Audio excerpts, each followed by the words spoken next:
Yo, go to NGTFO. Thanks for the support, guys. Appreciate it.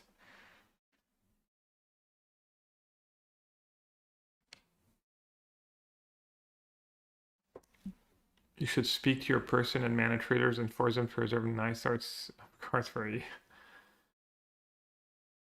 Well, at least I didn't get any yellow borders or anything today.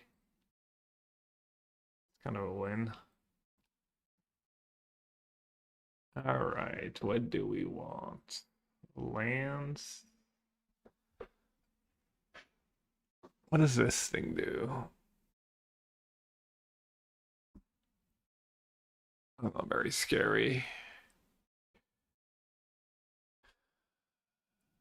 Could just take the 2 spells, I guess. Already have a land drop. Ah, he didn't sack the map tokens. Does he play counters in his sideboards? Forgot to check.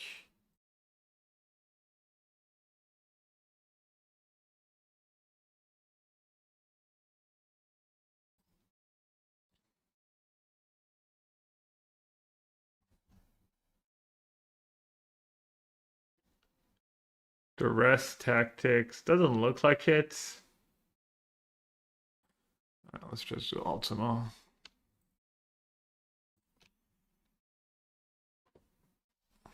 I wonder why he didn't sag the maps. He doesn't even have a follow-up.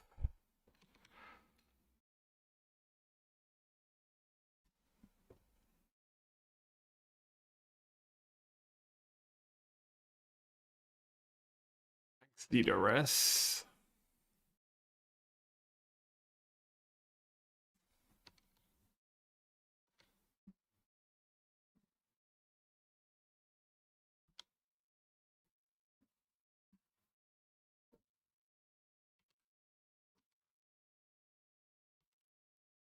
Big draw step.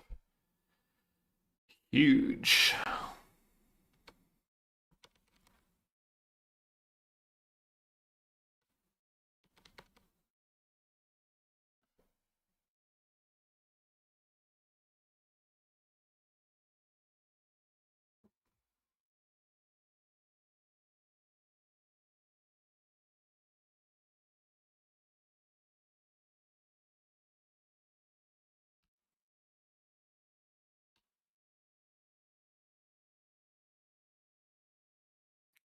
Took one of my helixes. Guess I'll keep all my spells. Even the surveil would have been nice.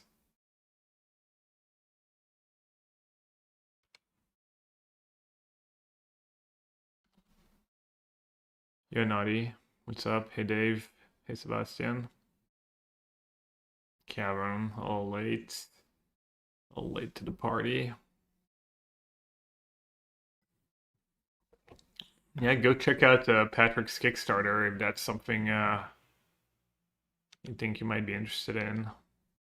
I wonder why he took Helix over one of the sweepers. I mean, I understand I had a lot of them in hands, but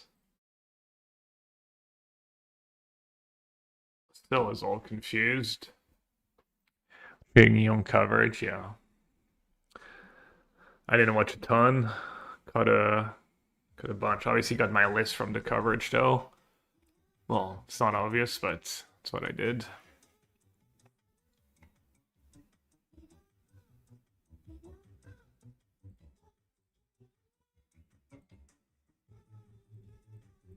I think I should just play my sweepers right away, right?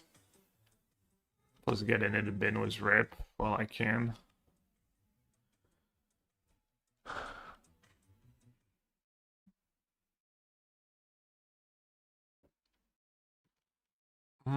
Okay. Might have gas. I mean, I think I'm due for a stock up or something, but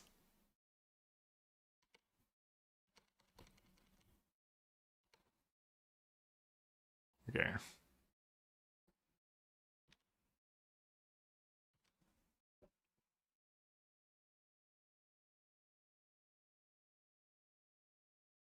Let's take the hit.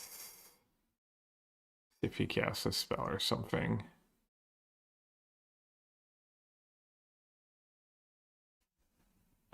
Choose target permanent or spell. Just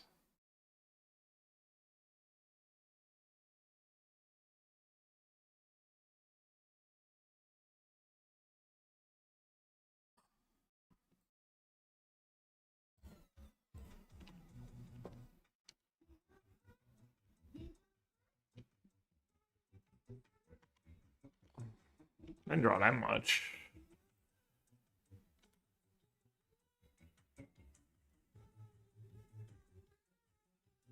And yeah, we don't like those over here.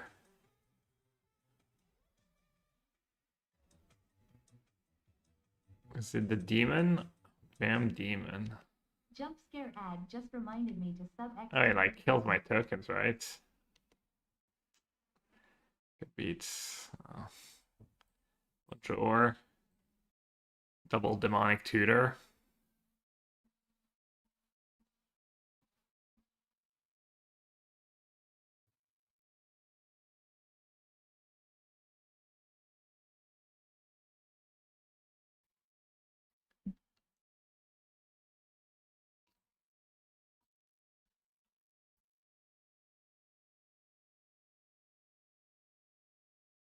Could you bounce on? Oh, I had to surveil him to bounce. Yeah, that's probably a good play.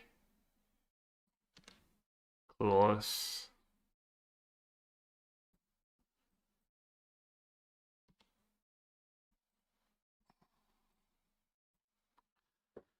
All right, I mean, that was freebie, semi-freebie. That was nice. Let's see. Let's check out the top 8 coverage. He's definitely the one who's going to recognize when the correct line is just to go, burn your phase on turn 2 into a Hellcat, which is a very unconventional line. Also, Lucas showed his prowess with the Blue Red deck this weekend, like that one game against one match against Jeskai. That's the list I almost place the Jukas Juklovsky list as like the list Strosky was testing on his stream a few days ago. Players this weekend. Really just picked up. Okay, Mr. Vani.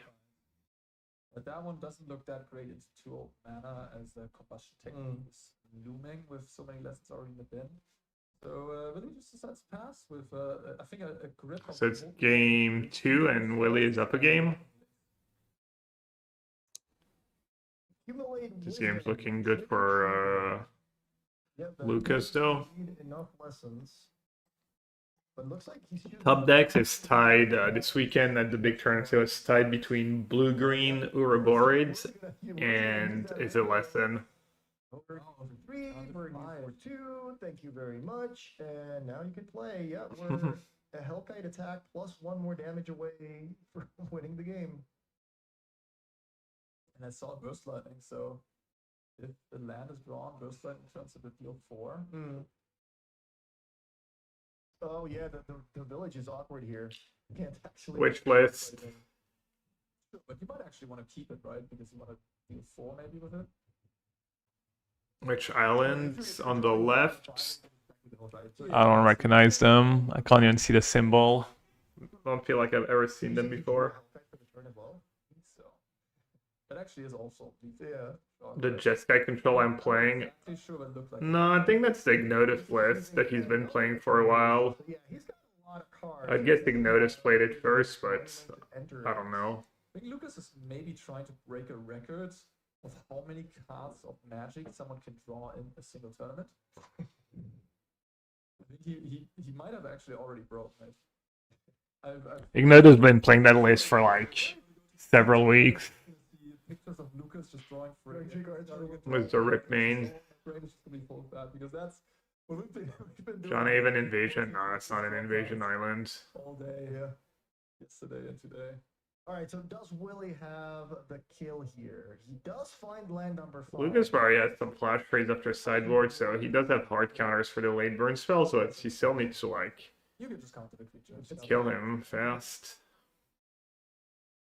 Passing a turn here with that burst lightning at the ready. But yeah, Lucas crucially at 5. Lucas probably keeps in the quenches in that matchup too. pretty big 16 difference. rounds. It's the quarters. By the way, I can Quarterfinals, Spotlight Series Lyon. It's like equivalent of the old GPs. And there's one in Atlanta too this weekend. Simon, The Atlanta coverage is only on YouTube though, and the quality is much worse. Another goldfish mirror in the semis.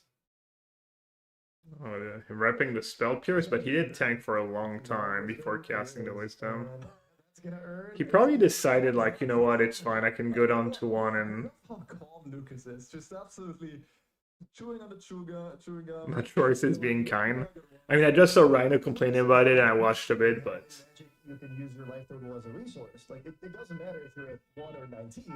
Only the last point of the yeah, I'm assuming So if he's you get what you pay for too. Like the last point of damage. having done coverage was probably the same team they still use. They're, you know, 1 mana cards that deal 2 damage, and I don't think Ultimate Guard and I just saw that. Lucas picking up. yeah, the just so that's whoever's in charge is like a lot of cards that say pay 2 more, which not messing around. They got a professional crew, What a game. people who do a lot of esports coverage, and they seem really good at what they do. Really even boarded out some of these creatures and just kind of went for the burn plan.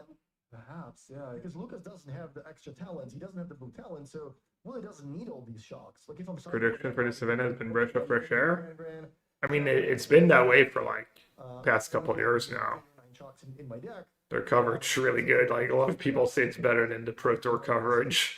Course of action here is to just go lighter on creatures, but keep the burn spells, and you're gonna have a bunch of dead cards in your hand.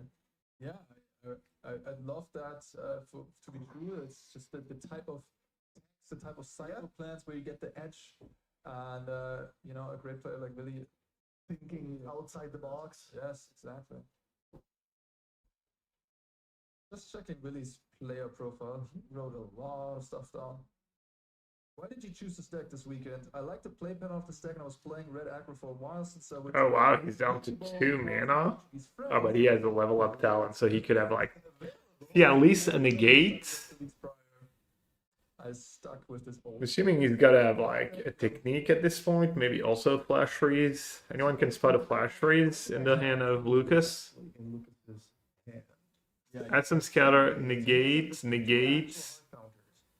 And Willie picked up the Dragonfire, so yeah. Oh, Shock was flashback? Either a Hellkite or a land in hand. This is gonna be lethal because Lucas needs to counter this. No, Lucas has double counter in hands. Oh wait, he has the talent is leveled up, so he can cast both. Yeah. This turn. Chooses not to discard. Wow. Man. It's the Hellkite. Yeah, now you can just combustion technique. Scatter. Technique or scatter. Okay, that makes more sense. Yeah, there's way more than enough lessons in the graveyard. This is really cool. I mean, now Willie is down to 0 cards, and Lucas has that negate. Picked up a Grand. Yeah, that shock was like pretty annoying. If he draws like, I mean, he's probably still over. I mean, The harmonize on the second Lucas finds a monument, oh there we go. It's gonna die so fast. Removal spell or the scatter, and the next turn he would be able to flashback to harmonize the Dragonfire. So he does have plays available for the next couple of turns. Draw for monument. But now there's a monument for Lucas. And Discard draw. he's gonna start doing. Probably some start by more. making a So we're gonna get some treasure. Resources, extra cards, extra treasures. And at some point, we're gonna start bolting your face. Probably has another spell. Yeah. Drawing.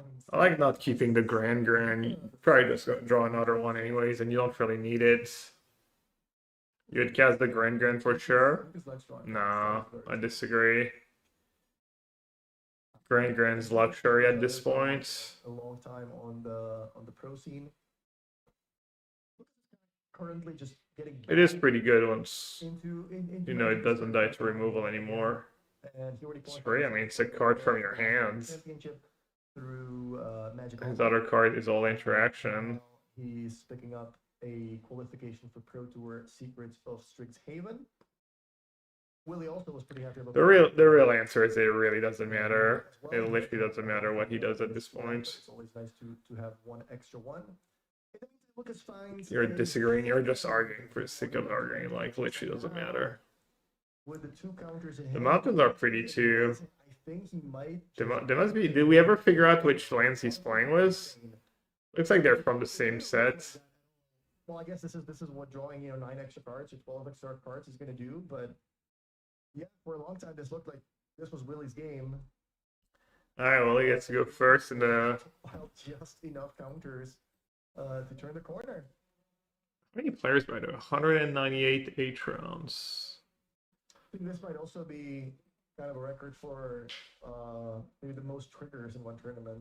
If you're playing Artist Island and Monuments, there's a lot of triggers going on.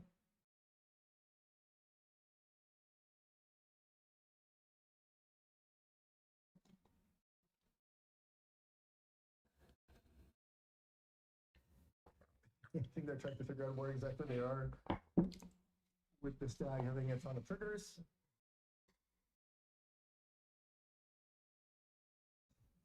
It's just going for the most. Hey, Hersey. Good. And another technique. I beat the Sulta Reanimator run one. Cards. Felt like kind of a freebie, especially with the Rips in the main. Really good right now. Rips build of Jeskai control. He can, like, So off to a nice start. Magical one. There's one in existence. There's actually 10 of them legal from what was. Nah, not Jeskai Black. Yeah, that would be incredible. But yeah, there's a Hellkite. That's the combustion technique here. And that's already a game over the course of 2 turns here. We can discard cards, deal 6. I think Willie's gonna be dead in his next upkeep. Yeah. Yeah, 6 from the monuments. Or you could find Boomerang Basic or another He can Monuments. destroy something on his own turn, trigger the monuments twice again for 6 more damage, and before Willie draws for his next turn, Lucas can end it with another spell in his upkeep. So wow, this was quite a game. Lucas was involved in some really insane games this tournament so far. You'll love to see it win in the game at 1 life. How really sideboarded. If this just kind of happened randomly, like he just drew the portion of his deck that had 6 burn spells in a row. If he did indeed, maybe on the draw go for a burn spell plan, just board out some creatures, or if Jeskai Black good in the current meta. I mean, Jeskai Black's probably just a flawed deck. I haven't played it in a while, but Lucas picks up game number 2. just the mana. And yeah, this was quite something. Yeah, once again, your life total is a resource. You don't really care about the first 19. I mean, it's not like it's an unknown deck. I'm assuming if as long as you're able to protect it, that's good enough. everyone's just playing Jeskai control. 2 flash freezes, the negates came in. Lucas, I mean, Defeat's worth the splash. I mean, Defeat is a really good card. I agree. It's really strong card, but yeah. They looked crucial Yeah, here. it's Truza and Arna, and then Mengu and Philippe as the other pair. Cards that are these like grindy matchups. That's fair. That's fair. All right, let's take a look at Willie's sideboard as well. What is he? On coverage this weekend, the control decks just got ran over by Badgers. Sugar Leonard could come in. Yeah, that's. I was looking at the results on Melee of the control players. Like the guy who was at the top of the standings until he lost the last couple of rounds. He actually lost to Landfall and Blue Green and stuff, and beat all the other stuff. Great against the deck with 8 basic. I wonder how possible it is that he just bored. You haven't lost to True Jeskai. That's probably a good matchup for you though. Doesn't mean Dark Jeskai is a better deck. I mean, you have the same cards, but you have 4 more helixes or whatever. And let it out of nowhere when your opponent taps out, or not really out of nowhere. John Avon Portal Second Age. Okay, thanks for that. For people wondering, Into lessons as you can just like plot them away and then the games this weekend have been great to watch. Yeah, Standard's been fun. I think the games are pretty fun too. Dirty Dangus, thanks for the 25 months. Welcome back. Hope you're doing good. Lucas is ready with the demonstration. Alright, that's a nice start. ready. No 1-drop for Willie and Shock myself. Is it gonna be Hero on curve. I see a Hearth Claw in hand. All right, Everhard Challenger, Hearth Claw, attack. Yeah, it's a good follow-up for Willie. So yeah, there's a couple creatures left in the deck. We can Yeah. maybe it was just a bit of a weird draw from Billy. For sure, it's a scary matchup for The reason why I was Lucas. thinking that he might have gone for the burn plan was like Dragonfire of all cards. That's the worst of the burn spells, right? It's sorcery speed. You already have 8 instant speed chalk, so you do have a lot of answers for the Grand. Missman 1 game away from clearing Data of the Pioneer, Call of Fire. Oh, nice. For the Grand because he's on the draw. Yeah. Happy for him. I am definitely gonna go with that. Smith's been playing. Hello, YouTube. Hello, Bertrand Bacari. Left in hand, so mulligan to 6 here on the play. Doing on stream like a boss too. Delay, no mic. Yeah, I kind of wish I'd played. Sperling played blue-white control. He went 6-3. He played like anti, build his deck to be like Phoenix, Prowess, the 2 or 3 decks that were popular. Or does he have 5 straight matches of that price, yeah. Yeah, like you give up a lot of tempo if you just tap out for the monument here. Yeah, I like playing it safe here. Yeah, meta deck. Ooh, that's kind of nice. Yeah, the opponent goes first. I guess if you're on the Dragon's Prowess, maybe you have them all.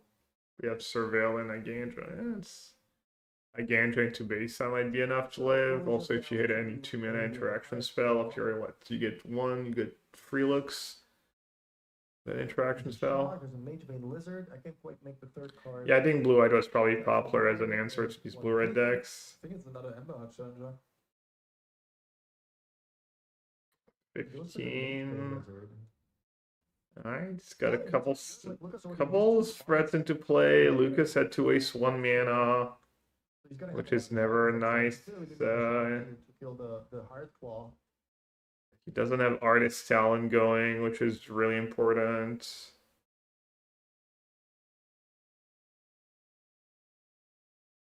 Yeah, Lucas can now abandon attachments.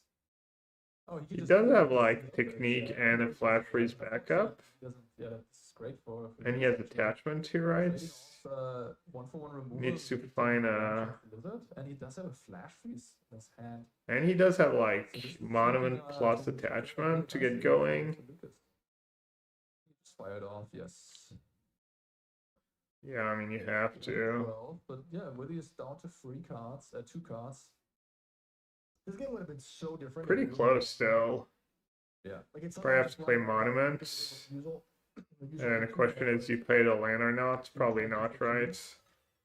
There's a monument. I'm assuming Willie doesn't have a Braid in his deck. Maybe he does. It kills Grangren and kills Monument, but not sure if Braid's super popular. Lantern used to be popular in this side of these red decks, but maybe he just has a red. I don't know. Picks up another copy of Flash Freeze. Yeah, now you can use that to. Starting to look really good for Lucas. So it begins. Big attachment, discard No a better card, way to trigger the close monument. off the Grangren shrinks the mana, so he can even cast it and have mana up, and he found Talon too. Yeah, I appreciate that. Glad you're here for it. Thanks for your support. Thanks for the 57. Okay.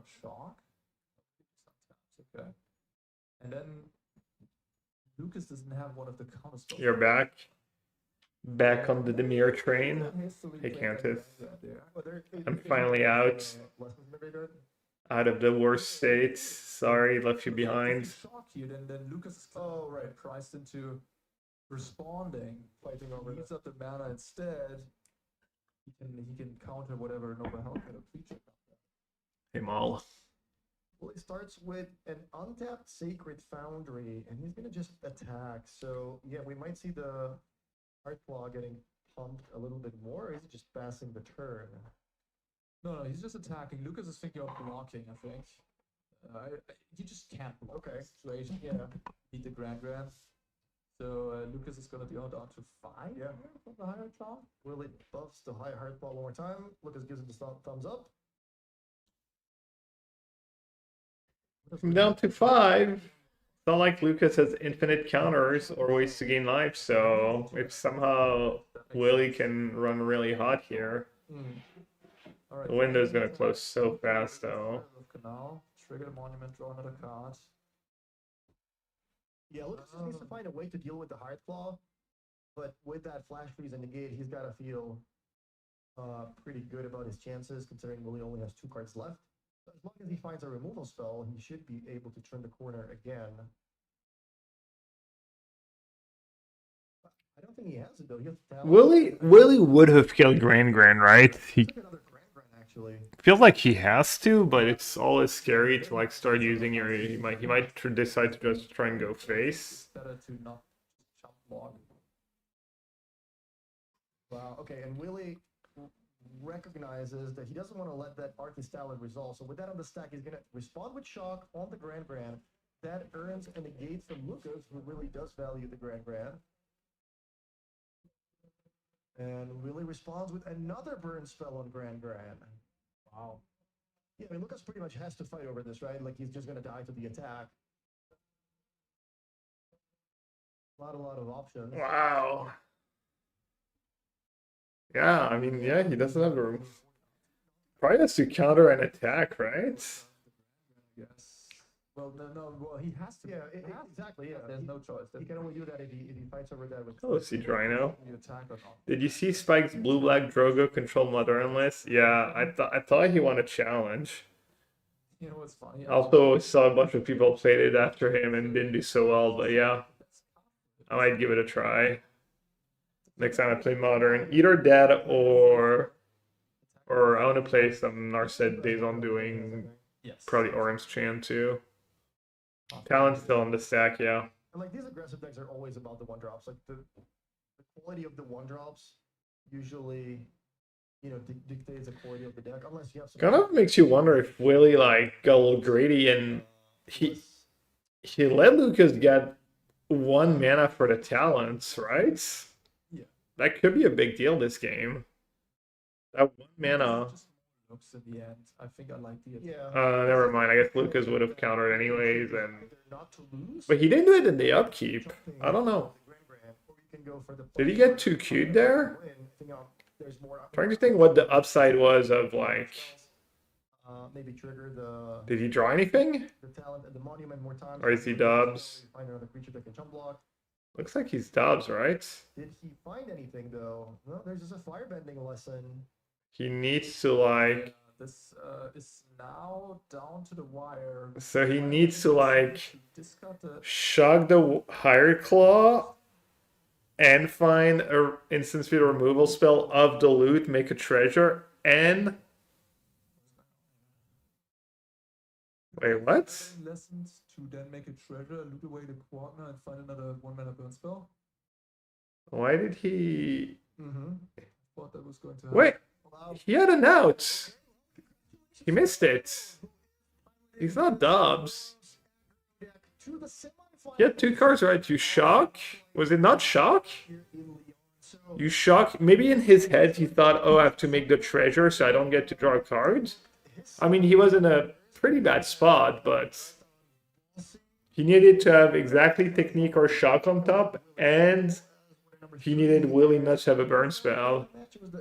Lorenzo Gruppi. There is a lessons mirror taken down by Lorenzo Gruppi. We saw also earlier in the feature match playing. He should do it in his main. Oh yeah, he should have done it on his turn too. Yeah. Again against. Well, I guess he just missed it. On the other side of the bracket, we're gonna have Long days. Mirror. Simon Nielsen against Gaetan Bossi, and it sounds like we have Billy Eagle with an interview with Carl. 1 match left in our tournament. Really? Idle, showing everyone why you're a hall. Carl is back, the goat. For making it to the top 4. Thanks, man. Like it was a very tough game. I don't know what Willie is doing in Europe. Did anyone know? Did he say? Cards and like, yeah, I only have the lizard going on, and he went all the way. Yeah, it was a really stressful match for me to watch as well. It must be really Vacation with family. You Nice. are at least securing 2,500 as well as your Pro Tour invite. Oh yes, family in Portugal. Weren't tuning in and you just tuned in for the top 8. This is really Idle. If you don't know him, he's a Magic Hall of Famer. You should study up. But you don't live in Europe. You can One of the goats. from Brazil on vacation to Portugal with your family, and you saw if there was an event in New York. All right, I'll be right back. Round You should be up decided to show up, and anytime. look at you in the top, making it to the top 4 already. Yeah, that was pretty good. I like that. I almost pay for the whole trip. Like, I don't know, like, wife and 2 kids, it's kind of an expensive trip to Europe. You know? Yeah, maybe if you come first place, you can bring them to Disneyland. Oh, yeah, yeah. If I came first place, I promise you, kids. If they're watching, to Euro Disney.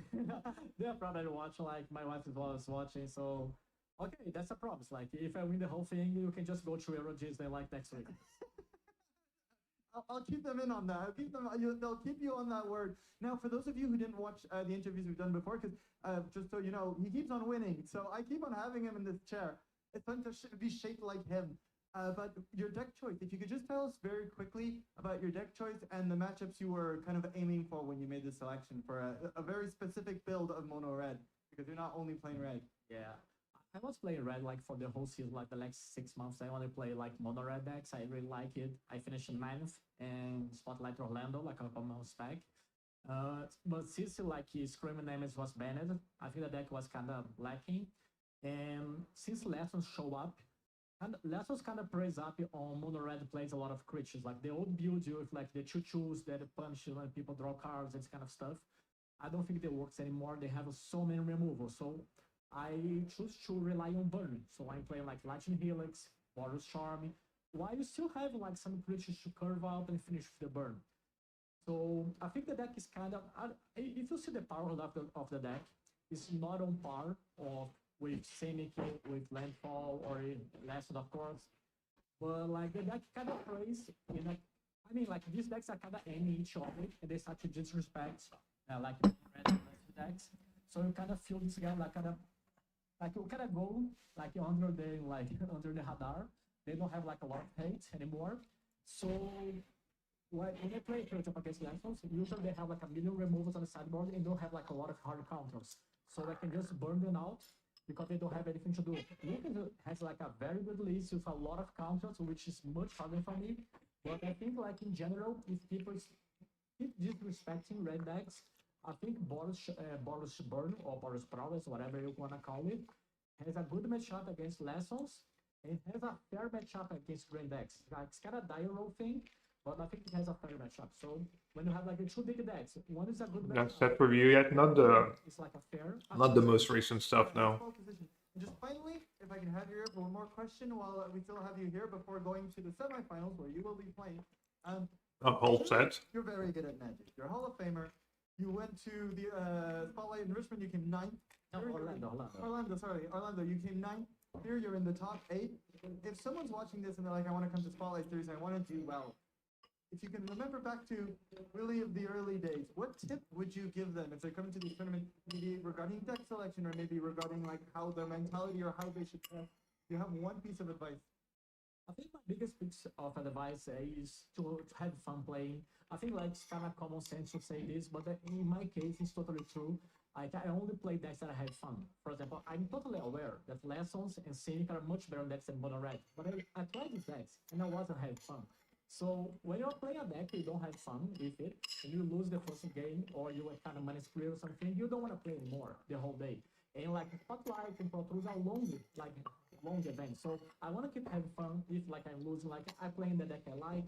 And I try to find a good deck or maybe like a tier 2 deck that you have fun, just practice a lot. So you kind of squeeze all your chances. You can squeeze, for example, if you play aggressive. Hey, Ted. Every single point of damage. And if you have a lot of reps of the deck, you kind of find these situations on nobody else. Yeah, you haven't been on for a while. I feel like you've barely been on the whole time I was in Michigan. Or maybe like since around Christmas? You don't have a team, you have Magic Online. No, you were around a bit for Q for Charity. Keep testing, keep playing, and most of all, have fun. You heard it here first. The words from the mouth of a Hall of Famer. The key to success is to have a good time while playing Magic. And then this I agree, Richie. I don't think Thank you very much. Mono Red is especially more fun, but whatever you enjoy. I'm rooting for you because you. It's the beauty of it. Hell, Missman about to qualify for the Arena Championship. Up a game, got Teferi going. Just, yeah, games looks pretty over. Congrats. Let's go. Yeah, I didn't get to plan this. Could have tried and qualified, but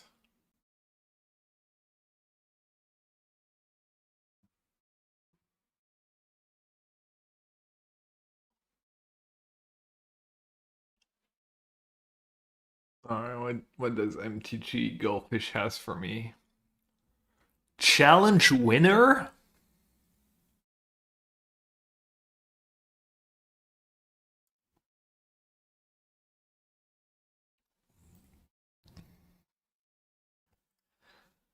Alright, a bit slow. I mean, a bit expensive, but surely that's good enough. 4 lands to survey lands.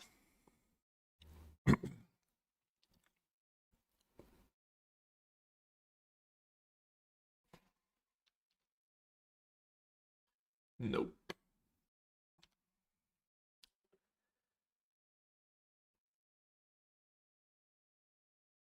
Oh, your mom passed? I'm sorry, Teds.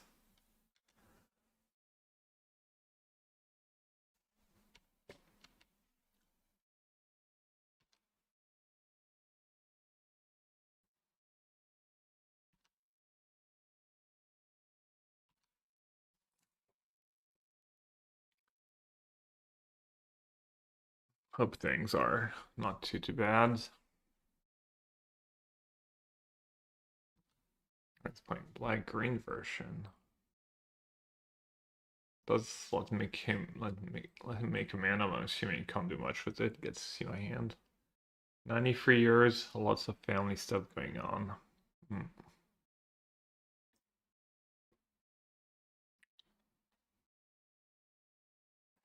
Well,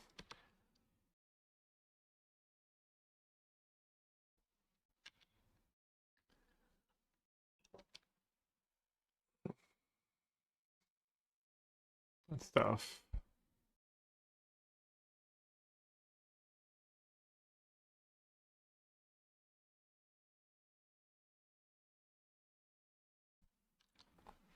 I think you just let him have it here. Especially with 4 sweepers in the deck. Yeah, big hug, Ted. Thinking of you.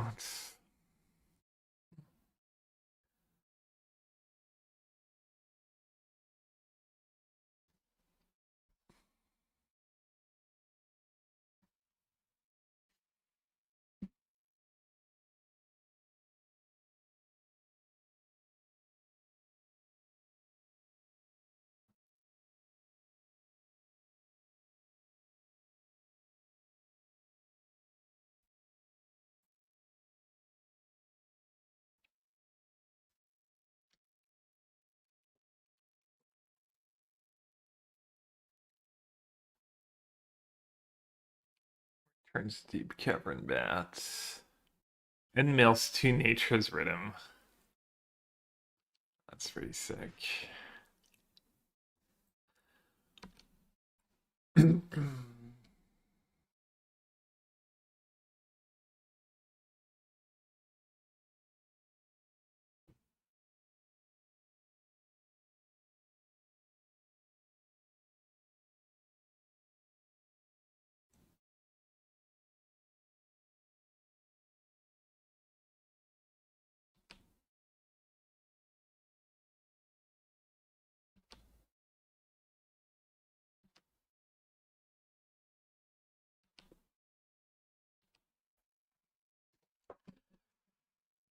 Alright, let's hope I find a sweeper.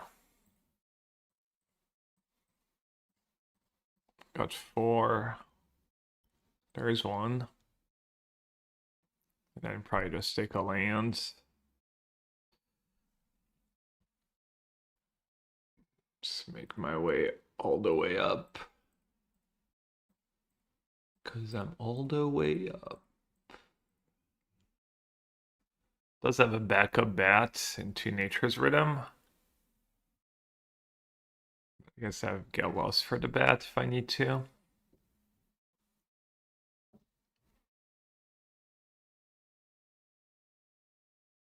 My deck's full of action. Not a ton of terrible draws.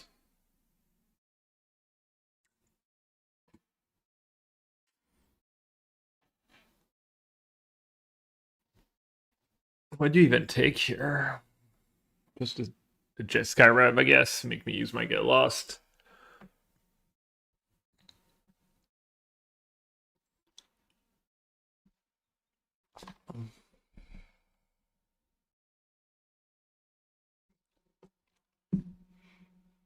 Hmm.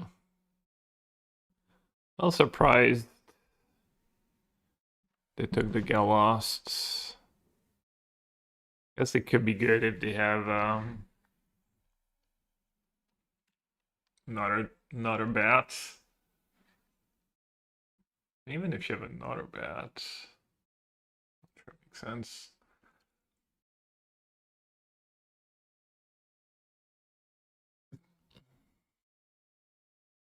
I'm assuming their deck doesn't really draw cards, right? Nature's Rhythm. 4 and X. So they can put an Uro into play. Is it any creature you can put an Overlord into play too?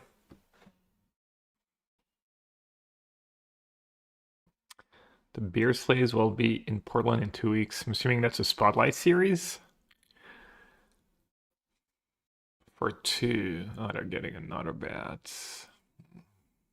Well, I got the Corey. That was a nice draw.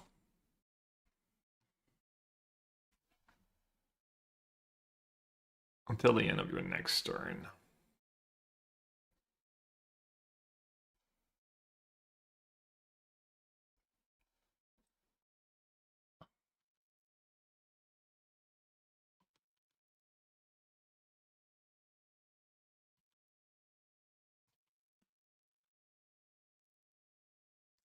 Alright, Corey. I believe. It's pretty good. I can just cast it for like 2 mana. Try and find a sweeper. I want to play my land first. No sweeper quite yet. And only get to keep 1 card.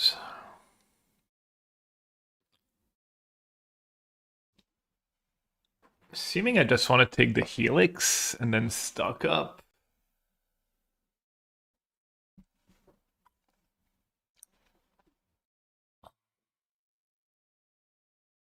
We're on a Helix plus the braids.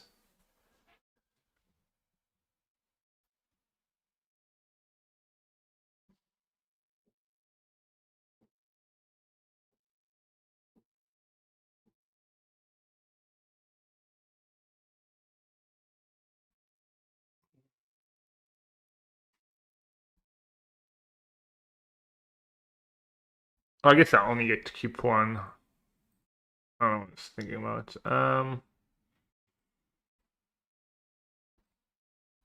Okay, stock up.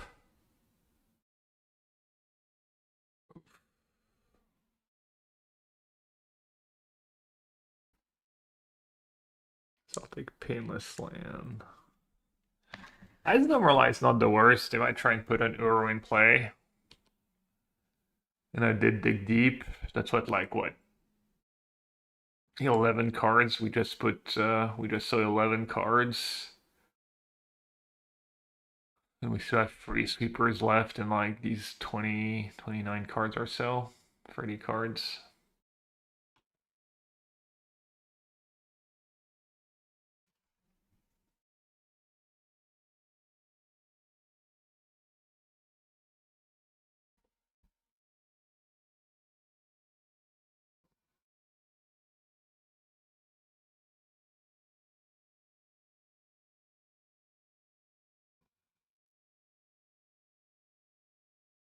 How many lands? 26. It's what everyone plays. It's pretty nice. The mana like's not perfect, and well, you have not that it's not perfect. You have heavy color requirement, and the value lands are kind of nice.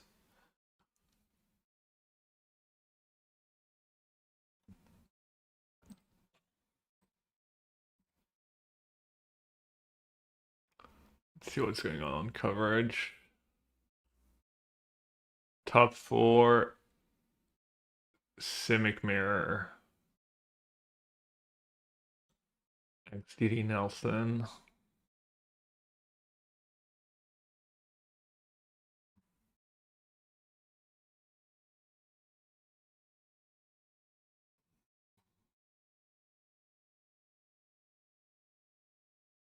Not a mistries. A third one?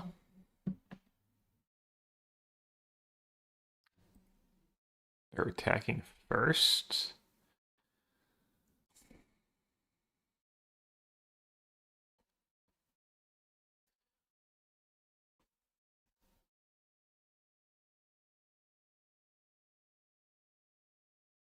Alright, I guess I'll just take the damage. See what happens. I'll recast. Okay.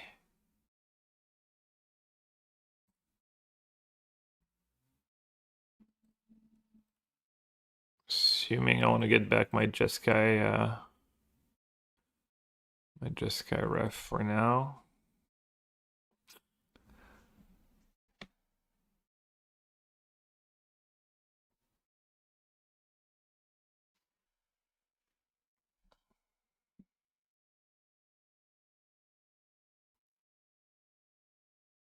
Well, I don't have 1 mana spell, so let's just do that.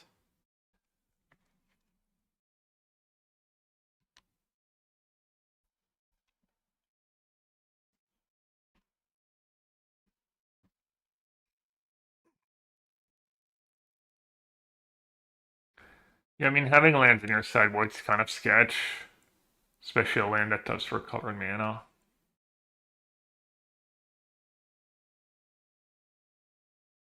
I mean, that I can kill.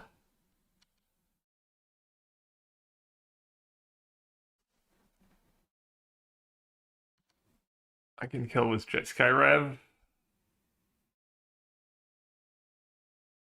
I bounce it to their hand, they can just cast it again.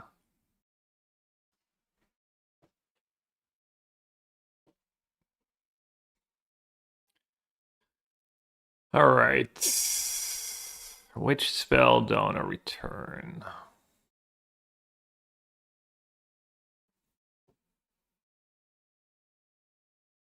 I mean, return an Overlord makes sense, right?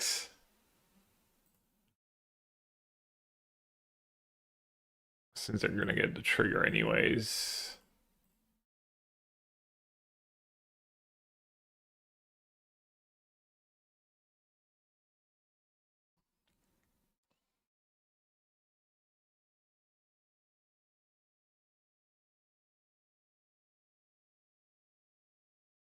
Damn, 2 more lands, really? Good beats.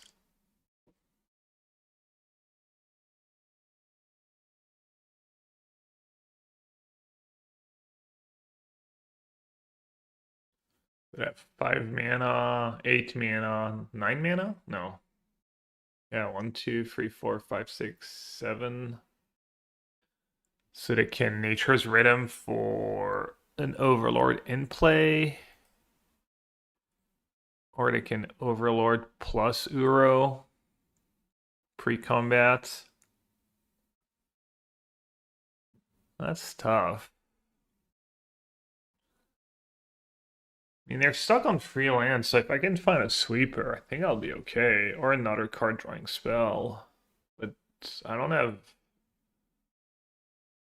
too many turns. And yeah, they still get to cast Uro pre.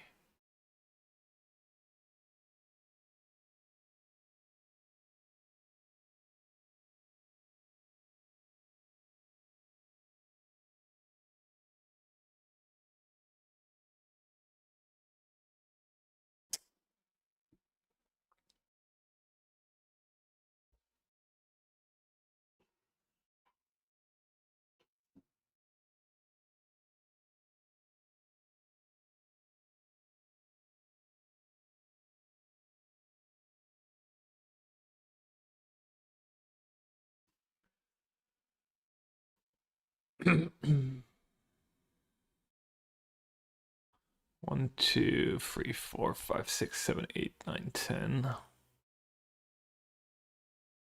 think I should maybe just take the 10.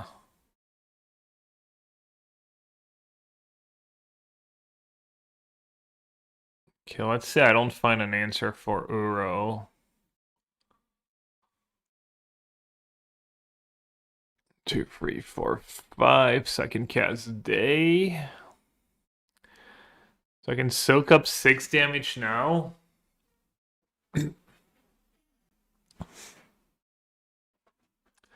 And take 4 good on 14. And then next turn, if I can kill Uro, I take 1, 2, 3, 4, 5, 6, 7, 8, 9, 10, 12.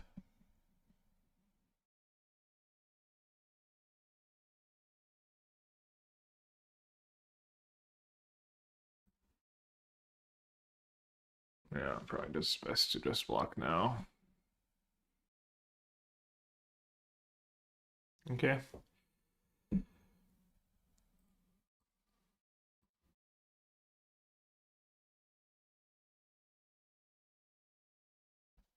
Surely.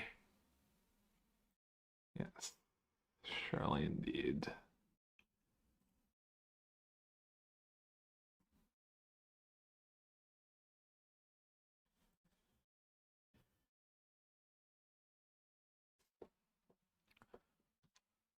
And I get a Gelos back too. Alright, that should be good.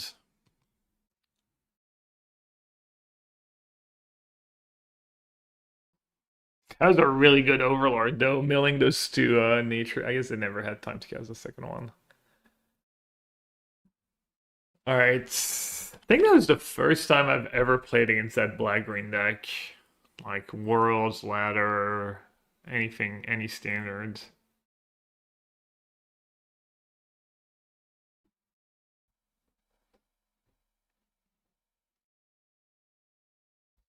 It's a Demon Wolf version.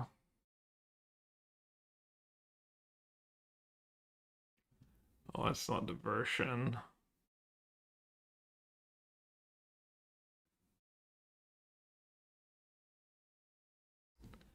The rest, so nothing too crazy.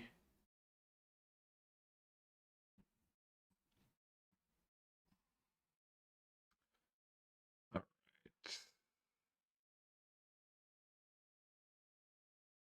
So Null gets Overlords. Probably not good enough. Ultima Fire Magic. That Unagi's really bad.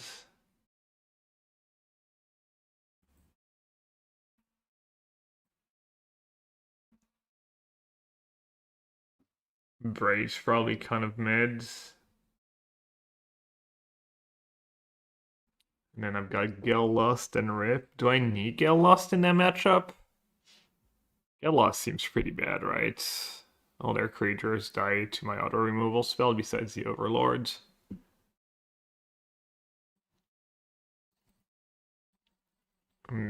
Doesn't appear like they have Planeswalker or anything.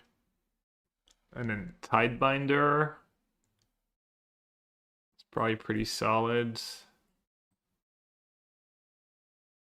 I guess it's like Tidebinder or Bisa. Or Negate. Also the Rips. 2 Rips seems like a lot. Stops Overlord and the Flashback of Nature's Rhythm. Lively Dirge. They might cut cards that are bad against Rip though. Bisa could be good. If they don't have Uro. Maybe 1 Galos is okay though.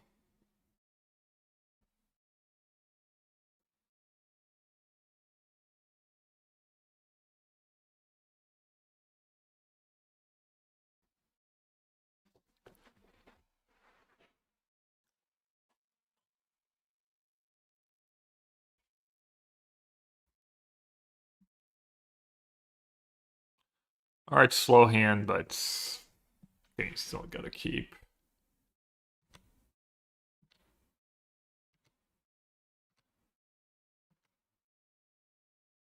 I was a little surprised to see all these fire magic and not a lot of pyroclasm. I might be too little too late, but I'm not gonna bottom that. But I'll probably die if I don't find a removal spell. Alright, Bat. is one of the reasons to keep that Ultima on top.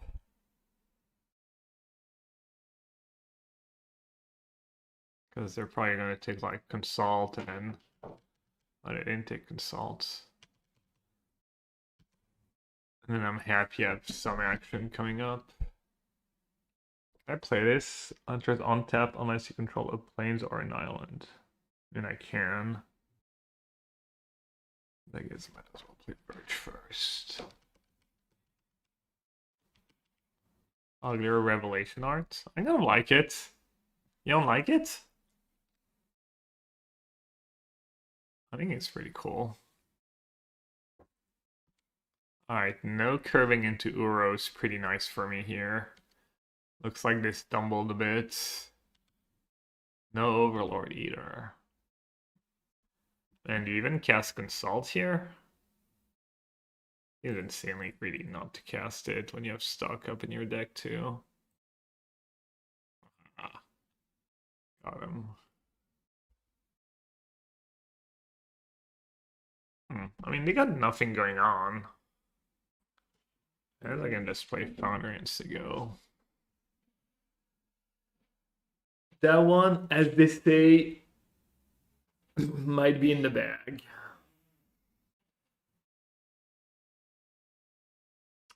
Here, Ride or Die says, I've seen Jeskai playing 2 power class in the sideboard.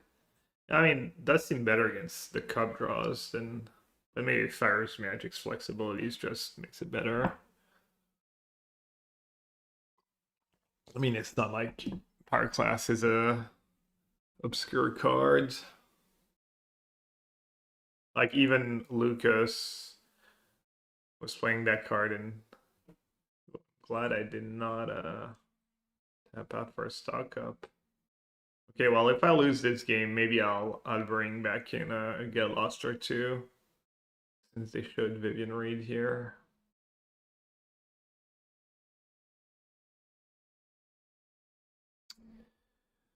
Let's see. Let's play stock up first. Fire Magic would be insane here. Nice. Make sure I don't get got by another Vivian Reed. And then maybe Tidebinder, better than No More Lies. Maybe Tidebinder is a little greedy. Alright, I guess it's a bit better than Power Class here. Here, Rosie.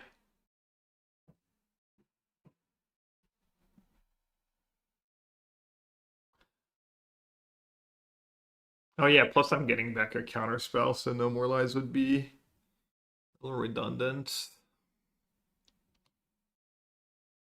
Navigated perfect. I don't know if you're trolling or I don't feel like I did anything special this game. But thanks. Well, it's pretty straightforward.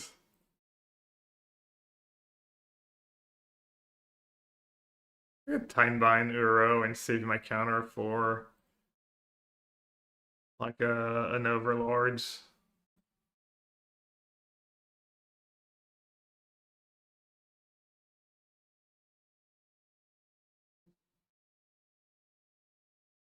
Survey lands, too good.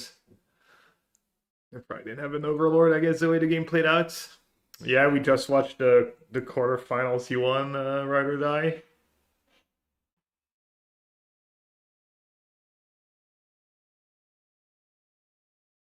Yeah.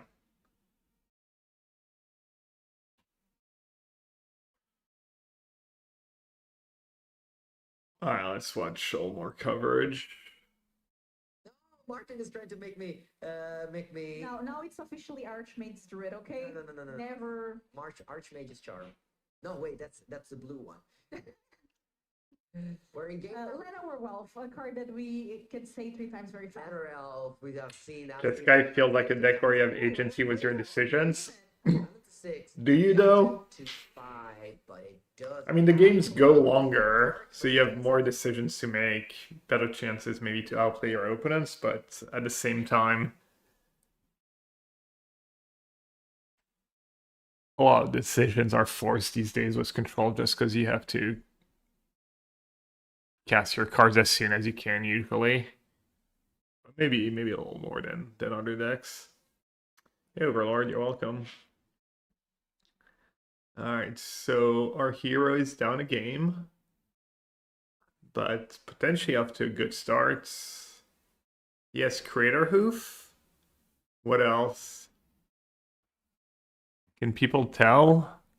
Yes, Cup, Crater. So he can cast Crater Hoof next turn? Nah, he's too off. You can like dump his hand and then play Crater Hoof? Do they have any ways to interact in the mirror?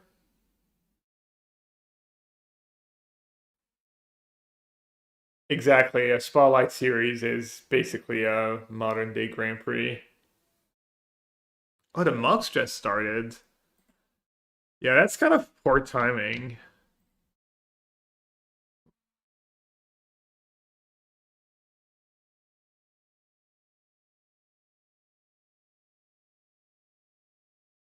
Kind of, oh, we're already well into the draft, so probably decisions are not gonna be that interesting.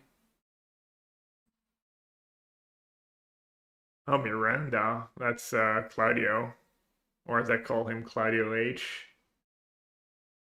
Don't recognize anyone else.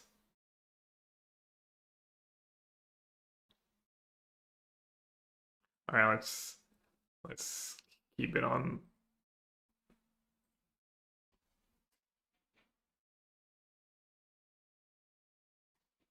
I'll let Mango and Philippa do the job for me. Here. The guy that has an end. Did you see a behemoth in their hand? No, I saw a behemoth in Simon's hand, but not in their hand. I No, thought I was trusting your spider eyes. no, my spider eyes see Urboroi. Urboroi and see Badgermole Cup. Okay, so the game over. Does Simon have lethal? I think so. I mean, 1, 2, 3, 4, 5, 6. So remember that you spend many special attacks. So Simon can do 2, 4, 6, 8. Yeah, I think it's lethal. It's lethal. I mean, it has to be, right? maybe if the item blocks with all the things they have. Total creatures 1, 2, 3, 4, 5, 6. +7, +7. Having a lot And he of gets to attack was 1, 2, 3, Yeah, that does a 4, lot of defense. 5. So that's 35, 36, 37. Oh no, he gets to attack was a 2/2 as well. Taps once you play the Crater Hoof. It does. So you can top 8, to the 16. to the right. But if you station Yeah, it's like 42, 47, 48, 50, 52. I'm counting 54 trample damage. Everything. It must be lethal. There's, I don't know. No. I'm gonna say it's no way that it's not enough. Mengu has declared no way. People really underestimate how much damage it is. When I play Cube and either me. Mengu has declared it's enough damage. They're like, oh, let's count. I'm like, no, the game's over. Like, the opponent's representing like 50 damage right now. Yeah, 54, I think. He's not far off. I don't know if he like just eyeballed it or. +8 and trample to 4 things. 8 times 4 is 32. Actually, Might not be enough. It might have depends been here. yeah. Titan does have a lot of. Attack. The question is he attacking? If they're attacking, I mean, then that will remove some of the. Yeah. But attacking here, Okay. I mean, why would you not attack? Attacking for 2. 7 and taps very quickly. Crater Hoof. Oh, Okay, let's attack with everything. oh, never mind. I thought he had a bunch of more lands in play. Could have afforded to go. Oh, you know what? I thought his 2 cards were forests because of the art. Kind of looks like a forest. It's not lethal. Anyone else? May not be. No, okay, it is. All right. Yeah, it 1. still is, right? The game so far 4. has always ended. That's with 28, Behemoth. 33, 34, Usually 35, 36. Crater Hoof, +7/+7. 38. Attack with 4 creatures, that is enough to end the game. Yes. I'm not blind. His sleeves just look like forests. And he put them tapped into play. Kind of sketchy, honestly. So far, the name of the game has been created for him because that turn one. How many hoops do they that's both the way have?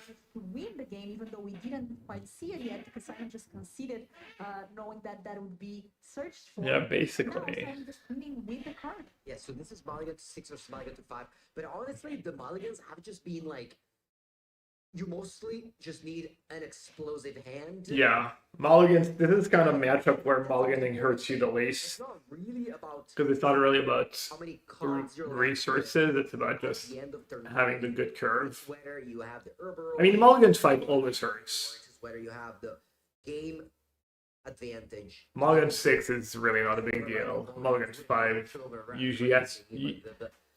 When you mulligan 5, you usually have to like gamble on whether you should keep a land or a spell a lot of the time.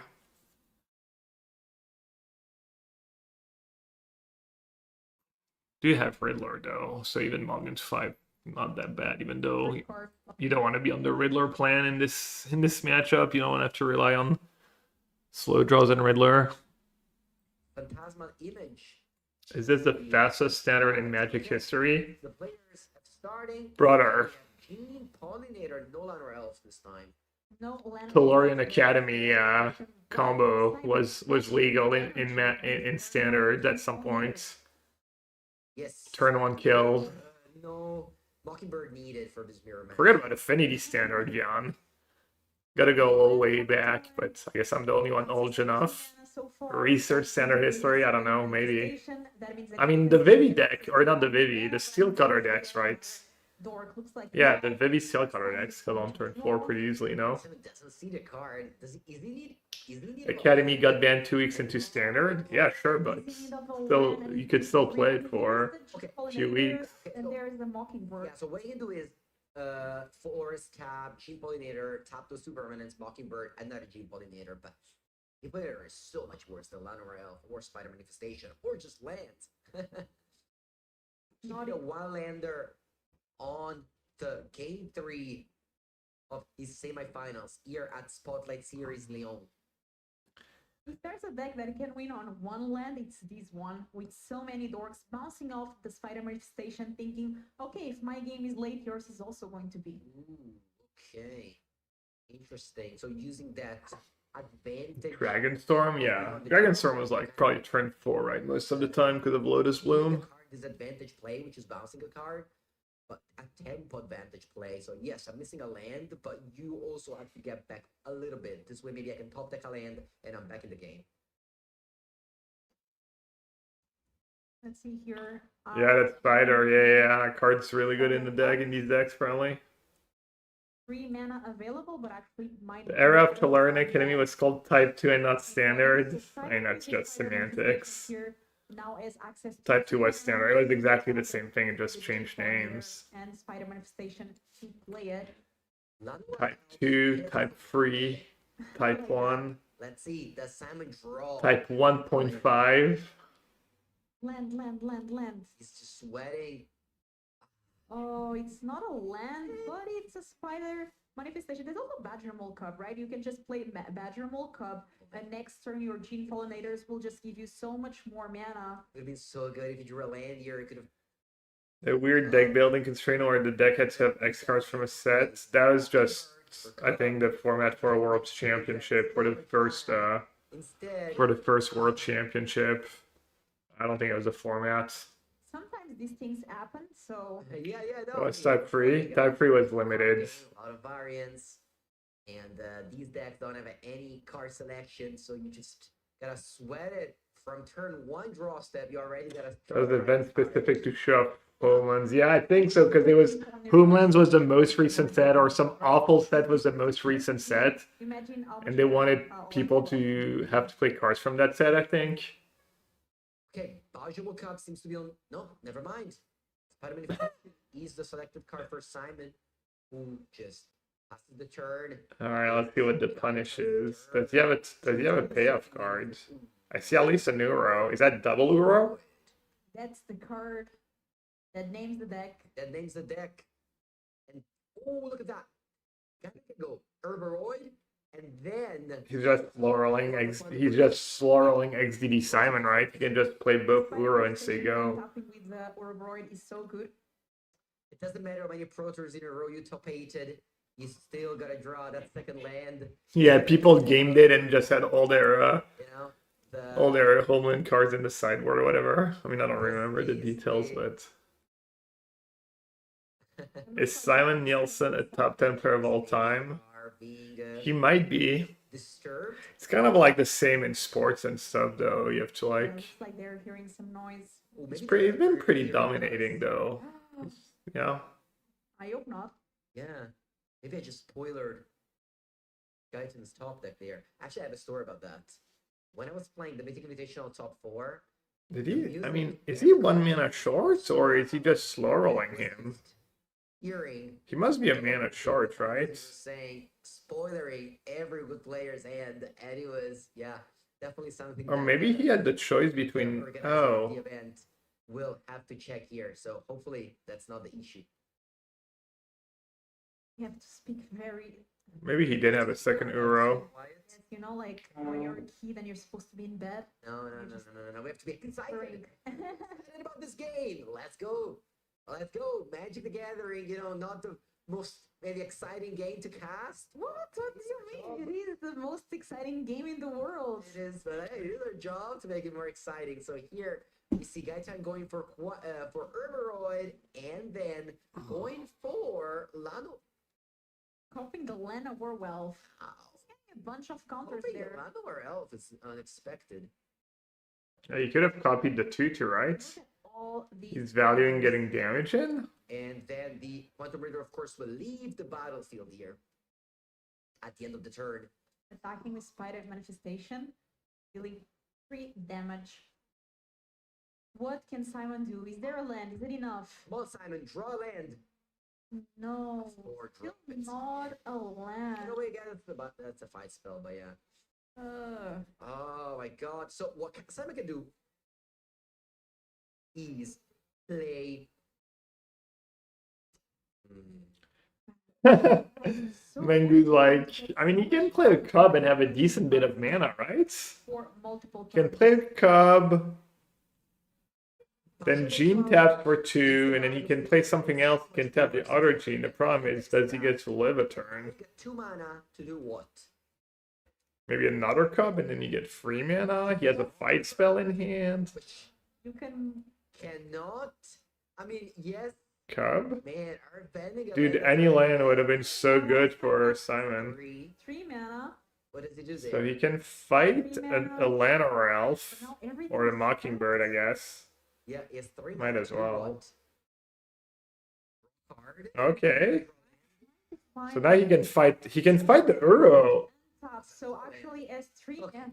Okay, Okay, there's a land. He's- So there's actually 4, 5 mana now. 5 mana now. He can go. He can play 2 fight spells. Oh no, he has plenty of mana. Override and tap again. Okay. Wow. I mean, Okay, it did a lot for having 1 land. And he has 2 fight spells. that was value. Might be a bit late, but I it mean, was. Gaetan. I don't know. Gaetan's gonna have to cast a Riddler, and I don't know. It depends what his hand was. Not counting Simon out yet. The Uro is a 2/4, right? Played a Mockingbird on a land or I think Gaitan might have nature. He had mana. Yeah, he had mana floating. He had 1 floating. He has 2 Cubs in play now. There's no. He has 2 Cubs in play. Hoping Mockingbird. Like Mockingbird could have copied. I guess there was no budgetable Cub, but it could have copied budgetable Cub and it would have added so much mana this turn. Okay, Simon is not over yet. He's tapping. Kills the Tapping Uro. Spider Manifestation and wow, going for the wait a second. Did Simon turn his game around? He might have.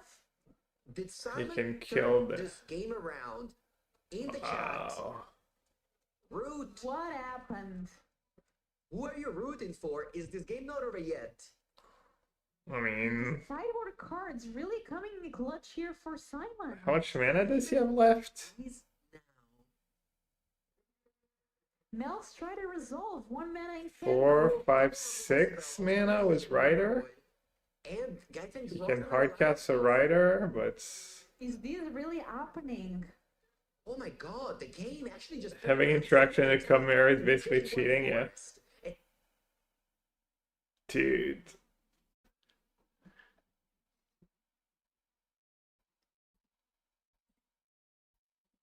Classic, yeah. Classic XDD Simons. And you may not be losing this game. This game may still be here. Yeah, this mouse fighter resolve 1 mana. Fight and gives your creature +0/+2 and cannot be blocked in more than 1 creature.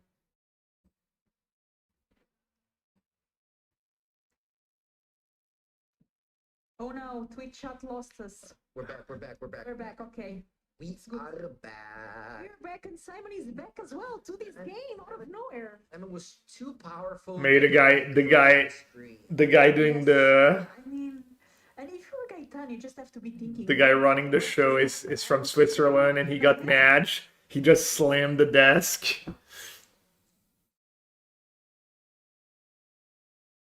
Okay, and Gaetan thinking, okay, can I have... Gaetan needs his own cub.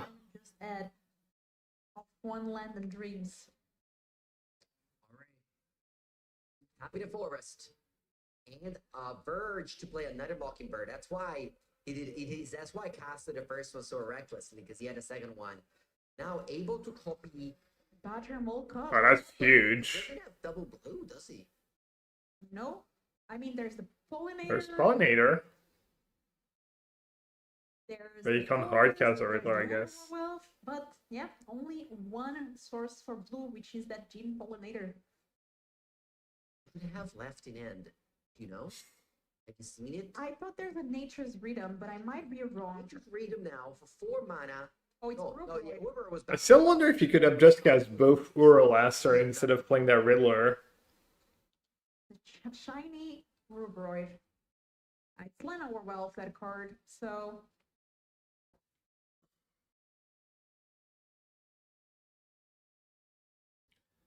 Yeah, Simon has so much mana and he's gonna see 3 cards and already has a bigger Uro. Oof, I don't know that he needs that, but that would lock up the game, yeah. Simon now going to untap. I'm in untap. And like the Riddler is almost free with that 2/2. Quantum Riddler that It only costs him like 2 mana. The Spider Manifestation, the G-Pollinator, plenty of blue mana. There is 1 Quantum Riddler in each side. Simon with 2 Badger Mole Cubs. One is the Mockingbird, the other one is the original. So every one of these mana dorks is providing 3 mana. Simon does not have a shortage of mana. Tapping 3 permanents to The land was obviously not a great draw, but... and tap the Spider Manifestation. Oh, that's such a recall. Land. Okay, so do we have blue mana? Yes, we do. There's 2 Gene Pollinators. G-Pollinator tapping. Oh, and you can tap the enchantment, that's nice. Adding 2 blue, 1 blue, 1 green, and then 1 blue, 2 green, of course, because of the 2 Budget Cub. Is Simon casting the... Alright, he doesn't have a choice. He's casting it. He wants all green mana? Don't you want a bit of this thing only taps for green, right? So 1 green. Oh, no, he's warping. He's just Okay. warping to not have to tap the second Gene Pollinator, Ooh. but just getting mana for that Spider Manifestation. Ooh, maybe he's pretty excited. Maybe. So it goes to 7 mana. He needs 9. Yeah, there's 4 mana floating. It is enough. There's 4 mana That's floating, game. so we want to add... Wow, That doesn't have land, and then nice. Can represent a counter spell. Wow, this game has been absolutely insane. That was- I'm going to reveal that for him. And Oh, That looks so grim for Simon. and the turn later, he attacks for 1,000,000. Crazy. getting that Badger Mole Cub. Wow. And gets the job done thanks to the Crater Hoof Behemoth. That's so much damage, over 50 damage. Wow. Health, and Simon Nielsen from Denmark, one of the most accomplished player in Europe, gets the job done. That is a great Yeah, just very happy for you, Simon. Wow. Such a great display. Congratulations to Simon. Also, congratulations to Gaetan on making into the Pro Tour. Good luck to them. And I have to say, this game was insane. I couldn't see Simon win at one point. I don't know how he was able to turn on the game. And Simon did play mirror after mirror and just beating the mirrors Yeah, and just I was climbing going to come up with into like the final. I was going to come up with excuses and how like sometimes in Magic the Gathering, you know, you get unlucky, but the game is still amazing. You lose, you take it. But look at Simon, he won 2 turns later. I was coming up with excuses. This is incredible. Congratulations to Gaetan Bossi for reaching the top 4. Amazing achievement. I wish you the best of luck at Pro Tour Las Vegas. But then we gotta hear. You know what? I'm really excited because Simon is not here with us in the booth. So he's like, you know what? I'm not in the booth, but I will appear in stream as much as possible. Let's have an interview with him and Carl. Simon. All right, in the booth. Simon, you had a one-lander. What? How? I was watching the game. I was like, oh no, Simon, we'll never see him in this chair ever again. Oh. This is why we usually have Simon cast. It's because he's too strong, and we don't want to let him loose. Can you? Yes, you're in the finals now. I am. That's wild. Cool. Yeah, no, I mean, honestly, I love one-landers. I think You're the only person who's ever said that. usual advice is that you should always mulligan one-landers. And I think that's follow that not true. advice, please. If you want to really level up, you have to figure out when to take chances. This is a spot where I'm on the draw in the mirror, which makes it a really bad matchup, like really bad. You also missed multiple lands. Yeah. That's not relevant. So, I mean, I have so some of the most important things in the mirror is that you have badger molds and preferably multiple. Yeah. I had badger mole and mockingbird and a piece of interaction and 2 mana dorks. So I figured if I draw my land, it's insane. If I don't draw my land, I can potentially still be fine depending on how his draw is. And so drawing the spider manifestation was really important. I was praying it wouldn't die because it let me not develop my badger mole so that he could copy it. I could keep it in hand. And B, go completely off on that turn where I went Riddler into Auraboid into double fight spell. They passed a turn 2, a man with 1 land. Yes. Well, they had a massive board. Usually you pass thinking, okay, I should be fine. I'm up on the board. It looks like I vomited my hand onto the table, and this poor little Simon's got 1 land, and they get the turn back, no Auraboroid, and you just dropped your hand. It's as if it's not like you cast your permanents. Your spider manifestation made like 9 mana that. Yeah, no, that card is just really, really good. That's why you don't put untap on a card. Okay, now we're gonna see if you face Willy or the Is It deck. Congratulations, Simon. I've been so much. The craziest thing is this is Alright, about tiny moments. I've got 2 people on my caster draft team that are in the top 8, you and Willy, and if you face in the finals, that would be so cool. So it is a team effort, but mostly you win a lot of money, fame, and you're going to the Pro Tour, and I'm very happy for you. Congratulations, Simon. This is awesome. Well done. And high five, it is. And I'm rooting for you in the final. Had Simon fallen off the tour? Can't remember if it was at Worlds or not. I'm assuming. I don't know. I lose track these days. Got myself a little chorizo.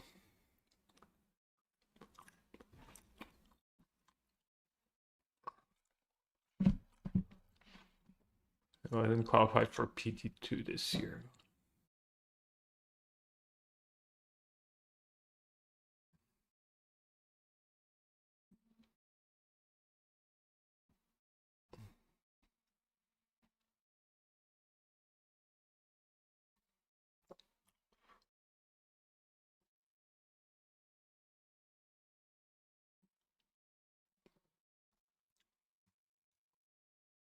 Oof. First Dyrol I lose to. He was at Worlds and didn't do well. Maybe he qualified from like doing well at Worlds the year before then, right?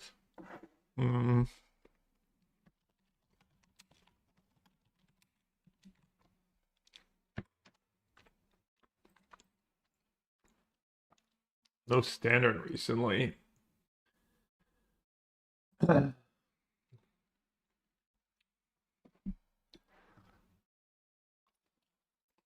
if he's playing a green deck, I'm gonna run over. Playing Lessons, my hand is decent.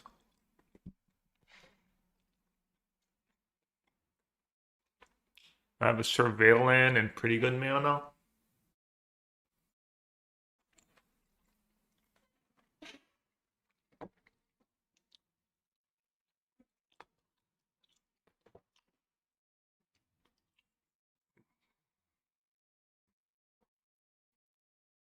Jeskai Blank, Goyo's Vengeance, Affinity.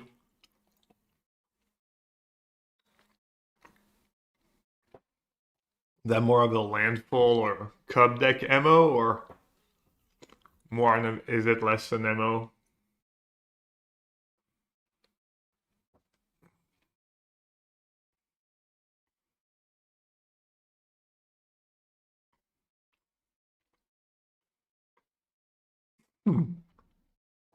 Thanks, Rhino. I'm sure he's always so good. Is it? Yeah, that's what I would think, but just keep, I guess. Could find. I have a lot of 2-mana interaction, and I got to see free cards.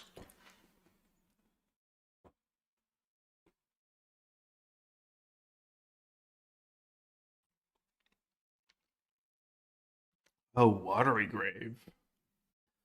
Oof, that's not good for me. Another land. It's not good either. At least it's a surveil land. Helix is probably good. Maybe it's just Reanimator. That would be my luck. Or it is Reanimator. Thanks, TD. The buy.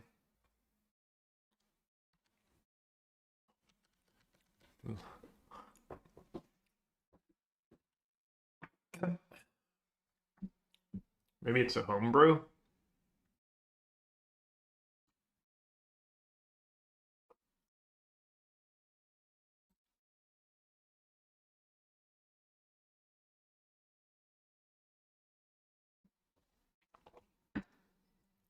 Maybe he kept a hand with like Bitter Triumph and Saga.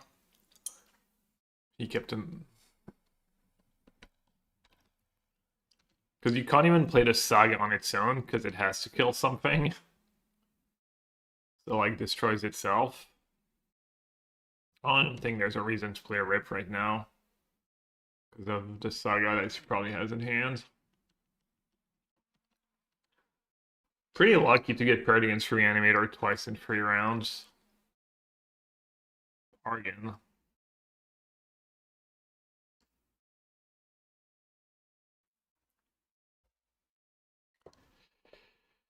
Surprised he might have Black Overlords, even though he would have played it earlier if he did.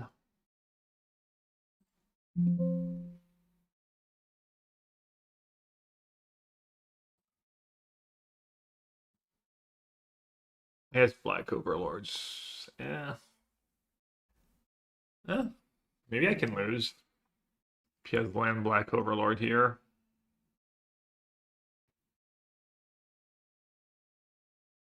Harvester of Missouri. Didn't make a ton of sense for him to have Black Overlord in hand, but you never know.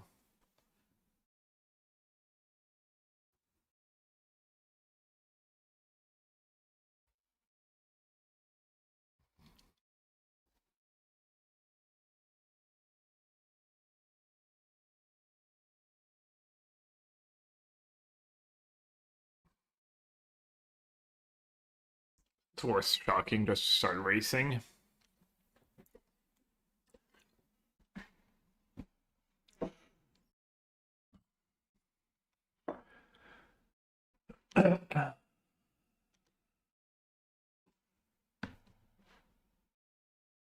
Oh, as for Origins. Wow. Is he? I mean, I'm assuming it's still a Reanimator. These cards do make sense. I like that. Bargain and Origins instead of some of the other cards. Broke it.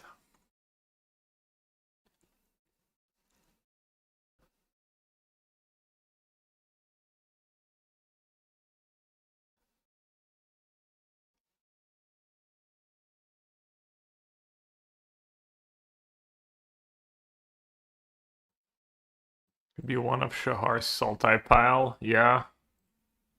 It is starting to look like. I mean, these cards still like make sense in Reanimator.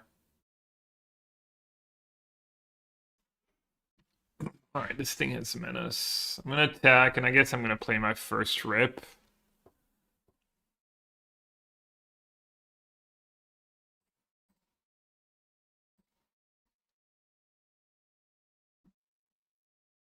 Hopefully he doesn't have another bargain.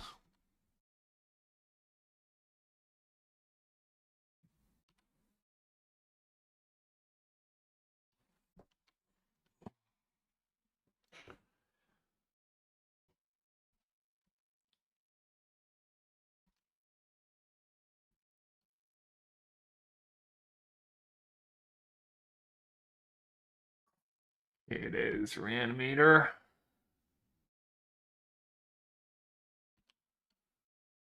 Not the end of the world.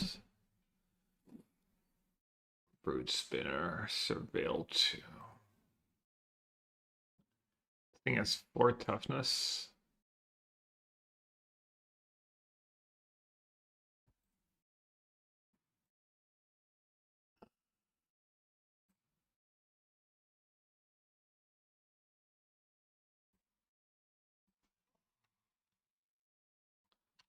Alright, they usually don't play Spell Pierce, so let's just say go here.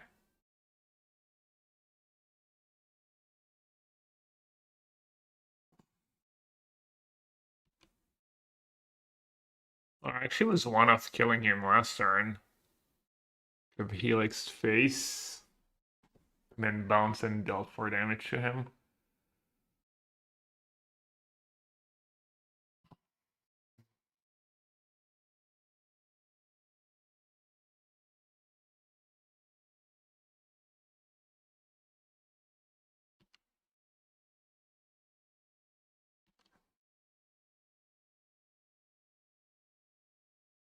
It doesn't really matter, right? If the Jeskai Rev resolves, I win anyways.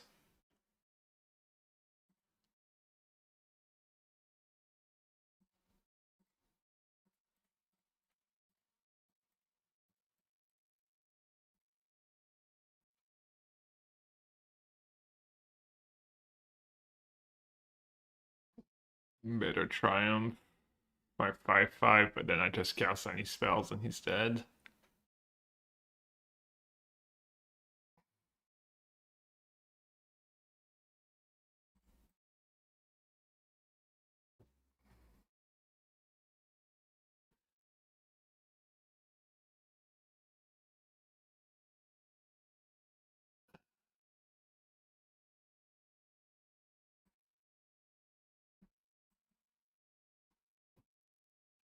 Alright, Ultima, Annul, and Tidebinders. Then Unagi can go. What did I do last time? I cut the Get Lost? No. Cut your braids.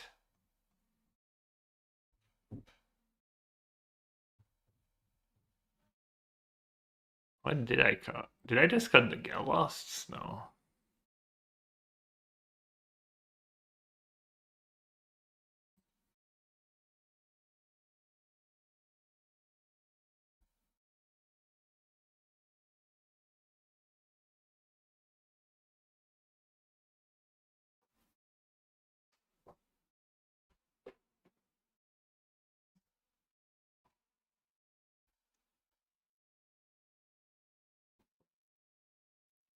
I mean, I was debating not even bringing in the Tidebinders. Helix, they have the Bookworm.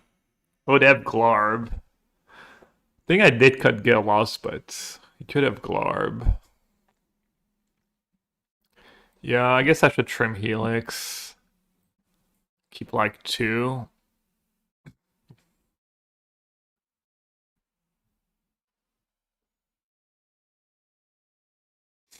That looks pretty cool.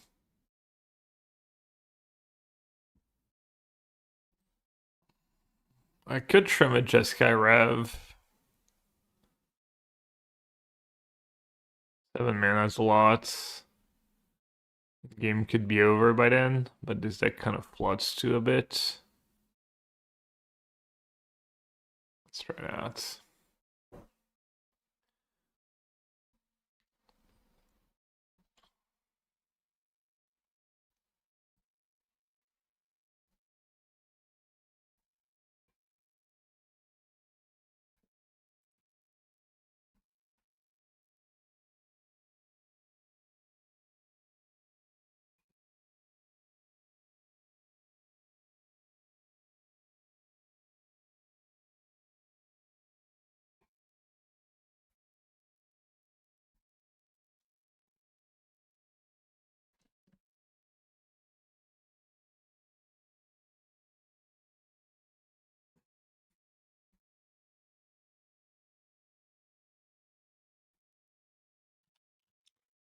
Who's Willie paired against in the semis? What's the other semis?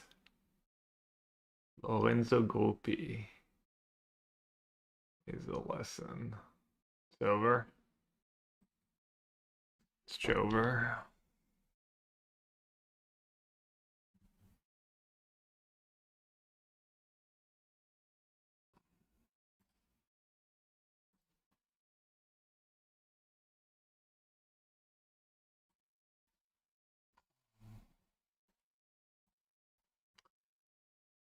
Thank you, no win for me.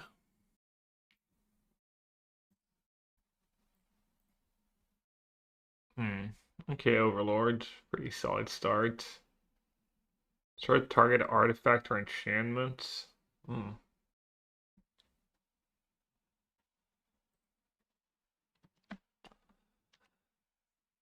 Threat of the Overlord lurking. Never a pleasant thing.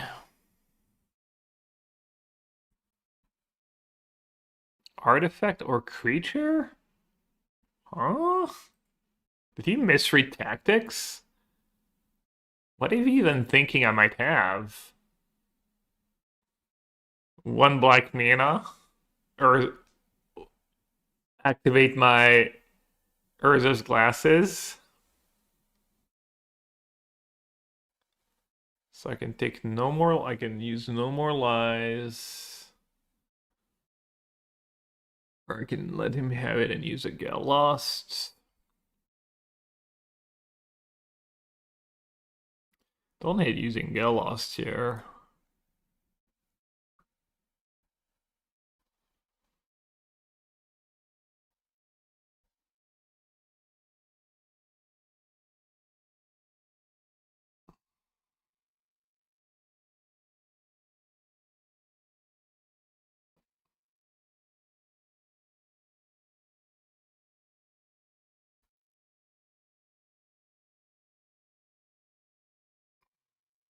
Normalize. Plus have Ultima in hand. Yeah, it's probably a solid spot to use Get Lost.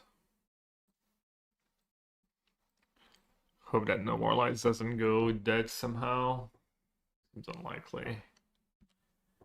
Okay, he gets to see my hand twice in the same turn. Powerful stuff. Let's keep back up Ultima. How bad can that be?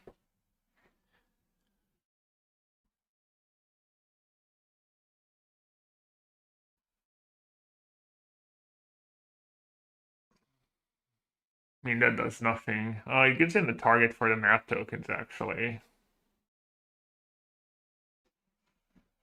Yeah, like just countering that, I think. Using my mana, draw Ultima, consult for a bunch.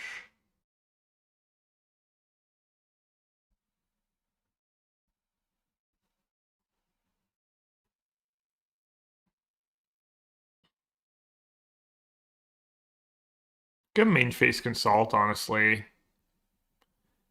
People like having 3 steps ahead in their sideboards, just pretty good cards. Be pretty big beating if he had that somehow. It's obviously not stock, but alright. I boarded out a Jeskai Rev. This is gonna be on the 1. I'm gonna want an Ultima. Probably just keep consultant 3 steps ahead, but maybe that's full meek. Maybe I didn't have to play it this cautiously. Could have kept like.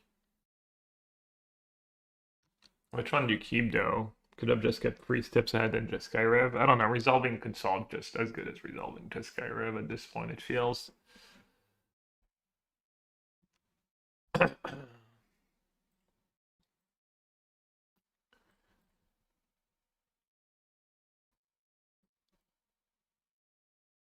lost. I don't need lands, but core is kind of tempting. I'm gonna take River Regent and.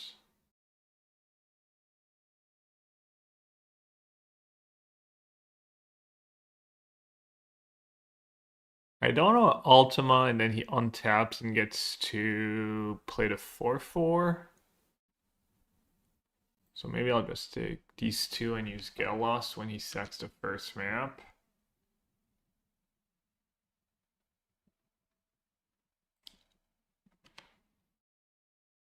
If he sacks the first map.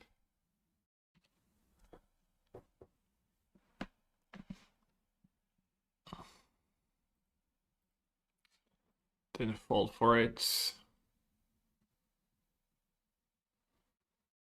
I think that Moonshadow plus Sun Cleanser could be a good deck in PO. Probably not, but depends if you have enough redundancy. Depends if Sun Cleanser is like a good card in the first place. Like, does it do stuff in other matchups? Usually these decks are not good when you have like have to play some really bad cards just to enable like you don't have enough redundancy and stuff. Yeah.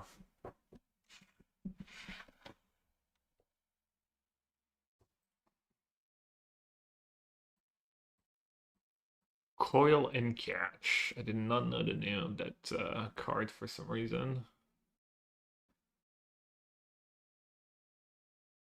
I don't think I need another land, do I? Esper's Origins. Kept 2 on top.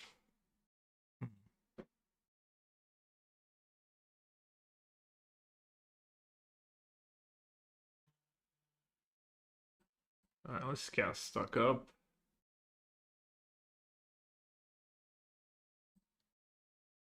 Let's keep Tidebinder and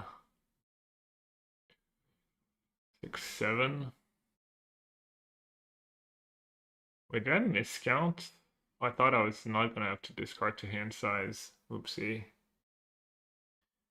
Let's keep Tidebinder and Stuck Up. Let's shock maybe. 8. Discard Helix, I guess. Even though Helix is good against like Bookworm. Could discard Annul. What am I annulling right now? 2 mana Overlords. Would be kind of annoying.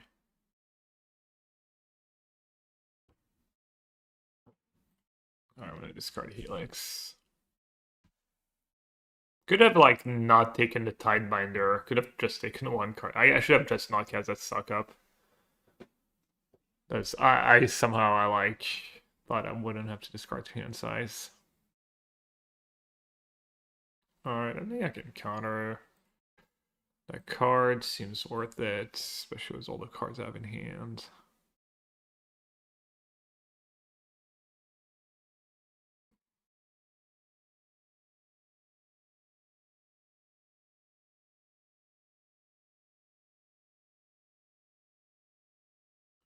One Sheet Tongue or Jeskai Rev. Probably Jeskai Rev.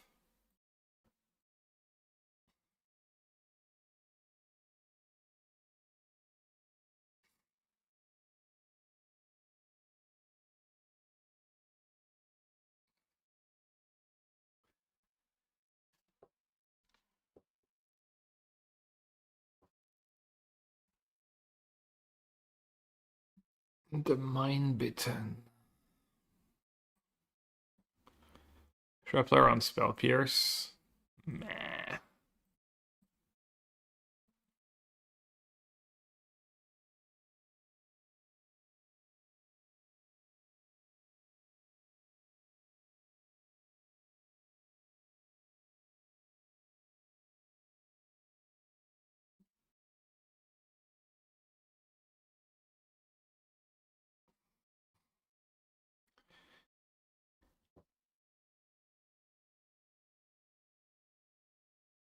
One of the toughest matches so far.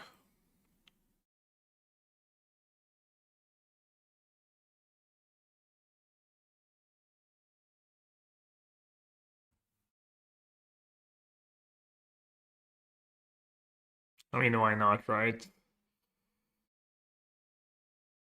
Might as well.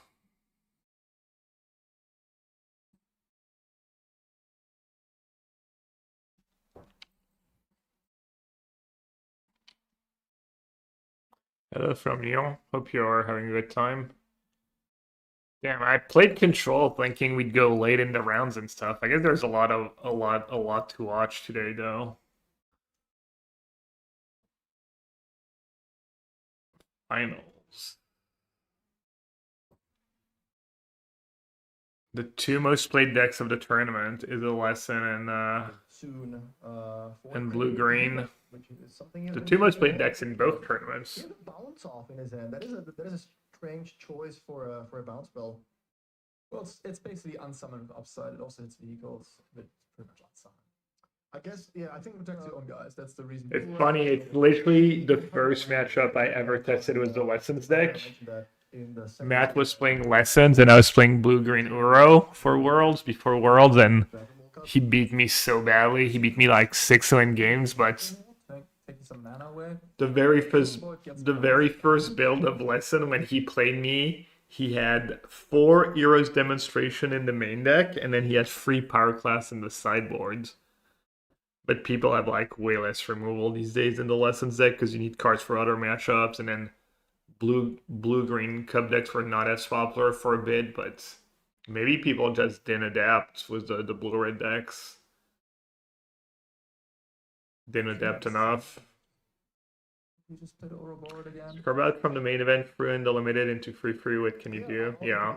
Well, I hope you had a good time either way. Obviously, it's always more fun to win. Another play Simon has available to him. Italian in the finals again, yeah. Find a Badger Mole. Italians used to be pretty bad at Magic. Again. But yeah, the line would. And the few who won didn't have the best rep.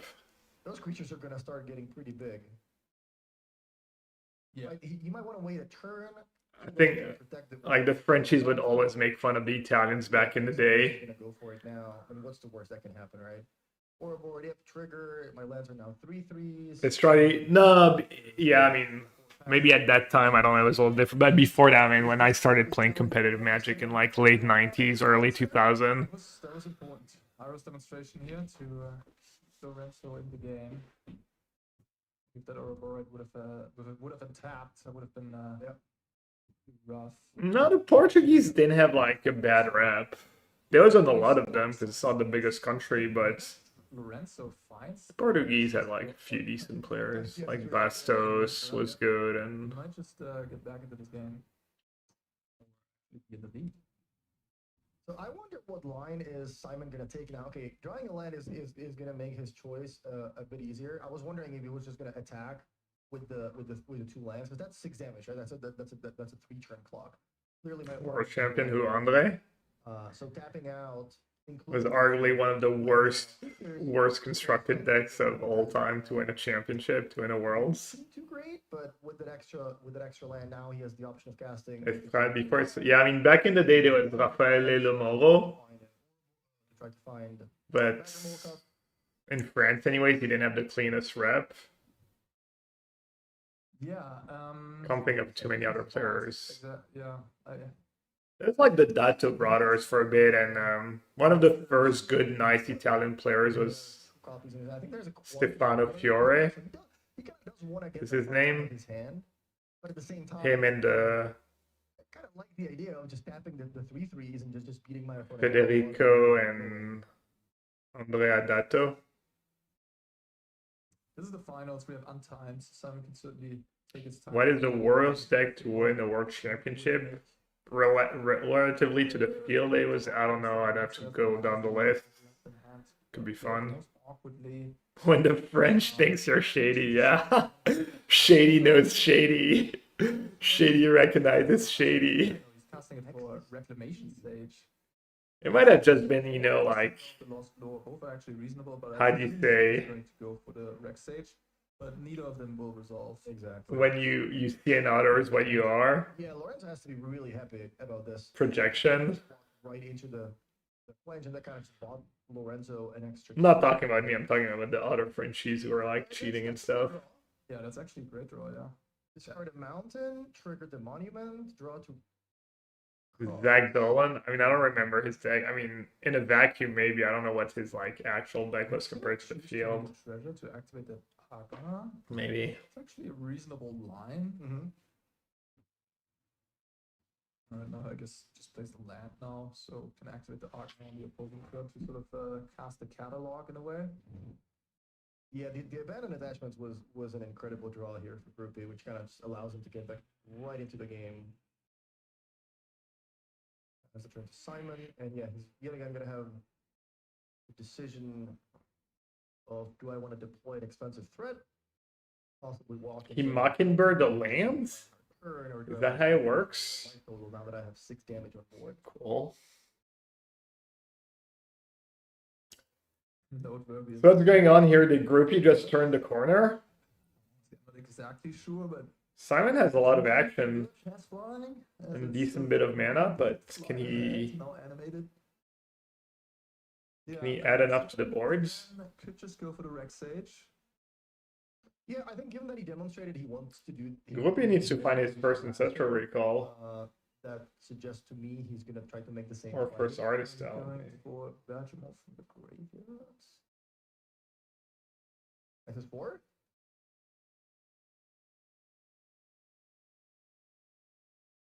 Exist 2? Wait, what's the Verge? Yeah, I mean, he taps 3 power, and then he pays 4 mana. Oh, right, Harmonize. Or 3. 3, I believe. In the Rex Sage. There's the Rex Sage. Oh, that's huge. Wow. Yeah, so Simon decides to go. Okay, for he the gets a little value though. aggressive, decides it's better to just deny my opponent the extra resources. I'm not aggressive enough, so I would just rather deal with your monument. Yeah, I like that. He's slowing things down a little bit. His hand is quite loaded with value, so he can actually play this sort of mid-range game right now pretty well. Yeah, he's pretty well set up for the longer game. Lorenzo draws a Grand, so his hand now contains a Grand, a Boomerang basics, and I think there's also a Firebending lesson. The Grand not particularly effective right now. It does make your spells, cost a little less mana, but I think it's unlikely to profitably attack at this point. Nice to ditch the Boomerang. Interesting. Yeah, I might have kept the Boomerang just to cantrip on like in case you draw something good. Kind of weird to keep Grand. Yeah, we're looking for accumulate wisdom here. I mean, I don't really see Grand in hand. Would be super nice to get the engine going again.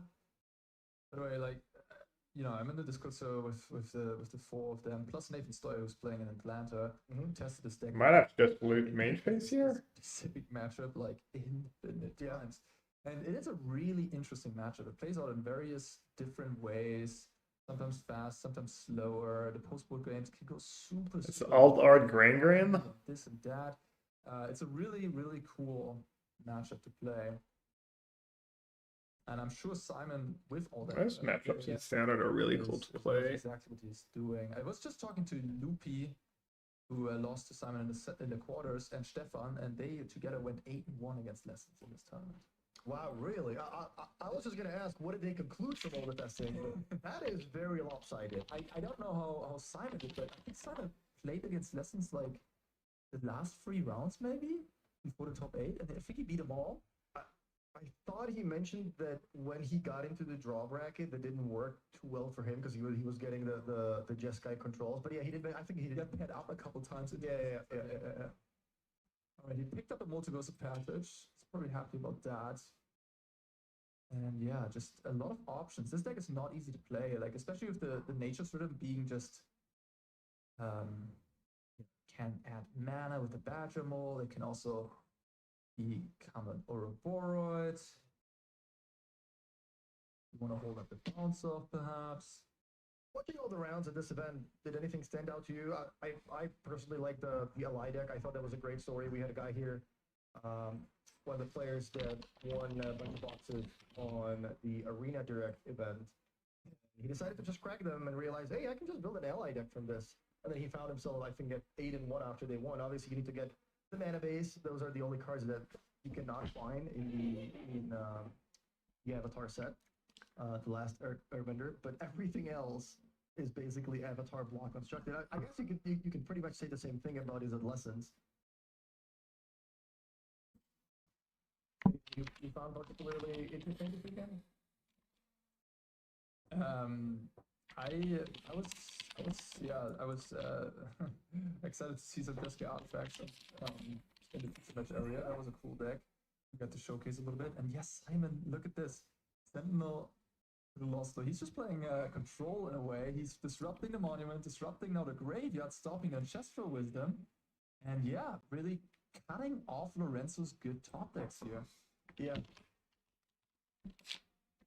Although I will say that with the looting play for Lorenzo, he does have the ability to rebuild his graveyard somewhat quickly, so might actually get to enable the wisdom again.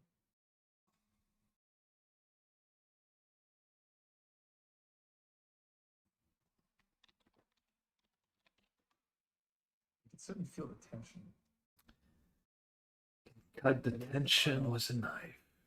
Players are slowing down. You think they're stressed out or nervous?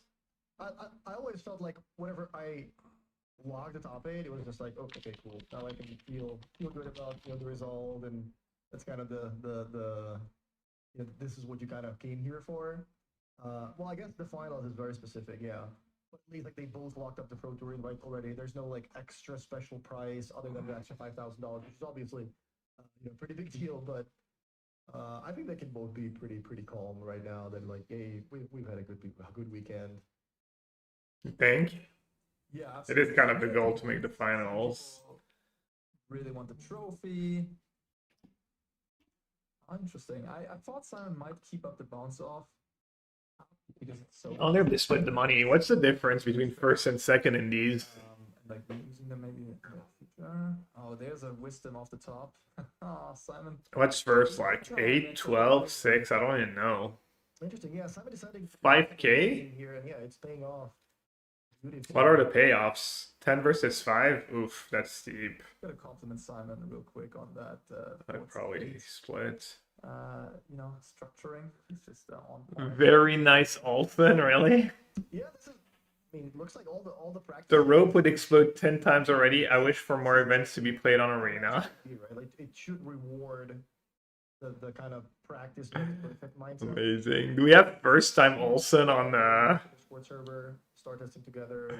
Do we have it in track the results, try to figure out how the decks match up against each other. Probably not, right? Some thinking outside the box, like Willie Adel, if he was possible, sorting out the creatures and going for like a burn play. And try different things, see what works. And yeah, then you can crash the tournament just like Shit. So aggressive. I'm sure he would love it though. Yep. You don't talk about Raul. He was It was a day 2 though, right? Like he got into the draw bracket very day 1. He lost against the Angel, 7-mana Angel that you can't lose the game. And then he was just paired to control every round. Yeah. That's one of the harder matchups for the Simic deck. You really don't want to get draws at these events. Especially with a deck that's not great against control. I think I can log in safely. Yeah. Desperate times called for desperate measures. Yeah. Lorenzo was really hoping to draw a lesson with that loot. Now he's actually killing the red state. And Simon maybe would have liked to have that bounce off up. And yeah. Could have protected one of these 2 creatures at least. Your technique deals with the Sentinel of Lost Lore. But I mean, Simon with a Quantum Riddler and another Nature Vision in hand has to be feeling pretty good about the game. Yeah. This might This is the last card from Groupie's hand. be has a wisdom. This might just be Yeah, maybe we don't need to the ad. with 8. It's not enough, I guess, because yeah, but like he can still do something very powerful this turn. Gets the Badger Mole. That adds a ton. Yeah, that's a good start. Plus now you have or the one rhythm you can I knew he would be a good sport about it. My job here is done. Pretty good line, and then have the rhythm for next turn. You can also rhythm for Ouroboros. That's a pretty. What's that one? Is that the? I'm gonna cast 2 mana. Yeah. The Badger. Should we add it to? Sounds a little aggressive, but That's a decent turn. Yeah, my thinking here would be to try to set up the lead from next turn. Like I don't want to give my opponent extra time. There is 2 lessons in the league right now, so accumulated wisdom is pretty close to being an ancestor recall, which is exactly the way they can get back into this game. So sure, Simon is thinking about that as well, trying to find a board position so that he can next turn possibly get the Crater Behemoth for the kill. He's just harmonizing 4 executes 4 here with Nature's Rhythm. Oh, look at that. Simon keeps on being the control role here. Yeah, that's another route you can take. This way you also take accumulate wisdom out of the equation by just eliminating their graveyard. Yeah, I guess this is what comes from the experience from testing the games. Yes. Simon just realizing, okay, I've played this type of game, 100 times. The only ways I lost was my opponent getting back into the game by casting, chaining some accumulate wisdoms. So I'm just gonna play around that. I'm gonna practically get rid of the graveyard, and I'm gonna take this option away. And then, yeah, without the ancestrals, there really isn't all that much they can do with pretty much an empty hand to get back. a masterclass we are witnessing here. It also just really looks like this deck was well positioned for the tournament. Like sometimes you have these events where you just choose the deck perfectly and the field ends up being exactly what you thought it would be, and the matchup actually also goes exactly the way you thought it would go. And I guess that's exactly what the guys proved, right? With them finishing first or in finals, 10th, and then then that's a pretty good showing. You don't get that feeling very often. Like in Magic is a game of very small edges, and normally the top deck ends up being something like Eber Energy, where everybody has to play the mirror, and the mirrors are kind of random. Here it's just the guy showing up with singing floorboard and just completely crushing everybody because their deck is firing on all cylinders, doing all the things. And I will say, I mean, a lot of people brought Simic Ouroboros, and I think not to unnecessarily hype them up too much, but they tested so much and they figured out the best sideboard strategies. I think the sideboard strategy in this match specifically is absolutely great, and not only playing the best decks, also having a really good plan is just so important, and that makes the difference, and that showcases in their rankings here in this tournament. Putting 3 people into the top 10 is quite. Yeah, that's what happened, Lorenzo. yeah, I mean, any feedback people have about the Eater coverage, I can relay. His way of getting back into the game. There's another accumulate wisdom, so he would have been able to chain them, but Simon playing. I mean, I don't think the problem was the commentators for the US, just like production value. If for some reason they decided to abandon Twitch. Yeah, he has a blue floating, and now in response, Simon realized the mistake. Yeah, right. To do it on the stack. Yeah, he needed to exile both at the same time. What else is wrong with the SCG coverage? That is a pretty big deal, actually. This gives Groupie 3 cards instead of 1. Yeah. Did he draw another wisdom? Yeah, he did. Oh my god, are you kidding me? But he has to fire it off right now. He has a monument. I think there's a talent and a wisdom. So this is certainly. And Simon did not. The rhythm is gone, so there's no Crater thing. Simon might still have lethal to be fair. He could just bounce. I think it's it's lethal. If Simon just if Groupie taps out here for the wisdom, which he kind of honestly has to in a way, he's just gonna die. The problem is they got rid of every strategic thinking and investment and expected to do business as usual. 8, 10, Every strategic thinking and 7, investment. 8, 9, something. Their breaks are longer for sure compared to Fanfinity. Also, streaming without any kind of chat is just watching TV. Yeah, I guess he feels pretty Yeah. safe with the otter in play as a blocker, but you do know Simon has that. Fanfinity showing entire backup games instead of cutting to the last 3 minutes of game free. Yeah. This game might be over. Let's see if Simon can find the winning line, or if it does. Yeah, it seems like it's not like completely trivial to like line up things well and provide a bunch of backup full matches and stuff. Put some counters on my creatures. That's 3, 7. Yeah, that's exactly more than 16. Well, I was gonna say exactly that number, but I'm just gonna say it's over 16. So yeah, well, congrats to Simon picking up game number 1. We're gonna go to sideboarding now, and how does that change? Oh yeah, before we do that, actually, we have some stuff to give away. We have a special giveaway that we're gonna do in the Fanfinity Twitch chat. So when you're watching the broadcast here, you can watch on Fanfinity YouTube, you can watch on Fanfinity Twitch channel, and you can watch on the Ultimate Guard live Twitch channel. So right now, if you head over to the twitch.com/Fanfinity channel, you go into the chat and you type #Ultimate Guard.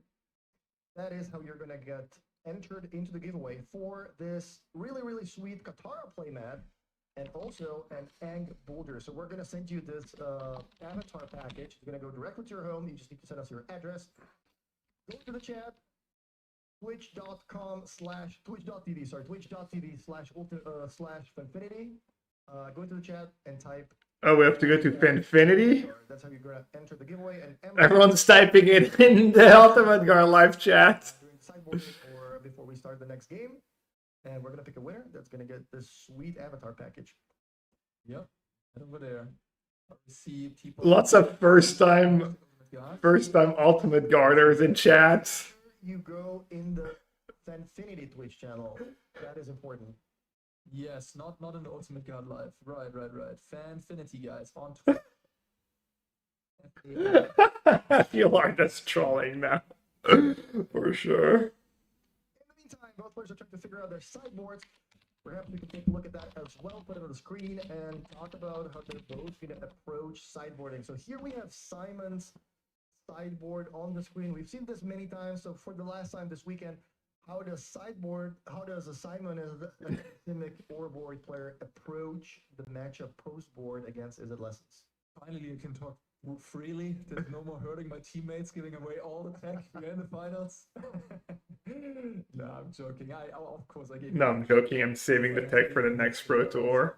We have the Zurax coming in, we have Scrap Shooters, Keen-Eyed Curator, Solga Atlanta, the Vivian is coming in, the Spider Sense is coming in, the Buzzing Seer is coming in, and the Unable to Scream as well. We might have just, shuffle the entire sideboard in and just take out some of these Melt Striders Resolve. Yeah, that's the sideboard plan. It's really, really transformative. I think a lot of people were not prepared for that type of sideboard plan from the Lessons side.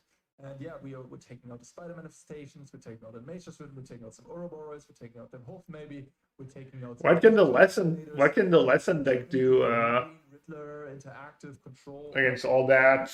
Mid-range value. Yeah, exactly. And the Lessons opponents are just not necessarily prepared for that plan because they have like these Pyroclasms or whatnot. And this worked out well during the tournament against Stefan and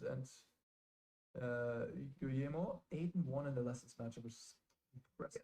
Wow, and just broke it. Issue I have with the Lessons deck, I would like to see some kind of a, not really a transformational sideboard, but to be able to switch gears, like bring in maybe Planeswalkers. You know, people are bringing in Rex Sages against you. They have a Braids. That's why I was thinking was a landfall deck, setting in 10 cards plus and cutting all the shock targets, yeah. So I would like to see the sideboard being. Yeah, maybe people were just like phoning it in for a while. Make your Braids useless, you know, that type of thing. Does it have access to anything like that? Absolutely, yeah. We saw Rao. Pretty cool main deck. Mage, I believe, in recent lists. Even in the main deck, that's a great one that goes around, you know, Unknown, Liberate. Sentinel, that card's a beating. Graveyard Hate. And then Quantum Rift. That card can be a beating. Alright, 1 match left. Here in the I'll be right back. we have seen less of them, I would say, than we've had in the past. People have maybe gone down on them a little bit, or maybe reasons of being cleaner and having more sideboard cards against like stuff like the Mad deck, which has popped up. In Lorenzo's sideboard, we see Jace Reawaken, which is a pretty sweet one. Maybe he's going to bring that one in.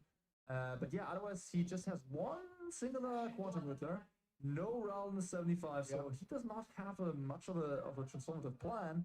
And with open deck lists, Simon also knows that. So Simon can really just disrupt the monument, disrupt the graveyard, and he'll know that with 4 Riddlers in his deck, he's probably going to have the more powerful late game draw engine. Yeah. Essence Scatter, Flash Freeze, Torture Tower, probably Iris Demonstration as well. We have some cards coming in here from Lorenzo's side. And yeah, he's looking to board out maybe some of those Storm Chasers talent, maybe some of those Boomerang basics. Usually is it Lessons players go towards those the cup decks when they're looking for cards to take out. Yeah, that's the one thing with the Lessons deck. If your opponents go after the monuments and the talents and also after your graveyard, then your deck becomes a lot weaker. Here we see the main deck of Lorenzo one more time. This is the version where it's Storm Chasers down. We also saw a couple players choosing a different build this weekend. Players like Andrzej Strowski and Lukasz Jakłowski decided to cut the talent and also go down to 2 Boomerang basics because they thought that they would rather have access to extra counters like Spell Pierce and an extra Eloquentia. They thought it was better to have the deck set up this way in the mirror and against Blue-Green Cup. So that is perhaps something to consider or explore in the upcoming weeks if you're also thinking about playing the Lessons deck. Looks like we have 2 quick mulligans here. They looked at the opening hands. They were both just, no, that's definitely not going to cut it today. Yeah, Wolfie is actually pretty good at mulliganing. The Simic deck has so many.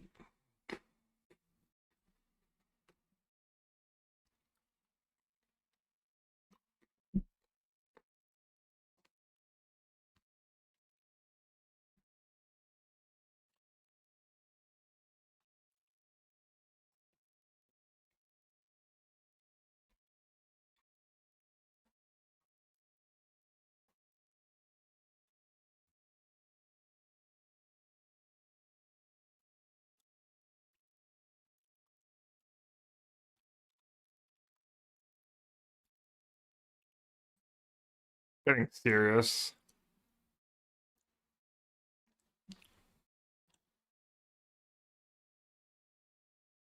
Might need to for a little hand hider here.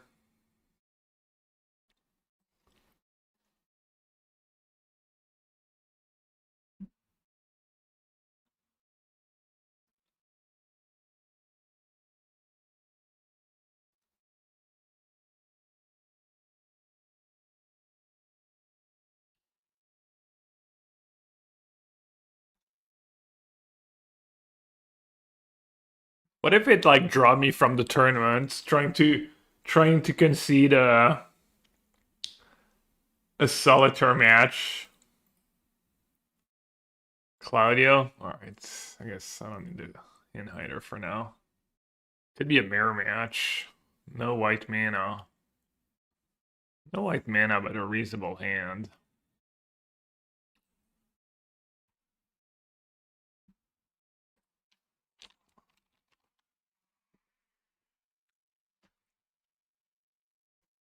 Double queuing the Mox? What? No. They reported it on Friday.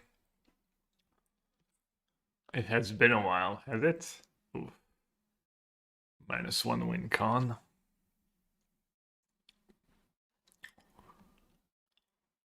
And I have one of my basics in hand.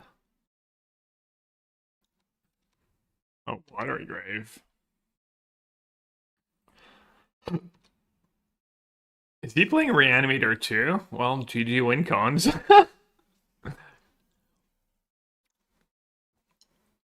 Is he playing blue-black control? Jeskai control? What is going on here?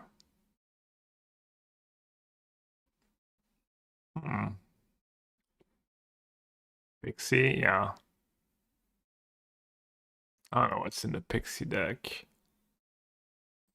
Whatever, I'll play my archive now.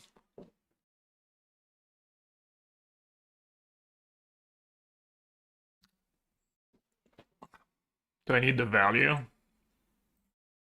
Seems reasonable.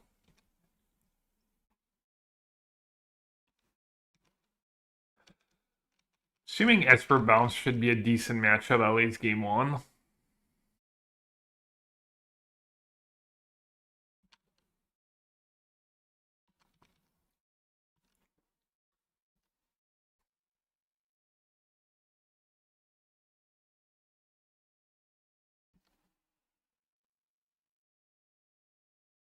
Oh, Kaido, okay.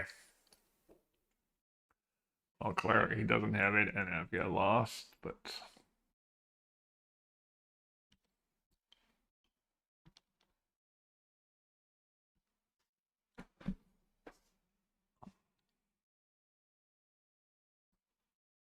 Do you play Spell Pierce in the main?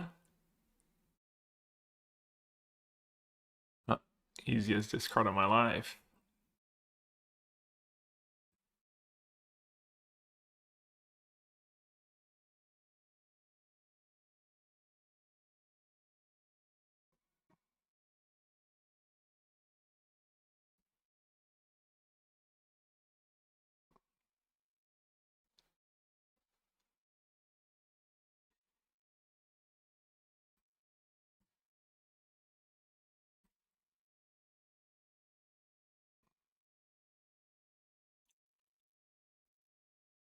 Probably look up a list of Esper Bounce. I'm being all silly. Alright,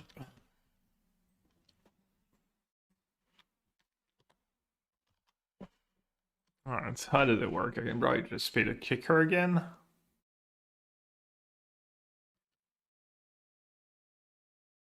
So we get to see 2 cards.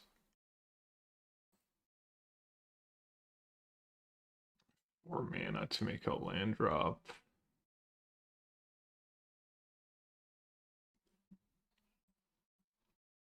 Alright, so what's Esper Pixie? Dude, Esper Pixie is of the meta. It's not one of the 15 most played decks, really. Like, I must be like blind. No, I guess not. Esper self bounce.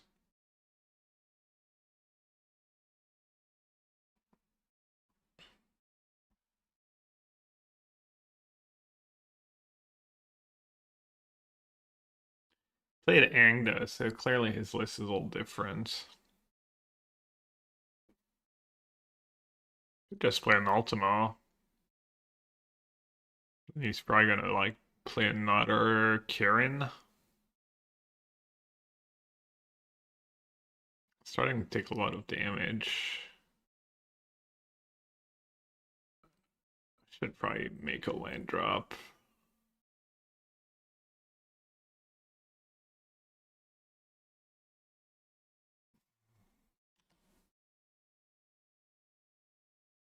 Finding land plus Helix would be kind of nice here. Alright, I need more white mana. And then another land maybe?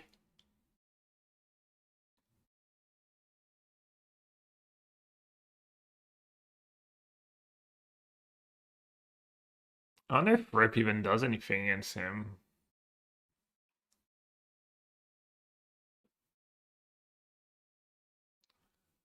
I'm not sure what I want to counter.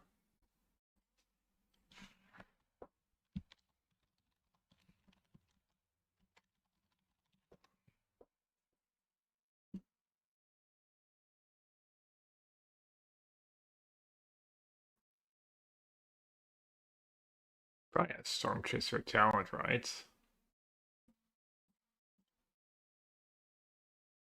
Alright, hopefully that's not a mistake.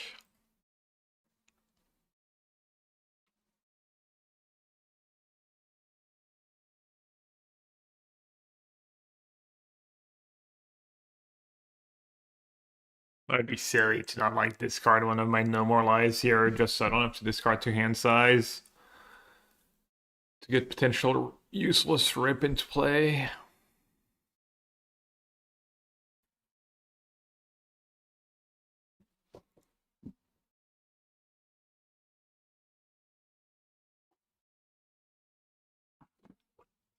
This Garrus top deck's probably Kaido.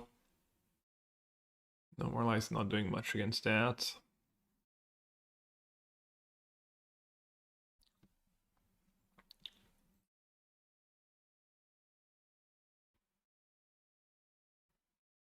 Was the XDD moment? What did he say? Did he do or say something funny?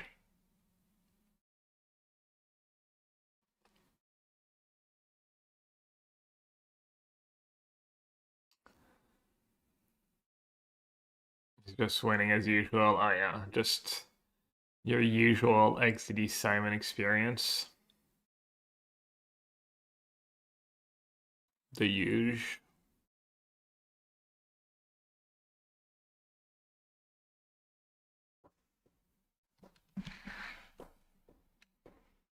Could play Ultima, and then I can't do anything else. I guess I'll just say go.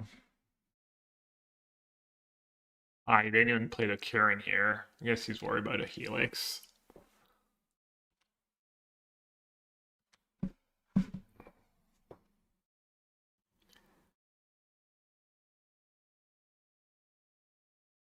Relic. Right, good target for 3 steps ahead.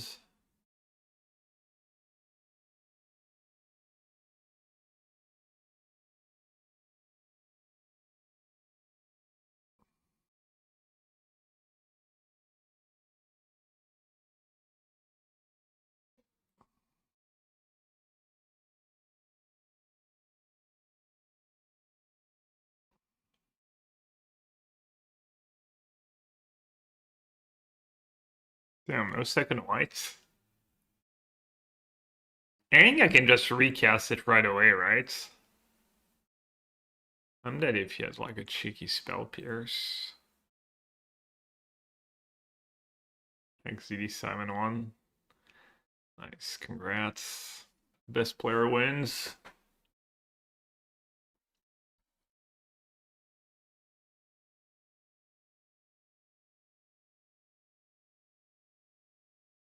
Alright, Ultima is nice against the flash stuff too. Forgot about that bit.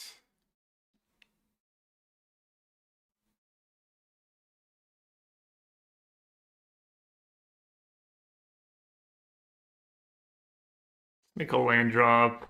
Probably not even gonna have to discard 2 hand size because he's probably just gonna do stuff. Could even just Helix face. Land plus. I think I'm just gonna take Get Lost. Maybe it's a mistake, but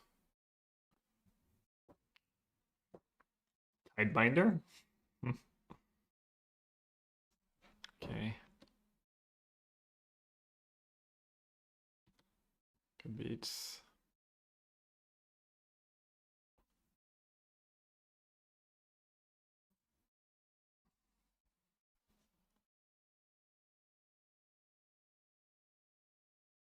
He has Aang and Kieran. Does he have a second Kieran? Second Kieran would be mildly annoying.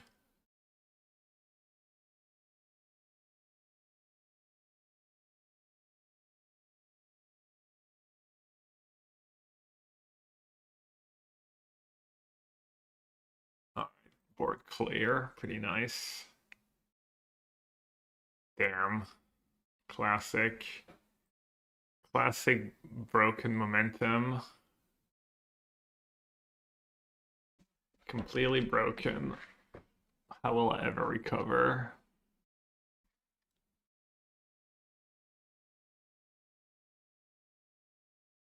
Seemed like you could have been patient with the cure in there. I don't think I would ever main phase a Helix if I didn't have the... Unless he was feeling desperate. Understandable.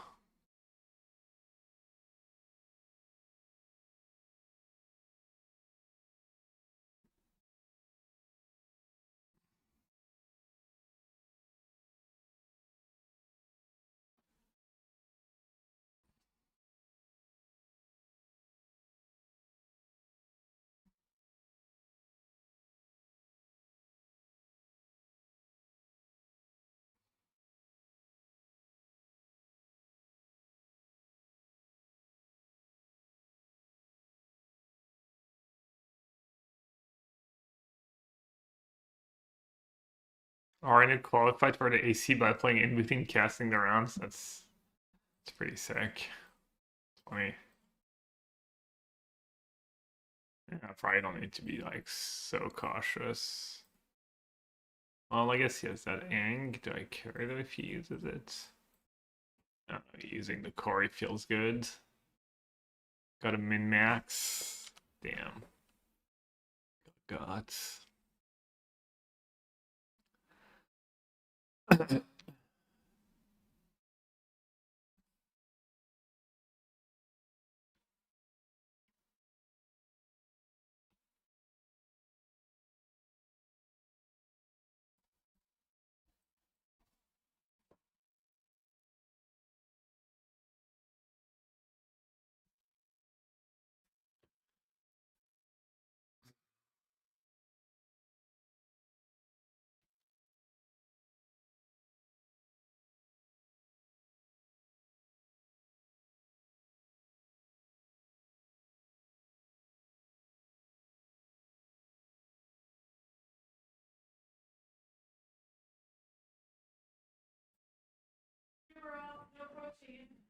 Okay.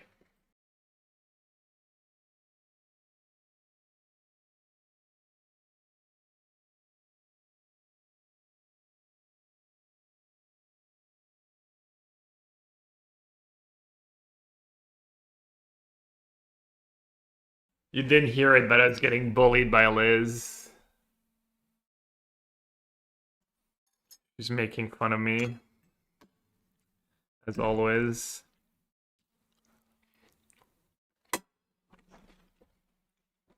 Kind of a Here Master moment.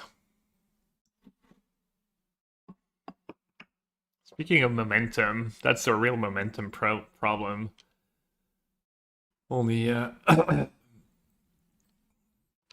only 17 minutes left.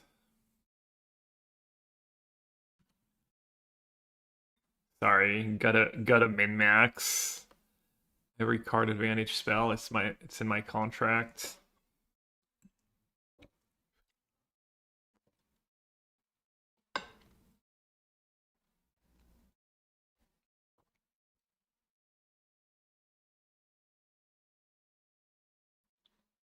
Probably was consulting even for a Helix here. Helix plus another card advantage spell. Counter plus Helix, perfect.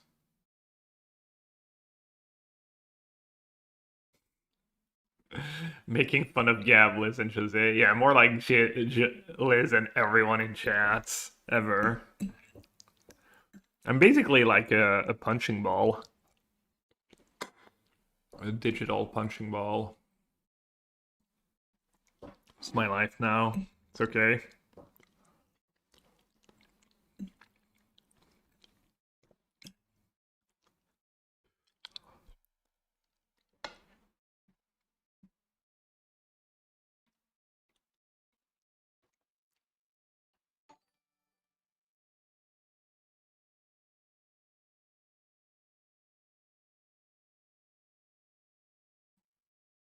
Oh, the massive ultimate guard raids. Let's go. We had the ultimate guard channel on, obviously. Well, you're right in time. I'm doing pretty good in my tournaments. For you in the standard showcase, I'm playing the think the guy came in ninth actually. Italian player who probably tested was Ignotus. But yeah, welcome everyone. Congrats to Simon, obviously, for winning Spotlight Series, and congrats to everyone who did well in that tournament. Alright. Esper Bounce, you say. What's his latest Esper Bounce list? He's played Esper Bounce in the past. Looks like it was a while ago. It was a long while ago. He didn't play for the time angle. Yeah, people are too nice.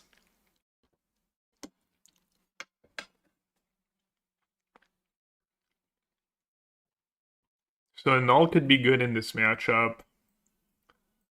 Fire Magic could be good.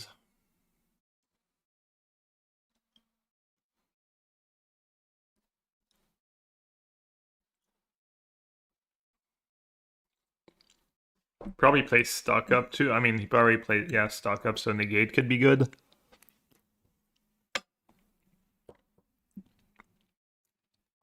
Ultima gets the relics and ends the turn, so no flash creature. I just don't exactly know what's in these self-bounce decks still. It's been a while.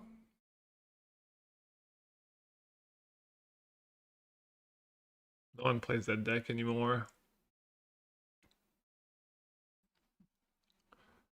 Voice is great, really?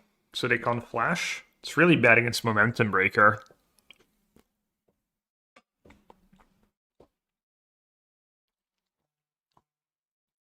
Didn't see Talent.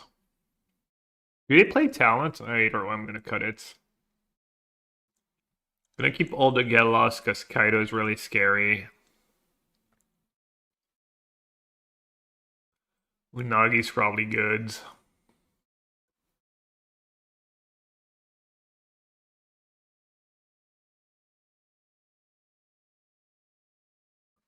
I'm assuming Fire Magic is better than Days overall. You could have the 2-4 though. Tidebinder can't be bad. Yeah, Tidebinder is probably pretty solid. Maybe I don't need all these abrades. Alright, I should probably have summon alls. I don't know, I was running out of time.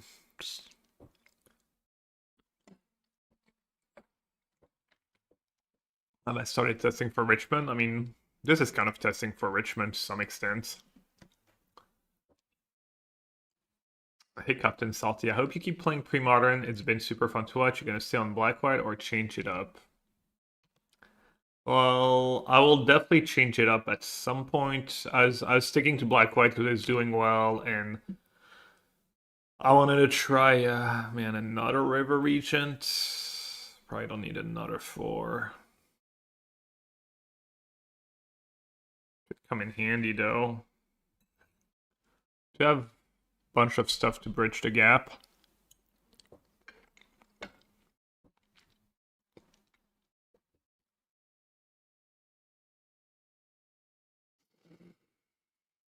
I'll keep it.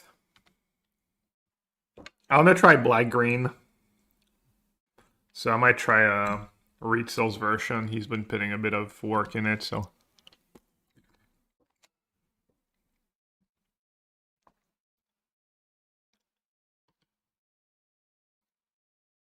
Well, I don't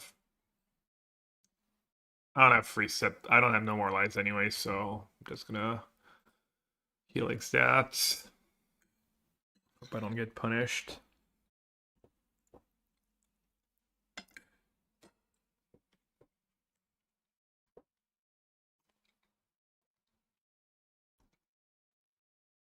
The rock, yeah. Try to tune that deck, because I feel like I already did a pretty good job tuning the white black deck. So, time to move on.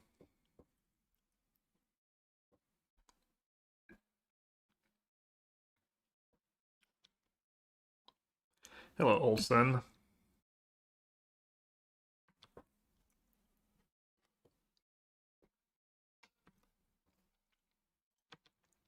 Still no Kaido.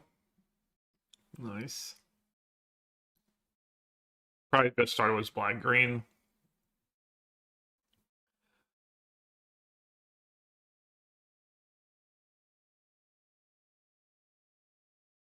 So if I'll let it resolve, he like takes a 3 steps ahead. Alright, you can see my hands.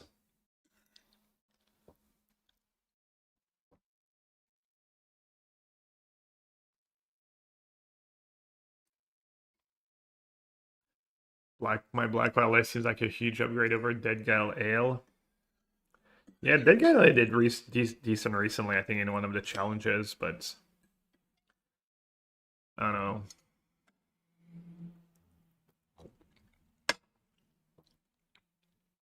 Exalted Angel doesn't strike me as amazing. Alright, I feel like I need to interact, so let's try and counter that. He has a lot of value. He gets to get back at the rest, but still kind of adds up. Gelos could be good here. I could Gelos the Tal in response to him activating it. But feels like I'm falling behind. Might just be a really tough matchup after sideboards.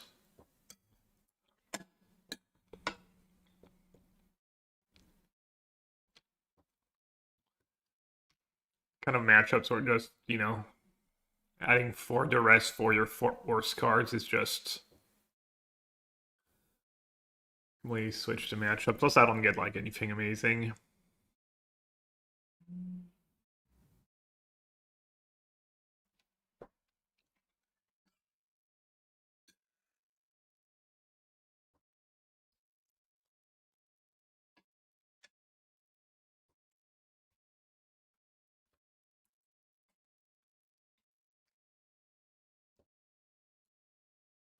Good value, having to use a Gale loss on level 2 of a... and him hitting lands. Feels good, man. Feels amazing.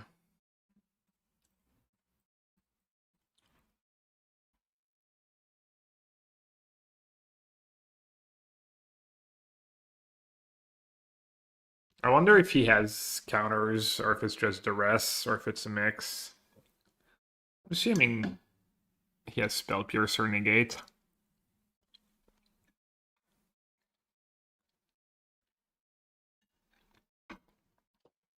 Probably a matchup where you'd be happy to have Shiko.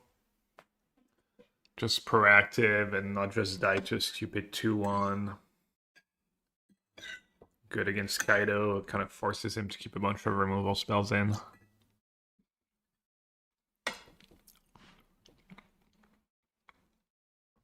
Up.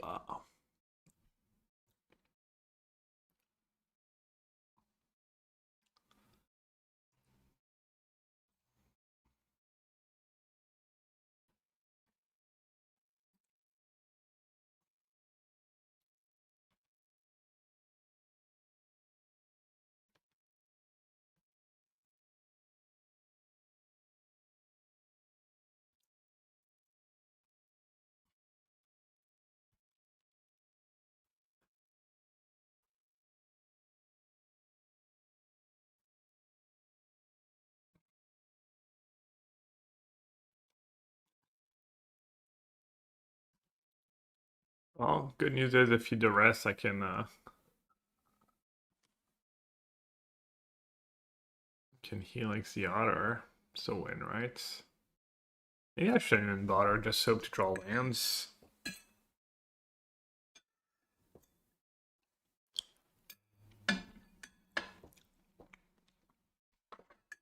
Let me know, let's see if he wants to take my Helix. Heal free. Pixie.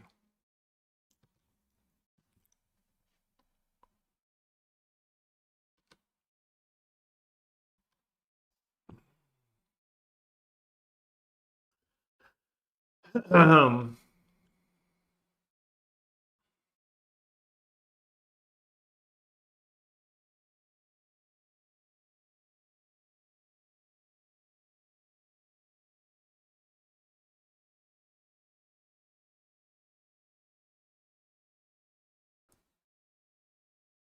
So if I draw land, I'm not even sure if I'd rather... Yeah, I guess that makes sense either way. Can just bounce the token, go face.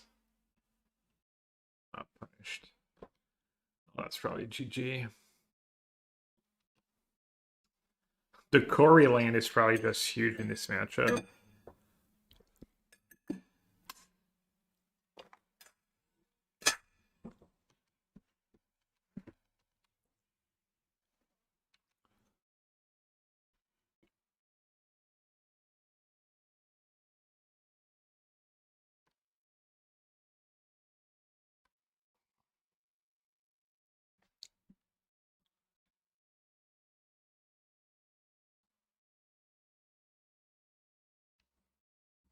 Amazing though. I get to kill both otters. Feels like a win. Maybe I should bring in Bisa against that sideboard plan. Do you think Bending will make a comeback when it gets functional mana from Lorwyn? I mean, it could come back into meta because of the...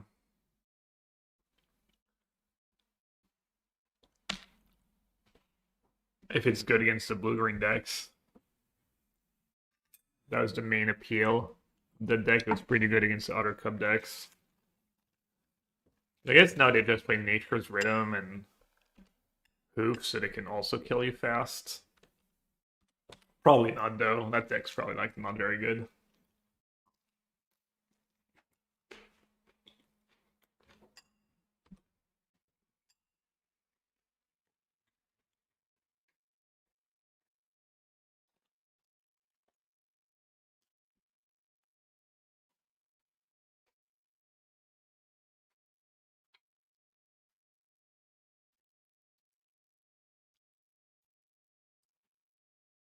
What forming an artifact?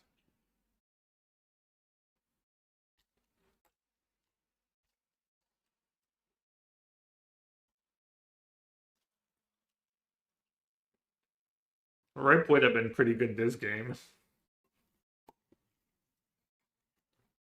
Maybe I should keep one in.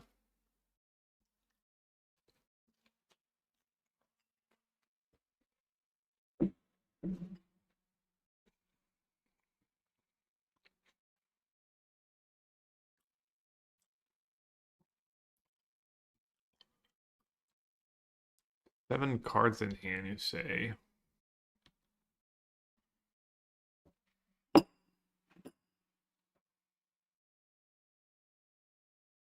I thought you were talking about a band deck. Oh, the forming an artifact, the Carless one.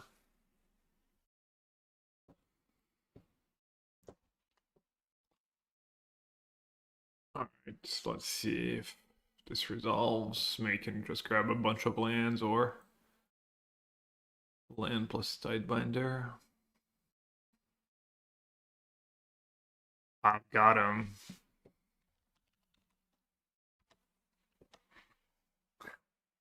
Absolute win. Massive win.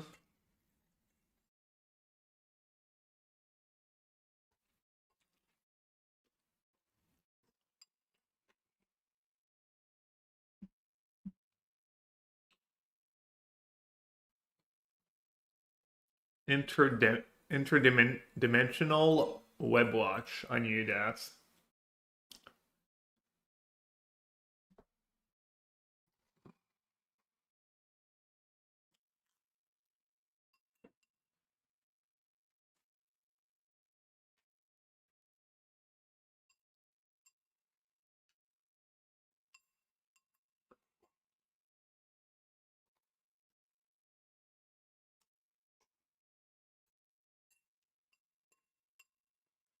Maybe if I'm gonna board out Rip, I could at least bring in River Churn Monument as a win con. Either one.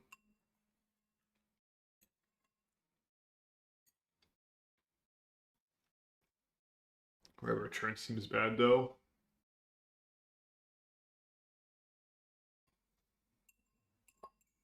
Yeah, Claudio's got all the loops. all the possible loops.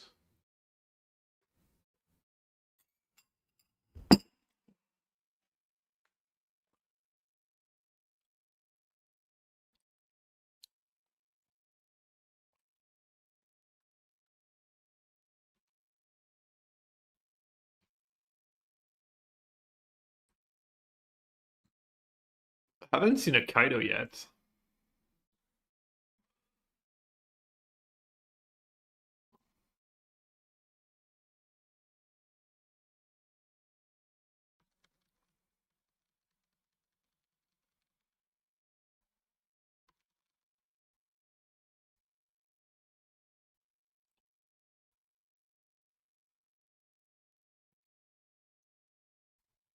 Just flexing on me, so busy he doesn't have time to sack maps.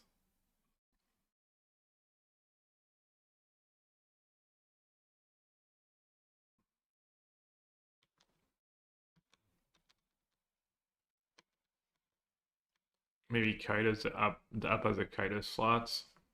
Maybe. I don't know.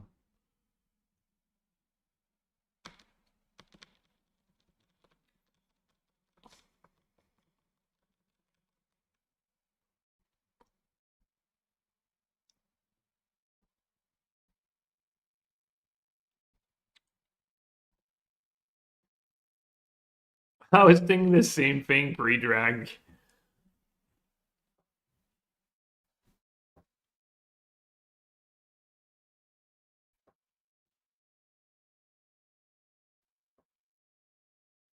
Oh, he's playing Stradi's list? Hmm. Alright, I'll go take a look. Requisition rate just to pump. Now lethal. Close, 2 more spells.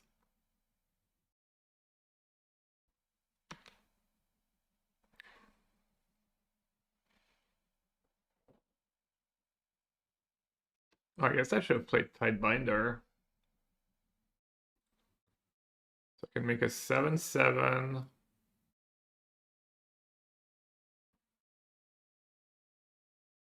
You know what, whatever. I'm just gonna play it for the max, and if he has an instant, I'll just lose. Fine with that.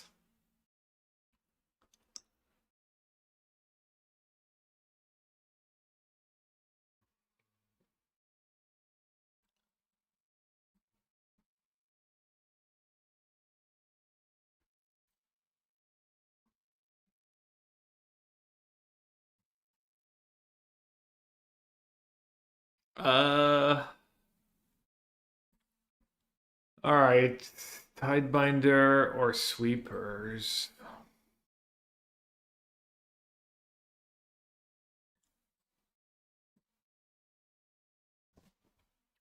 I just have way too many removal spells.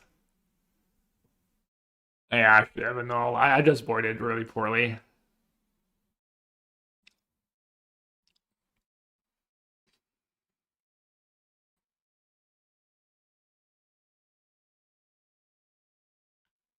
I'm just gonna cut all the sweepers. So I don't have to sweep away my own creatures.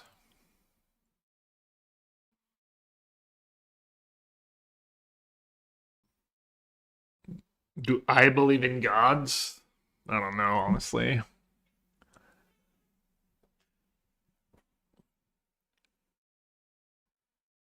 The mana base. I'm playing the version from the European Spotlight, Lyon Spotlight.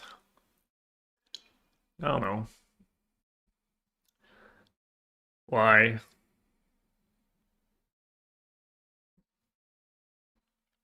Let's do the counters.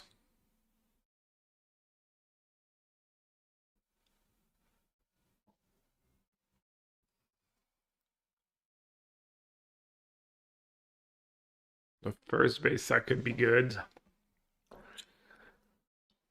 Get lost. I mean, I guess I don't really need get lost.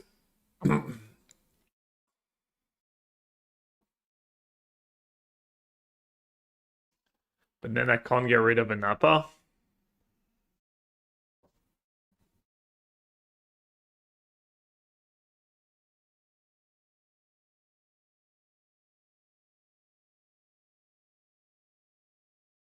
Yeah, killing the town's kind of nice. Voice could be good. His deck's kind of mopey. Maybe Chatter, like, Quaile was on that next level.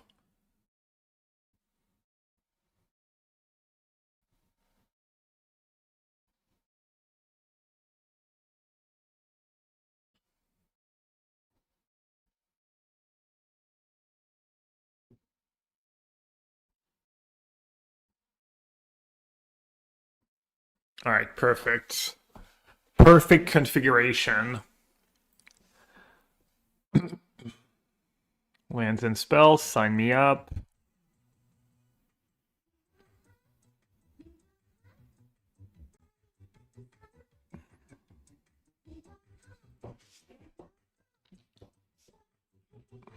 Second white.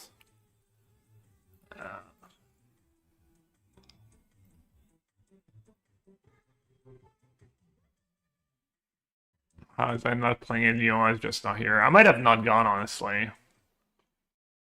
Might have not gone either way. Alright, we found second white mana. Wow, all the white lands. Kind of feels good to bin 2 lands early on. Dr. Teapot, thank you so much for the Prime sub. If anyone else has a Prime and wants to dodge the dreadful ads.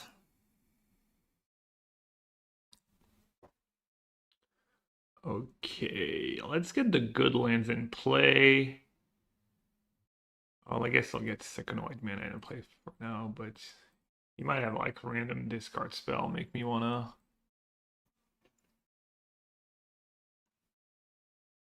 I have the lands I need. So his next turn's probably gonna be like bounce that, draw some cards. Fire magic seems nice.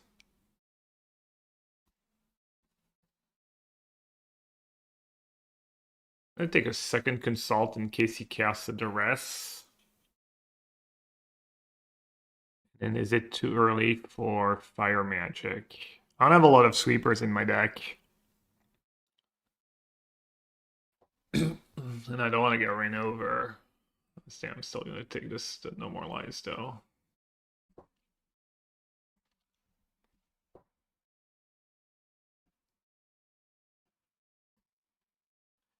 Is blue-green the best deck? What did the stats say? Didn't Landfall have better conversion rate? But maybe Simon's build is just really good. He's just stuck on lands. That's unlucky. Alright, let's not get too comfortable though. Let's not do anything too silly.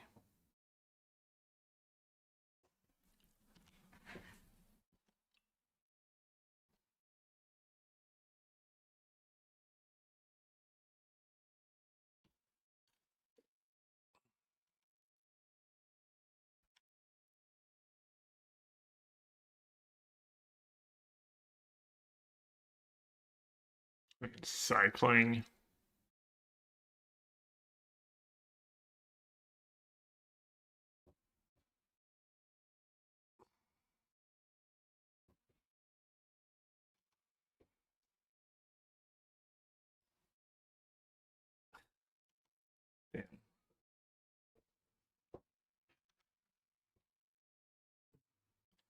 Alright, let's see if I can find a creature. Yeah, that's perfect. That's good. Well, I didn't really need the land, but...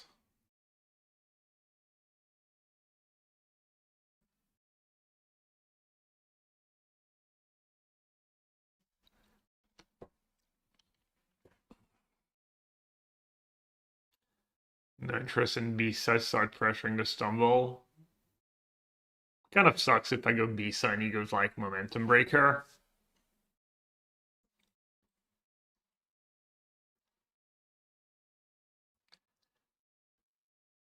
But it's...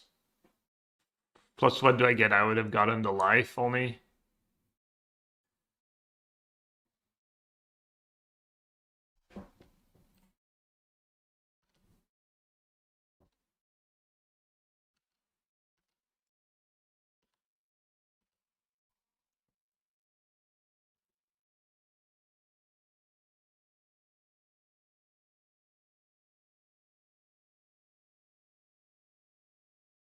Nagi seems nice. Then maybe a null. Could have taken a Washington too. Or it doesn't matter. I have no idea, to be honest. It all looked good. Keeping one of the cheap spells might be reasonable. No, he does have Kaido in his deck. Okay. I've gotten the card, really? Life and a card? Then I probably messed up, yeah.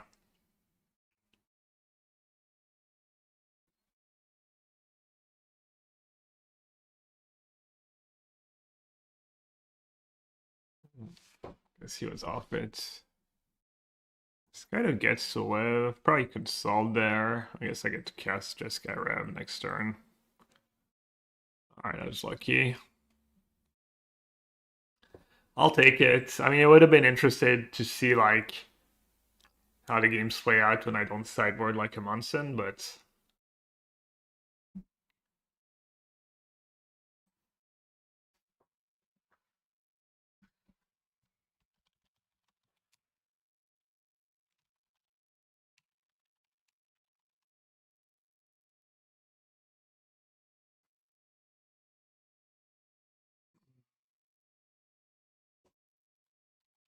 Maybe that doesn't like... Okay, there we go.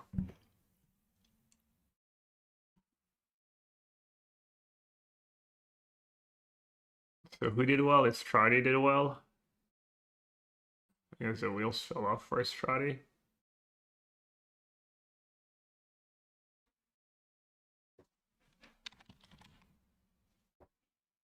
Oh no, 20th, I just missed him. Oh, he had free Kaido.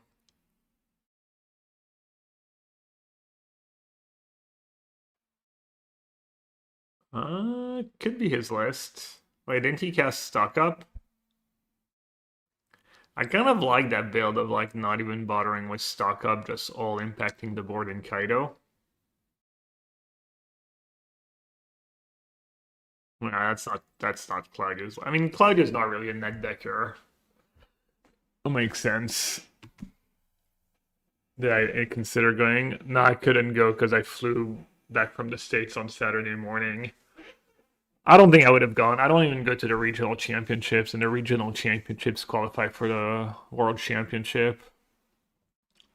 I mean, I might have gone, but I try to keep the traveling to a minimum when I'm not going to a pro tour.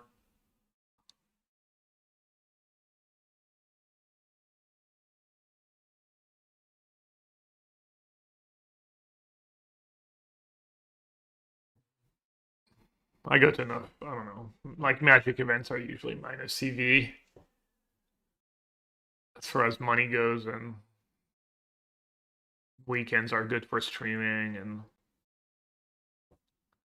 like Lyon is really, really close. Like door to door is probably like 4 hours to the site, so I might have gone.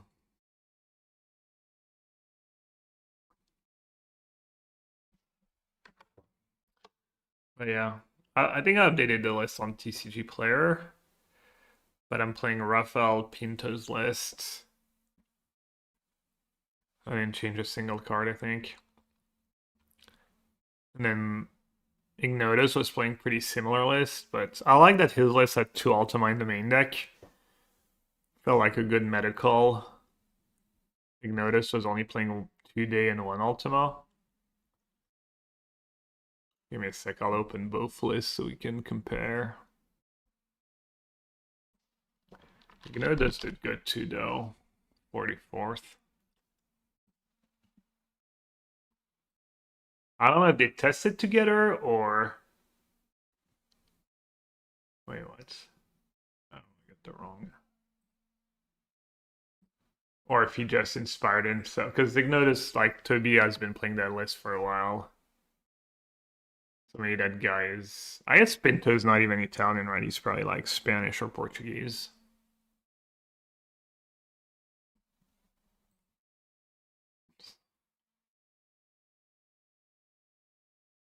Like, I didn't like that he was playing like... No, two Unagi's fine, I guess. 2 Nagi, no River Regent, and then only 1 Ultima. He's playing 4 stock ups into River. The other big difference is he's playing like more cheap removal, and then this guy just played 3 steps ahead, which has been nice for me. And his sideboard's pretty similar. Qualified for all the predators of the Hall of Fame. No, you get 1 invite a year. So right now I'm qualified for the first 2. Because I did good in last year's Pro Tours, and then I can use my Hall of Fame invite for the third one. If I don't requalify, I can also use the Hall of Fame invite for the new limited tournament they're doing.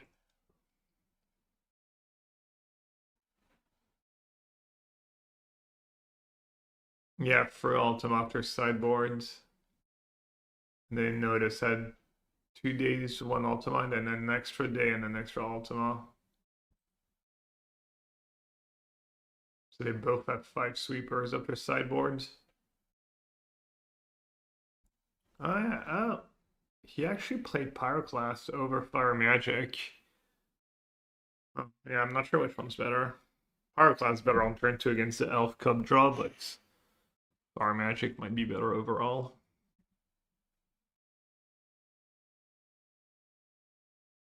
He also only played 2 basics and then played a passage over in third basic. Oh, 2 minutes. Alright, we haven't played against Blue-Green yet, or Lessons. We farm like the random matchups. Played against Sultai Reanimator twice, which feels like a semi-bye. Just super favorable matchups, and I beat Black-Green Uro. Which was a little scary, but didn't seem like a bad matchup either. What else did we play against? Esper Pixie. Oh yeah, that's 4. Okay, these 4.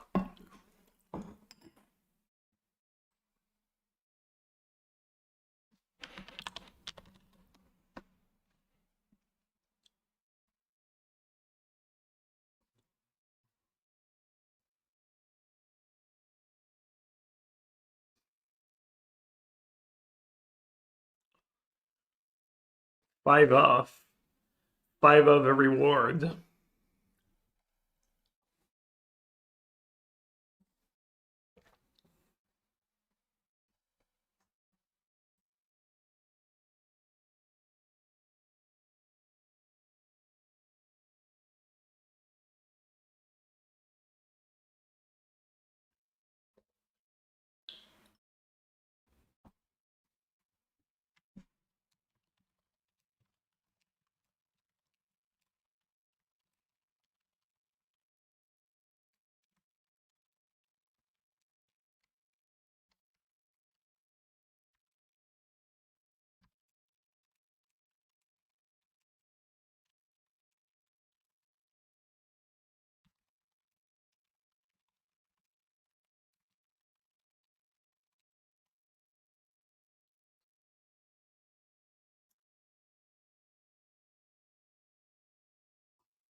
Roommate. Is it hand hider time or 4-0?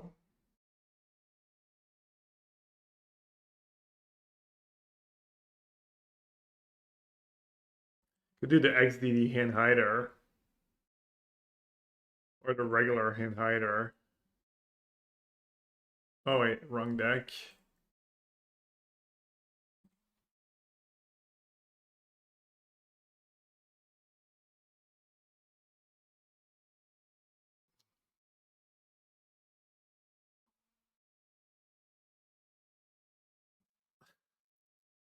Awkwardly cut hand hider. I don't think I'm fooling anyone.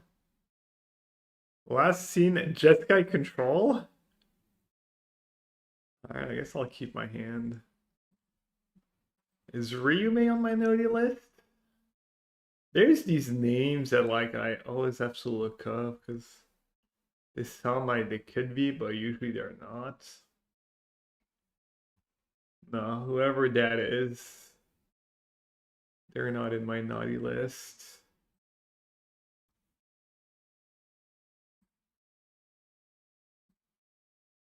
Let me get the hint how to write though.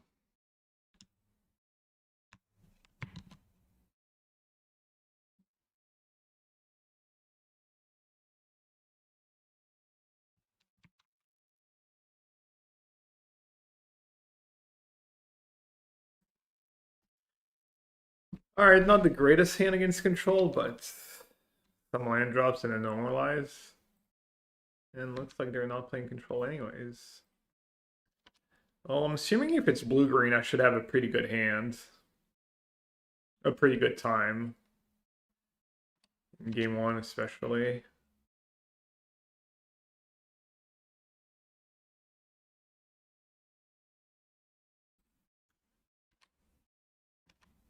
I guess I'll save my braids. Try and see if I can get the land with an Ultima, maybe.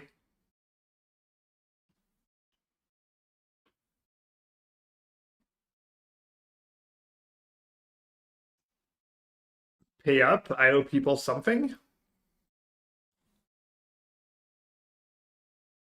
Chat, brace yourself. First ace since I've been back in France.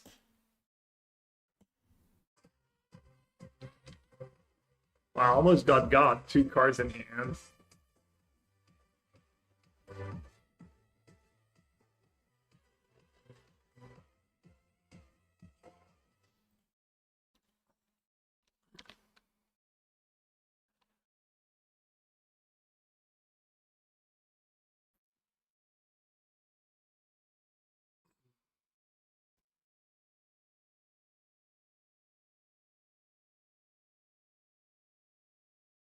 Cub? Can I make it to Ultima?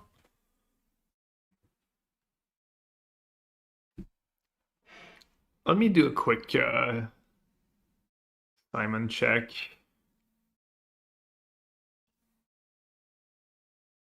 One Spider Sense in the main deck.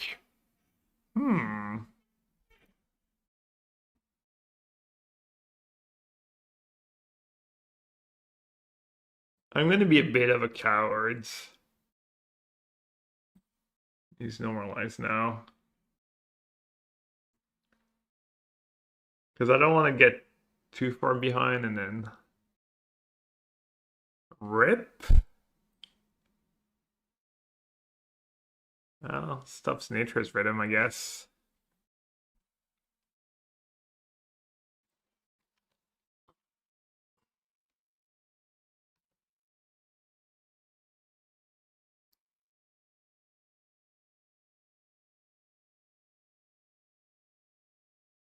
Seven mana, you can go like spell plus Riddler. At least Riddler taps him out of blue. So you can hardcast Riddler and Spider Sense. It's kind of good for me. Gab, my internet went out. Can you please play again? How do you know I played anything if your internet went out?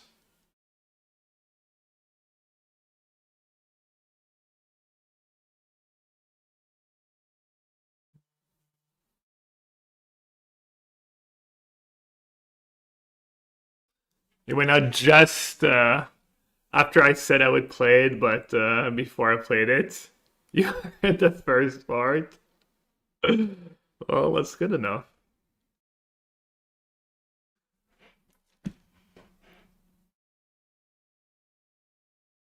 That's pretty solid. Nature's Rhythm for Riddler. Draw 2.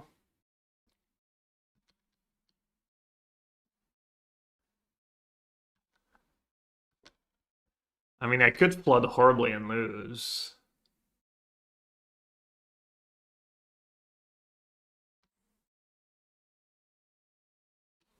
So he doesn't get back the land, right? Yeah. Nice.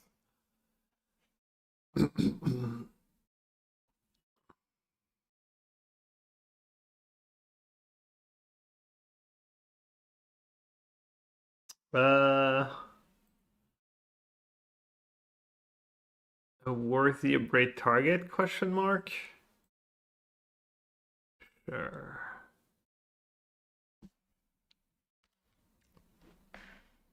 Wrong special lands. 100 upgrade. I mean, I could let him like Hardcaster, Riddler, decisive upgrade for later.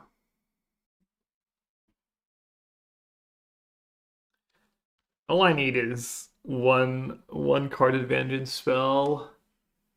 One of the Jeskai Consultor stock up in my deck.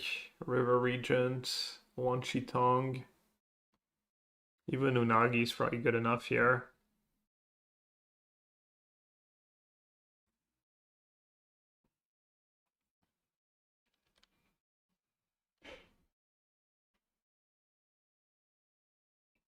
Surveillance.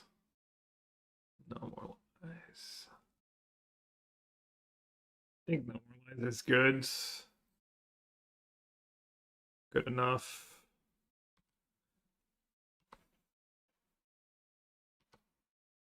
Actually, I should have waited a turn. I don't know why I did so. I was just kind of brain fog. That made no sense.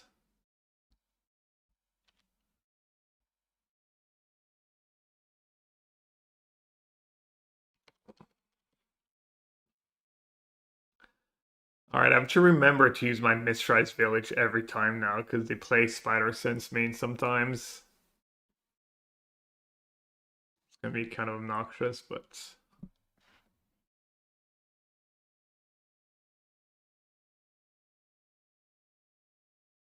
I see Riddler is one of the best cards.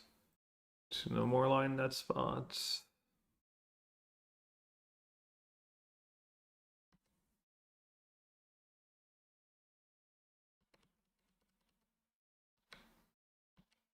Up to mana. Well, Spider Sense can be 1 mana if you bounce a tap creature.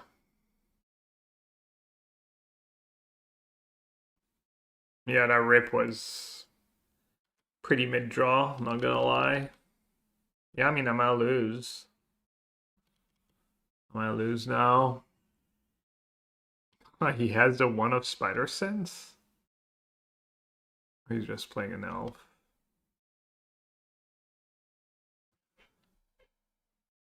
Four cards in hand. I guess I should cast it. Yeah, I played that one Day of Judgment too soon. At least one turn too soon. Oh, he bounces his own Riddler. Oh, bounce off. Right. A Fountain Port in this deck. Probably just play another Corey. If you want that effect.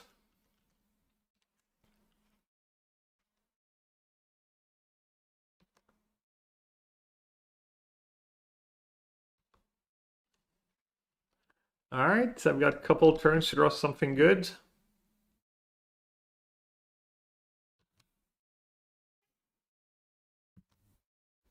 That's not it.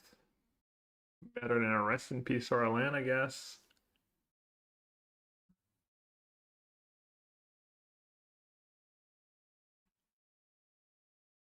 The hoof? Oh.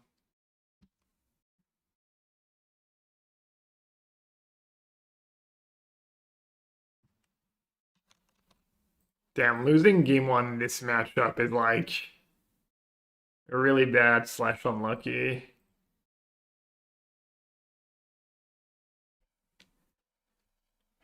Well, I would assume.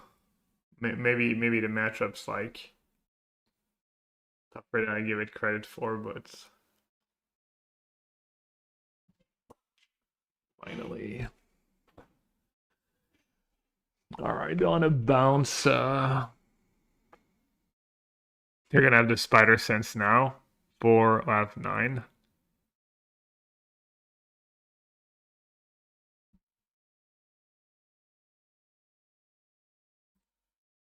Complaining always works. I don't know. I felt like the word crying. I don't think I was crying. But yeah, complaining. Obviously, complaining always works. Alright, not a bad spot to bounce. It lets them riddle. Do they have a riddler left? Warped. I mean, bouncing the riddler to get to cast it eventually.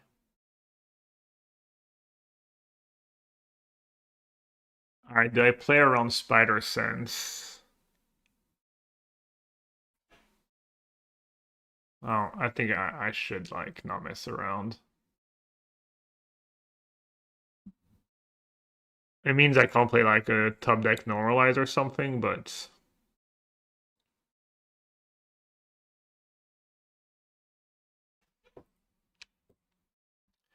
Let's bounce the Gene.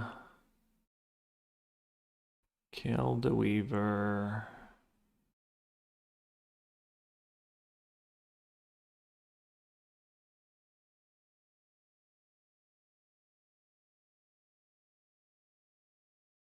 They have a Riddler in hand and a Riddler in Warp? Hmm.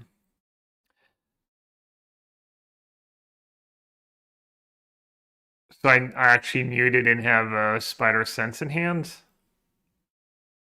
Or they have a mystery card. Alright, didn't matter.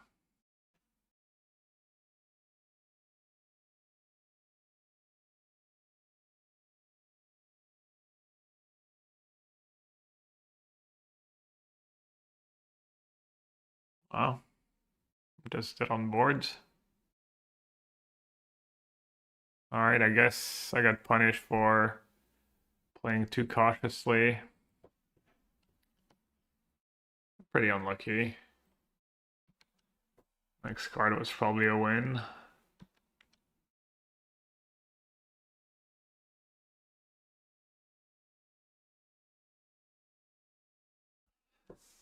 The sequence well though, and I cast that one Day of Judgment without thinking.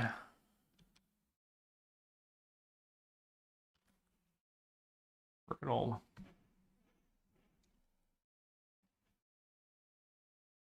Alright.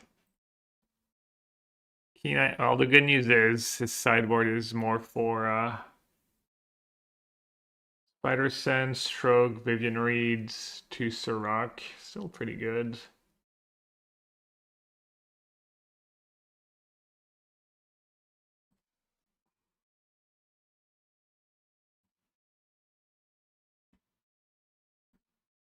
Opponent played pretty well too.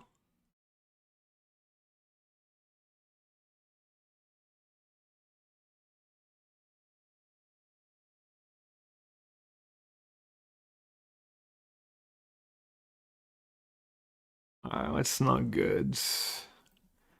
Rip through both my rips. Pretty nice upgrade.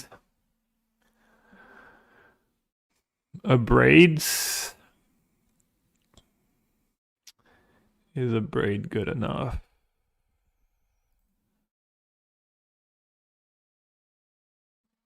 It's the 4 free Sirach can be countered and then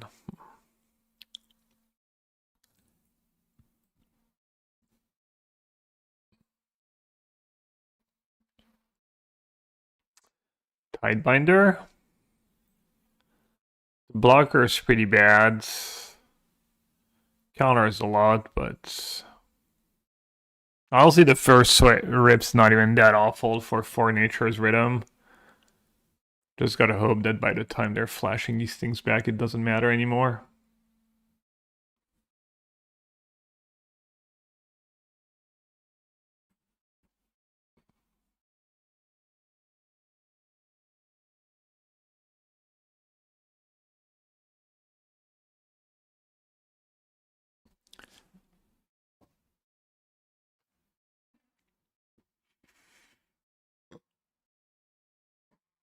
I could cut some top ends.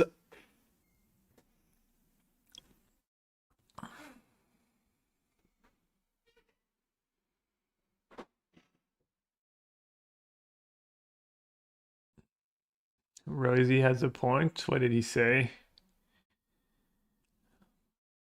Bisa to make them commit more to the boards. Nah, they're usually gonna have less cards than me in hand, and then B-side doesn't block Riddler, it doesn't do well against Uro. I already have too many cards. I'm assuming I should have these get lost.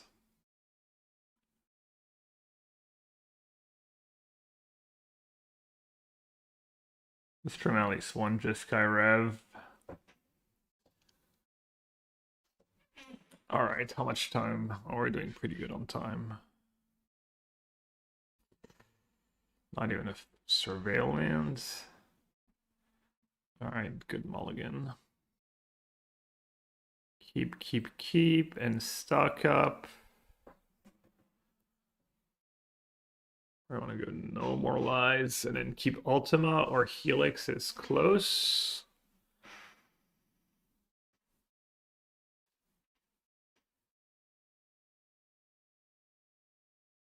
I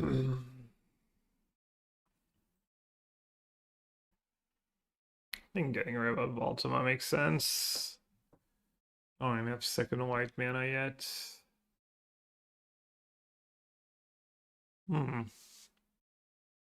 We got normalize.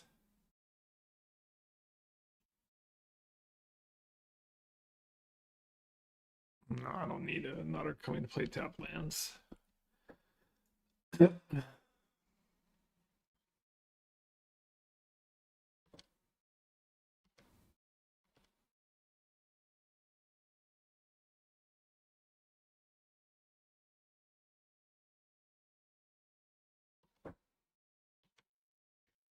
Yeah, was the elf like a psycho?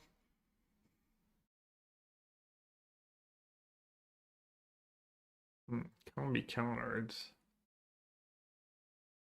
I get lost the elf, and I didn't keep Ultima.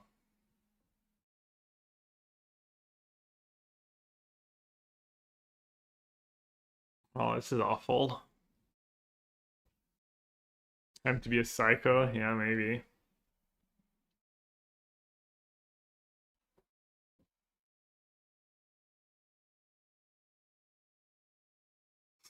Oh. Yeah. Maybe I should supposed to play Thundering Falls. I kind of forgot about Thorak. Just get lost the Thorak. Probably, honestly.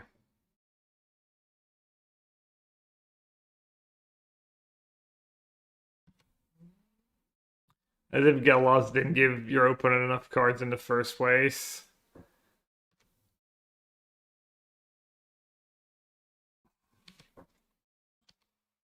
Just ignore us and lock in. It's a good idea. Only 1 minute ahead. These games might be long. Might be really long. It's kind of good news. Probably means he's stuck on lands. Or it's got nothing to do. I guess filtering the first draw is kind of nice.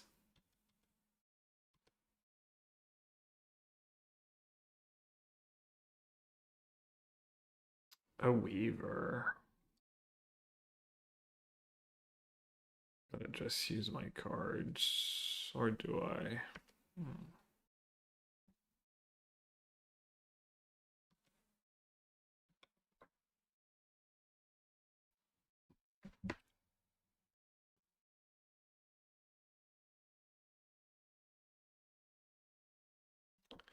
Play a bit into Spidey Sense, but have a stock up backup and might have to anyways.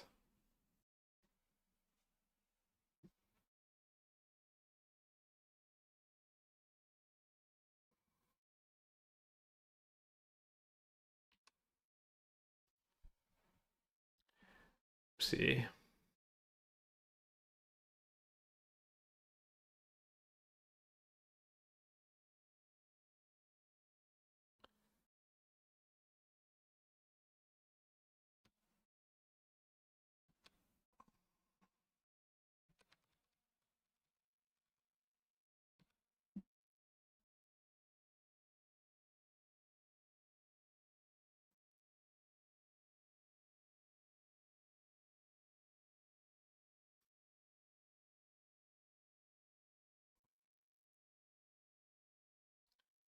Lane and Lightning Helix, I guess.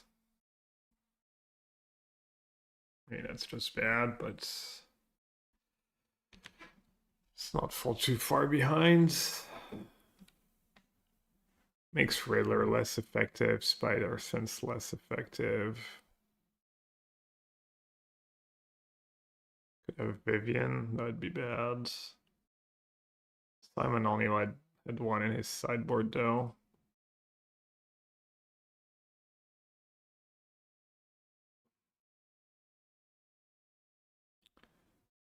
No Vivian raid.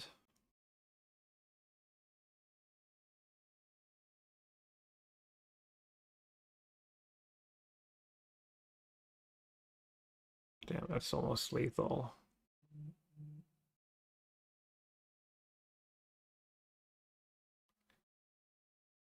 This helixing deal didn't work out very well for me.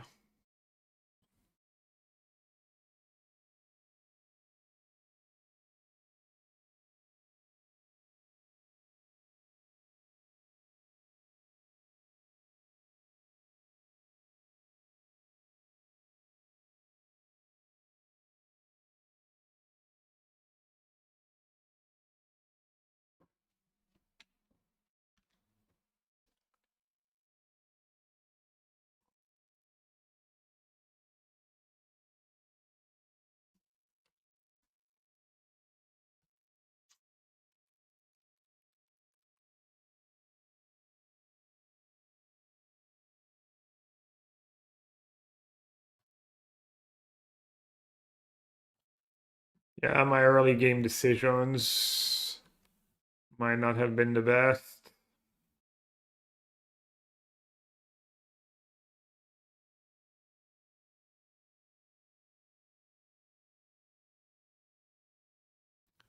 Should have probably factored in Sirach and just played another tap lane on 2.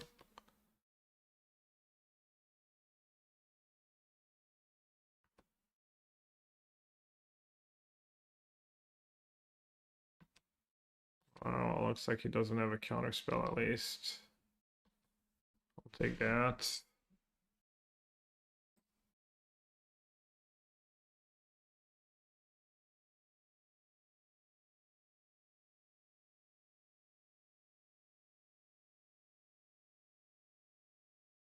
Just dead to a hardcast Riddler right now. Not really, I can Lightning Helix face, but that's not gonna win me the game.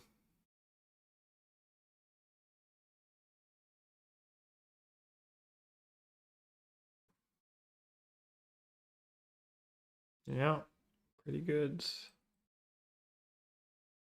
Even Jeskai Rev's not that good in that spot.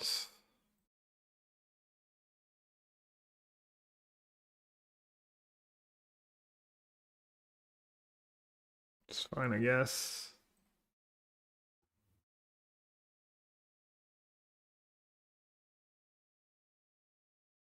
Could maybe burn him out. And his Fire Magic's looking really bad right now. Just drawing all the worst possible cards. That stupid regen every time. Just completely owned me both games. Jesus Christ. Oh. Brutal.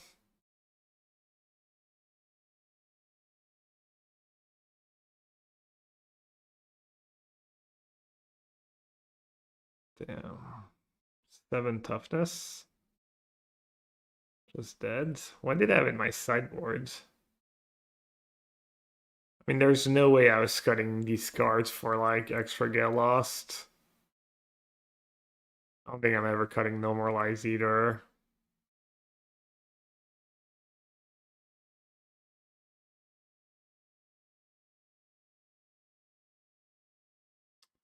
Get lost would have been good this game, but instead of what? Time Batter is just too low impact. I mean, I guess I can Helix face, I'm not dead yet. Fire damage deals 2 damage, 6, so I can do 1, 2. Oh no, I can kill it. Oh, easy. Well, we're fine. Yeah.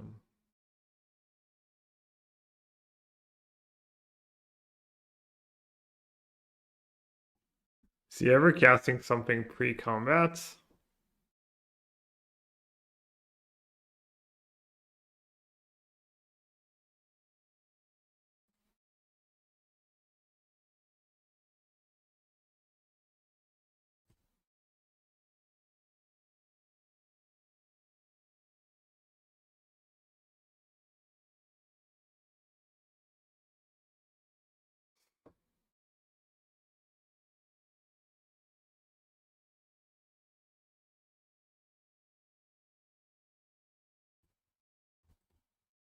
The greatest river region of all time.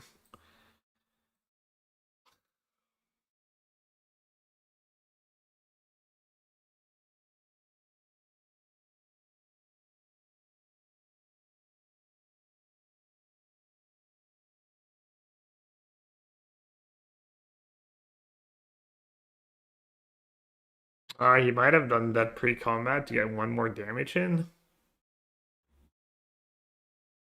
I was thinking because of the misride village, it actually would be silly to lose to a counter.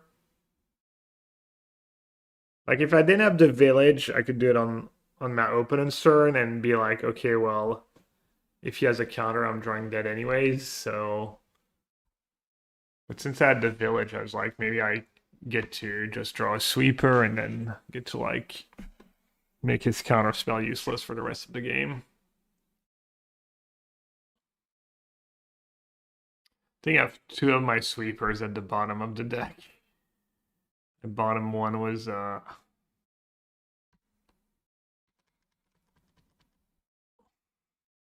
my mulligan and one was something else.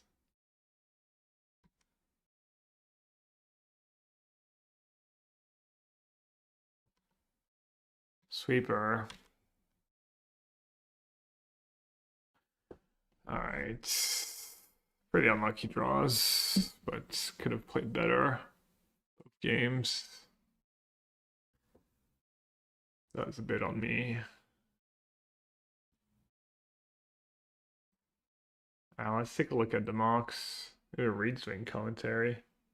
Every round earns them more prize money, and the winner, the only 3-0 to emerge from these 8 players in Modern, will secure the other grand final seat as well as a seat at the World Championship. The interesting part too is that if it happens to be the same person, well, then there's no final because they would just be playing against each other. They get all the prize money and of course the seats as it were. It's happened once. Championship. But Reed, we are in fact transitioning over to Modern here, where I know it's going to happen 1 in 8 times. Modern specialists and are excited to get their hands on the constructed portion where it's a known quantity and they can see if their prediction for the metagame or their knowledge of their deck are enough to propel them to that victory. So let's take a look at our opening matchup here in Modern. We've got Rodrigo versus Claudio, 2 countrymen here from Brazil about to fight it out against each other. And even though Claudio has a lot more experience in playing Modern, you can see he's played about triple the matches. They both have a very similar Modern win rate, Reed. So kind of interesting to see 2 players of, roughly equal caliber. Double Q nights, about to delay. It's going to put a lot of pressure. They recorded on Friday. The deck choice that these players channel, the Magic Online channel, has taken with him into the go give them a follow, obviously. On Jeskai. It's usually good content. It's not very active, but when it is, I would say is one of the most well-rounded decks in Modern. It's got a really high density, it just jumps off the page at you from looking at the deck list. A high density of the very best cards in Modern. Think Ragavan, Flage, this Quantum Riddler, Solitude, Ephemerate package. So it has a lot of different ways that it can come at you. Makes it difficult for the opponent to prepare for everything, and difficult to sideboard against as well. How would you describe this deck? Would you describe aggro it control as like a mid-range deck? Is it a combo deck with the the blinky stuff that you mentioned? Like how would you describe it? Great question, Marshall. For me, through the scope of Modern, this is about as close to mid-range as you're going to get.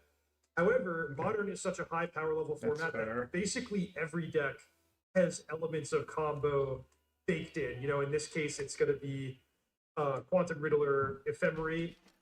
In the case of Horus Energy, it's a Johnny Goblin Bombardment. Reed's such a good commentator. So, you know, even the just really good at Magic and really articulate about it. Tricks up their sleeve.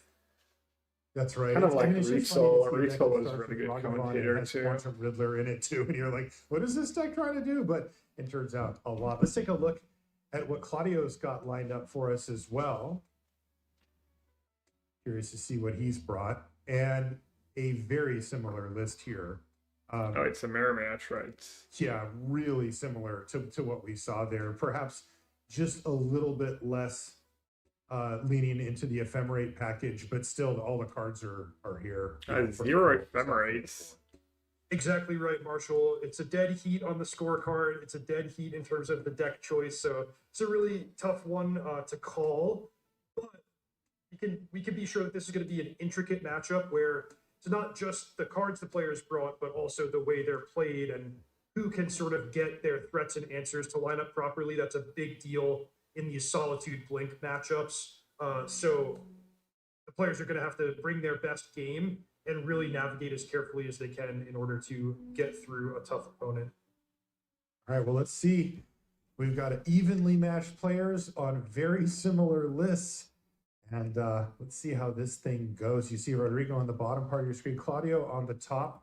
And I look like perhaps a mulligan there from Rodrigo, maybe? He may have just been rearranging his cards. Rearranging we'll his shortly. Oh wait, no, that's something else. Mulligans in Modern, in particular, these Blink decks, they're really tricky because if you're able to assemble one of your combos and or your strong uncontested openings, like a turn 1 Ragavan, that could be worth so much more than just, you know, a sheer volume of 7 cards that maybe don't mesh particularly well together. So you're going to see different mulligan strategies employed by different players, but sometimes some of these really elite players who have played a lot, they say, okay, I'm going to be willing to mulligan pretty aggressively to assemble that, you know, Felia Quantum Riddler opening or that turn 1 Ragavan on the play opening. Unfortunately for Claudio, unfortunately for Rodrigo, I should say, he mulliganed and didn't find that sort of bailout, so he's going to have to settle in for a long, tough game.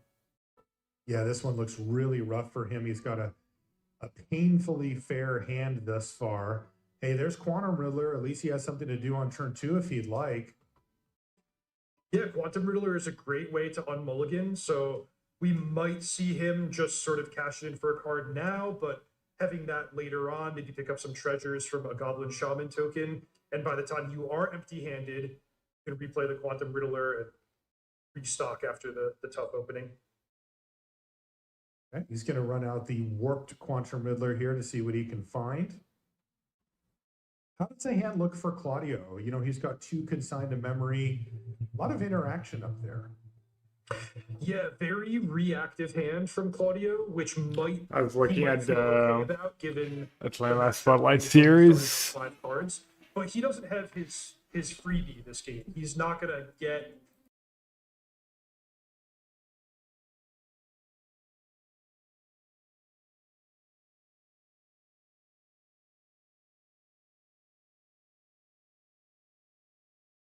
By turn 5, 6, 7, we're gonna have. Who won the? I don't know who won the cube. Yeah, this does look like it could be one of those grinding. Does anyone know? You see Claudio not using Galvanic Discharge here on the 2/2. What does he have lined up? And said he's going to Flage it away, it looks like. Flage, very impressive card. Really had a big impact in any format that you can play it on. And you can see he's getting his value here. Speaking of Galvanic Discharge, that's the draw step here for Rodrigo. But he does have Teferi Time Raveler at the ready, and he's got the Rummage effect at his disposal too. So perhaps an opportunity here for him to craft a much better hand and get something going. Totally, yeah. He's found just the types of threats he wants for a low resource game. We talked about Quantum Riddler already, but Fable the Mirror Breaker is so strong in terms of getting 2 must-answer bodies, sculpting your hand, filling your graveyard. I wanted to ferry his own Fable, right? Before he gets to third chapter. It's probably what he's gonna do. Getting maximum value out of every single card. Not sure he'll do that because it's a trade-off between cards in hand versus onboard presence, but something to think about. Because if you plus it, Yeah, and then if he kind of doesn't bad against bounce it, he Prismatic can Ending. -3 Yeah, I like that and play. just draw the card, which Oh, is he actually just what he ended up drew? doing, perhaps trying to hit that land drop for the turn, but unable to do so. Why would he not bounce Fable? It's available to become Galvanic Discharge. What is Fable doing for you? Flipped against a deck with all room. That seems kind of loose.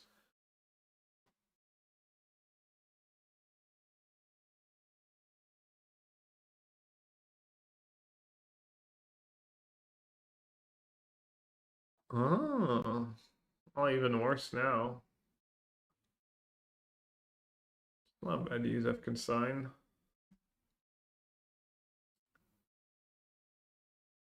Pretty even game though. They almost have the same hands. As Claudio has a pledge in the yard, so maybe not so even.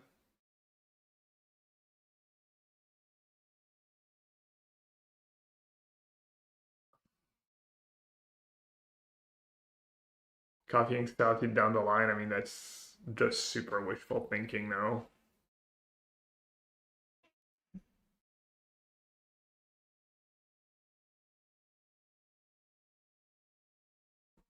Doesn't come up very often, but I thought it was a good spot to bounce your own Fable.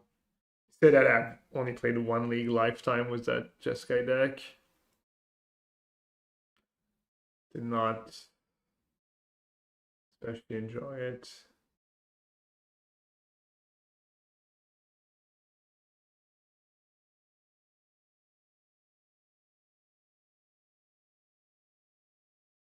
Why do you do that now? Just take an untap step, dudes. What are you doing? Well, that's awful. You could be suspicious that he has another consign given how freely he used the other one. Am I missing something? He gets to like do that. And then counter the Flate trigger? Okay. Fair. It is kind of tempting.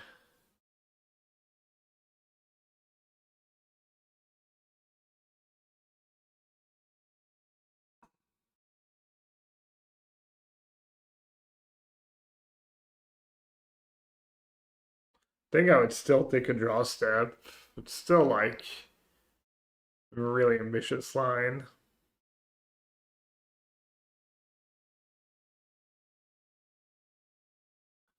And it's gonna backfire. Claudio consigns a Solitude Exile trigger, gets to keep his Flage. No, didn't get bailed out.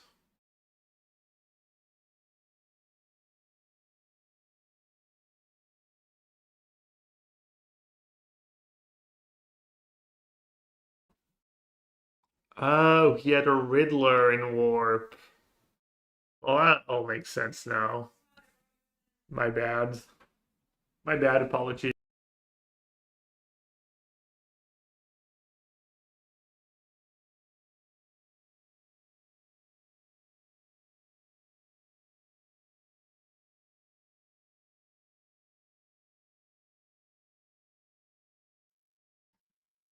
Doesn't mean it was the right play. It does make it much better.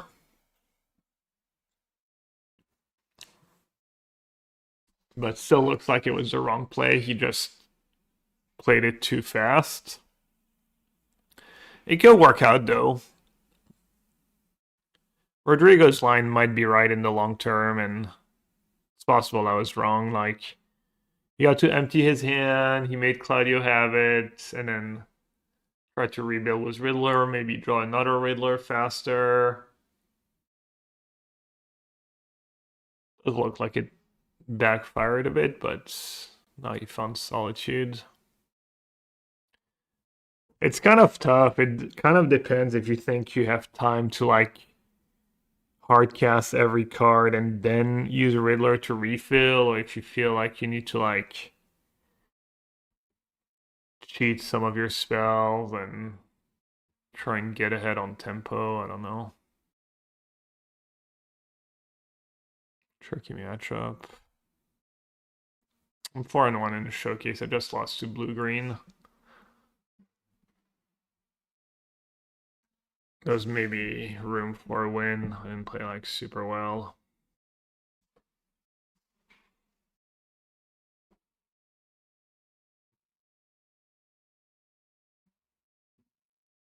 It does kind of feel like I should almost always win game 1 if I don't get unlucky, and I wasn't even able to do that. Damn, Claudio is winning badly. He's at 30. Alright, time to surveil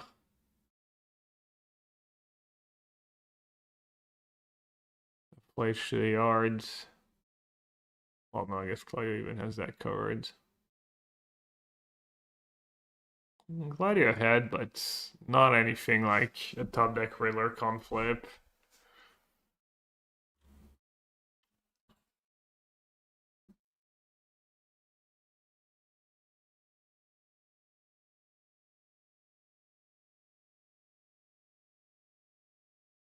Rodrigo just valuing his discharge. These mid-range scrappy matchups, and that's exactly what Claudio has done, I think, basically every step of the way this game.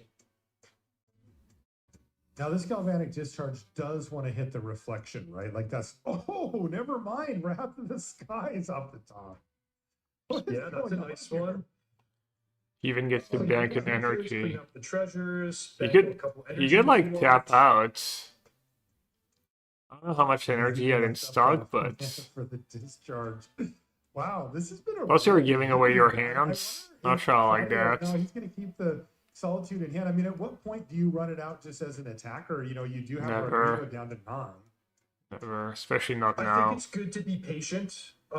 That's, I think, of course, it can sometimes be appropriate, but it can also be. I guess regular has good reason to keep discharge mana up always. Boy, I really want to get this game over with. I'm going to hope it works out. But generally, I really value the approach of let's be patient. Let's make sure I line up my threats properly against the opponent's answers, my answers properly against the opponent's threats. And again, get maximum value out of every card. And that means waiting until there's a juicy target before you cast a Solitude. But wow, Marshall, this has just fully turned around. This is crazy. Rodrigo keeps finding exactly. Might cast Solitude now. Wow, I would have cast Solitude there, I think. Oh, but there's Quantum Riddler. I feel like the fact that the Fable token is good and combined with the fact that Rodrigo's at 9, that would have been really tempting, but maybe that's just not how you play the matchup. He did get kind of really punished for not playing Solitude there, though. Oh, boy. I think he had the mana, too. And there's Solitude now. Well, now he's probably going to play Solitude. He's going to want to hang on to that one. This has been one heck. Actually, no, he might try and get the token of Sphelia. Difficult to figure out who's ahead at any given point. No attacks. What Though the? It has been Claudio for the most Why part. no attacks? What's he playing around? It has been Claudio, yeah, ever since the opening 5 cards against 7 cards. Claudio, I would say, was even, you know, a draw step or 2 away from winning the game at certain points. And now it has equalized with Fable the Nearbreaker being a huge player, though I still think probably the most important card on either side right now is the Quantum Riddler currently waiting in Warp for Claudio. So barring something big like a uncontested Flage, I gotta pick the player who has access to that ultra powerful Quantum Riddler in a close game like this. Yeah, it seems like in this matchup it's difficult. You know, the reflection token always, or the reflection of Kiki Jiki always feels like a huge threat, but it almost never gets to. Such a tough matchup though, because it doesn't matter how far ahead you are. Well, obviously sometimes it does matter how far ahead you are, but it's like kind of like almost no lead is safe. kind of a matchup was Riddler, Flage, and Solitude, and Arena of Glory and stuff.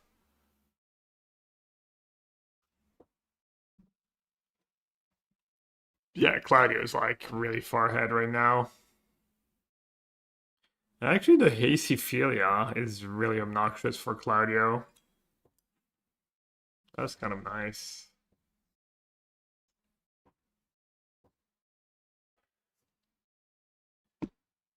Claudio's still got to be ahead. He's got to get a bunch of looks out of Flage too. East and Solitude, exile the Goblin Shaman, attack with both, blink your reflection of Kiki Chiki to reset the saga. It's a lot of value in one turn. Absolutely. He is goes going to what you just said, stick with which the is a great play as well. Yeah, I think it's what you said, Reed, about, you know, he really wants to try to bank this Solitude for the forthcoming Riddler. Here's Philia.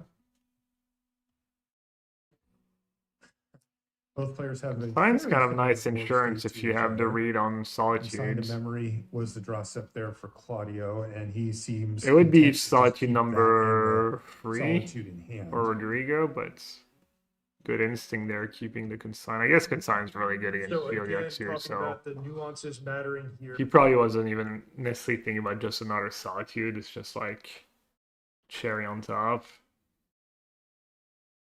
And then his opponent drew Consign to Memory. So sort of like missed the window in that sense, through, you know, not necessarily his own fault, just the random draw step, but yeah, the timing, it's not just what cards you play, it's also the timing that can matter a lot in a close matchup like this. And we're going to see that Consign to Memory flexed here. Yeah, Virtue is a good weekend for watching some trigger. Magics. And I'm streaming the showcase, best of them all. So Solitude is blinked by Best Thalia. event of the weekend. Claudio says, okay, I'm going to let you trade with my Thalia, and then in exchange, I'm going to get back my Solitude in the end step. I'm going to keep this Solitude in my hand. I have 5 mana if I choose to cast Quantum Riddler from Warp. And the Philia did not get blocked, so it's still here. Here comes Quantum Riddler to add 2 more cards to hand as well. And there comes back the Solitude. That's going to hit the opposing Solitude. And a land off the top here from Rodrigo.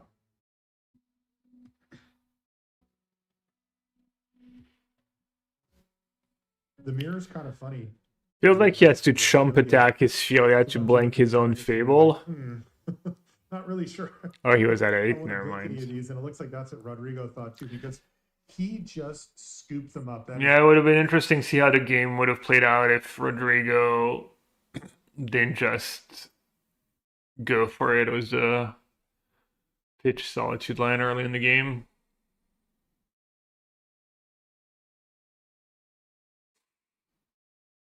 What's up, Ultimate Price?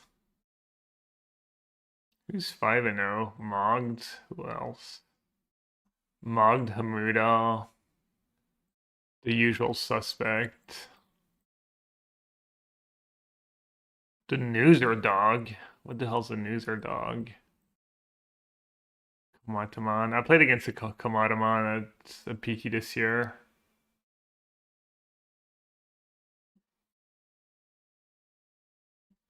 Or is it last year?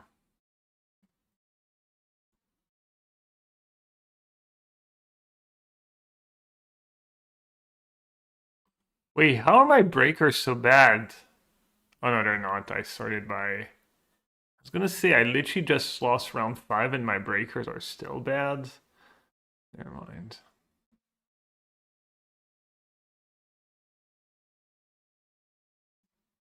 Scenario where it would be really effective, but you could also construct a scenario in your mind where it would be the wrong answer at the wrong time. Like, boy, I have this spell snare, and my opponent is beating me down with Quantum Riddler and Flage, you know, so things like that. Another example is the first thing I noticed when we had both players sideboarding on screen is very different approaches to the 4 copies of Ragavan. One player for right there in the main deck, the other player, you know, select, drag all 4 immediately out of the deck before anything else happens. That's a big Now, difference. that could be a play draw thing, or it could be, you know, legitimately different opinions among expert players on how to best approach this matchup. Yeah, if we get a game 3, we'll find out if Claudio puts those Regavans back in the main, and that'll answer that question. As you can see, Filia on the battlefield, the first threat from our players here. What's he playing around? He's playing into pending, and you see, is there a spell snare for Claudio? I guess that must be the reason, or normalize. There is even a copy of Flage for Claudio. Here comes. It didn't really matter in this spot, but the Claudio might have played Riddler on 2. Small chance. Ooh, there's an ephemerate off the top. That's huge. Yeah, he did. And look at this. Huge Even as draw here, dispute ephemerate backup, off the if top with Claudio had Riddler in hand, disputes. and the land ready to go. And he gets to basically just combo off here. Oh, and the consigned memory does not get used here by Claudio. No. So there's going to be a lot of pressure on Claudio to evoke Solitude in response to this ephemerate. He kind of passed it, But right? even that, you can't be that disappointed. I mean, you got your card off Quantum Riddler. You forced your opponent to 2 for 1, including, you know, expending one of their best cards against you. So, you know, Claudio breathes a sigh of relief that he had the answer rather than just falling woefully behind. But it's not like it was a disaster for Rodrigo. That's right. I thought he was going to play Fable there. To keep his hand stockpiled. And he's got the consigned memory. Is that important in the mirror to get a 4/6 in play? I mean, if it lives, you can get down to 1 card and stuff. Does force it to Fairy minus, which is better, I guess, than Fabling and getting your token bounced. Galvanic discharge, pass the turn back over to Claudio. Claudio, is it time for Fable? Yes, it is. Fable, the Mirror Breaker is going to hit. He doesn't have his land drop for the turn, so he's just going to have to settle for the Goblin Shaman. But Rodrigo does have the answer for it, and he's going to use it right now. Galvanic Discharge takes care of the Goblin on end step and gives him kind of a clean slate to work from. Very nice. It looks nice. He's going to start off by plussing to Fairy Time Raveler because that's free anyway. And is he going to Prismatic ending the Fable? He is. He noticed the lack of land drop there, I think, and said, I don't think I want you to rummage this time. Good call, Marshall. That's really well spotted in a tight play. That was maybe bad to play Ghost Vacuum without at least a flake in the yards. You see the Ghost Vacuum hit the battlefield here for Rodrigo. Doesn't feel super great to lose it to pending. Because Prismatic Ending is going to send it packing, but oh, and then there's also the Flage off of the land here. That was a nice sequence from Claudio too. He gets to get rid of Teferi. Especially if Claudio draws like on town blue. Flage endgame without the Ghost Vacuum on the battlefield. I round this up. Card in the yard so we can get that thing going. Oh, but there's Ragavan. Yeah, he's gonna big hits, big moments. Hit. Looks like he had a land. Couldn't quite see, No. but apparently nothing that he could use this turn. Oh, no, maybe he is. Oh, wow. Wow. That's a That is a nice. It's, you think about what would be a really good top deck here. Teferi Time Raveler. But you know what? Let's do one better. Good of Arena to Raga. Teferi Time Raveler. Oh, yeah, maybe. Gnarly. And interestingly here, Reed, he plus the Teferi. He did not cash it in for a card straight away, even though you do get to still have Teferi on the battlefield if you do. Bad so. spending, but higher. Yeah, there was a bit of a cost there in that he did have to tap down to only 1 mana, meaning he would have been unable to Mystical Dispute the Flage escape from the graveyard. Say, for example, if Claudio had drawn a fetch land there. Claudio didn't, so instead he's going to go for Quantum Riddler. And that Teferi's a beating. He has to main phase Ophelia. Tapping out for a hard cast one. Alright, In well, which case the dispute would have been I'm going to put the link in chat in case people want to go and follow double screen or take down the even abandon me.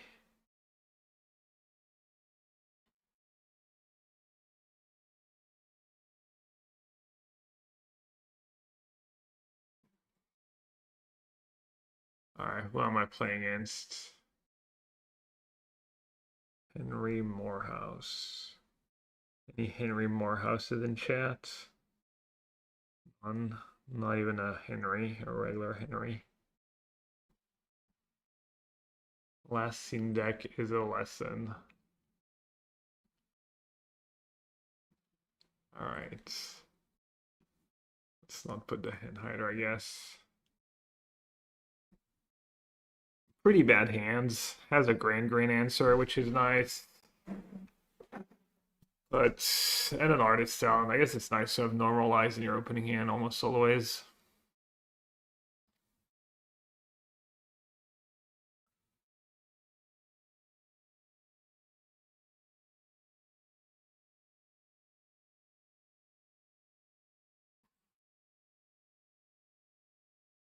Kickstarter, 6 backed and 664 followers. If you want to be notified on launch. Featuring contributions from Reed Duke, Seth Manfield, Gabriel Nassif, Sam Black, Patrick Sullivan, Michael Soares, and many more. These.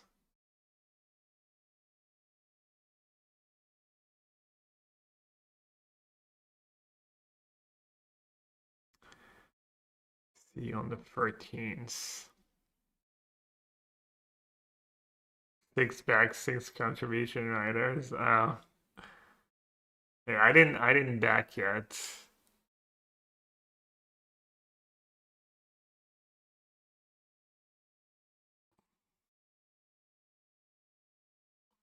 Ultima.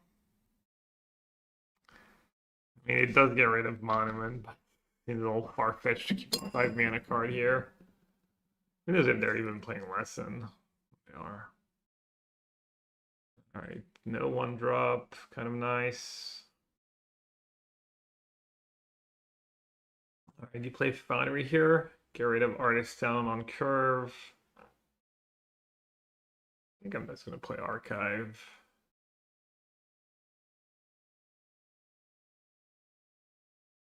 One Sheet Tongue in this matchup. Probably don't need to keep that.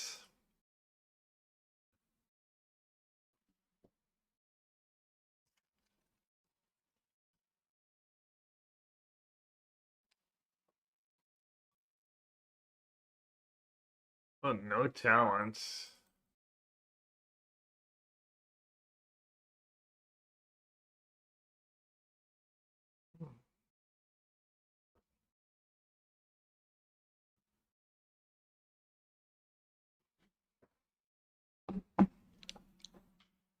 I wonder if I should shock Foundry or not.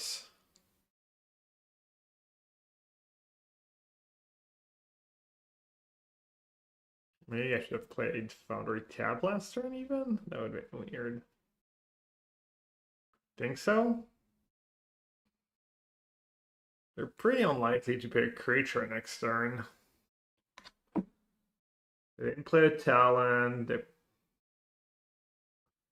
2 life could matter. It also just Helix face.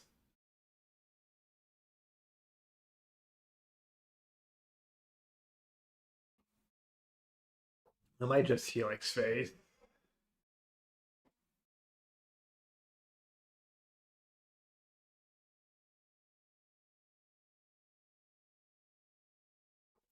Pilgrim, welcome back.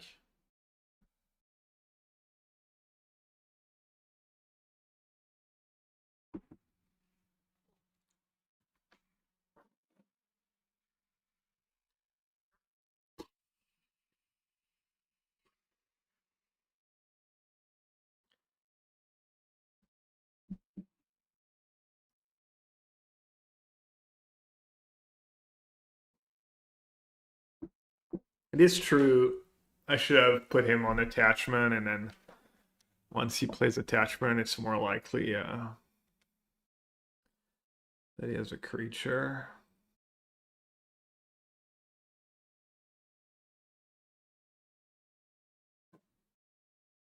I wonder if he's playing the version without creatures. Oh, he is.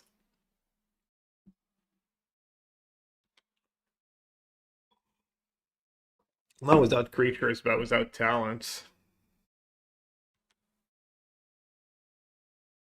Good beats.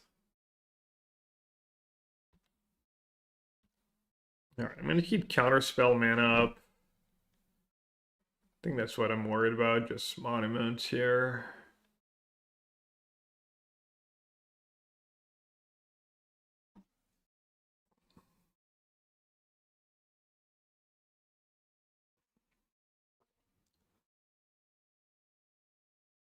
Alright, probably copied that Lyon version.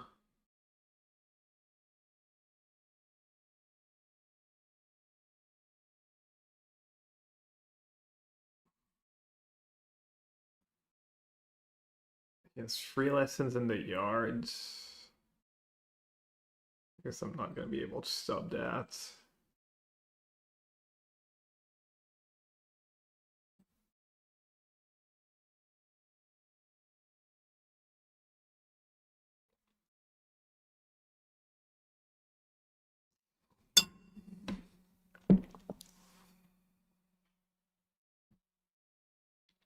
Yeah.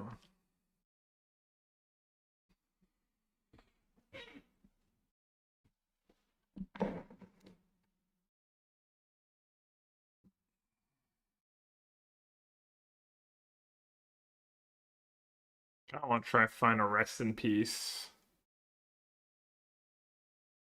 Tough. Let me find that version.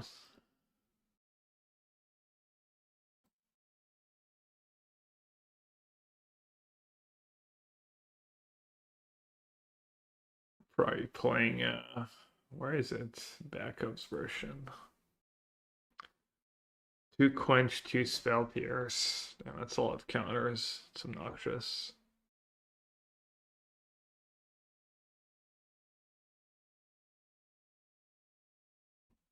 I could play the Serpent for now. That's probably just good to main phase the Serpent. Keep him busy. Isn't it too late for Rip? I don't think so.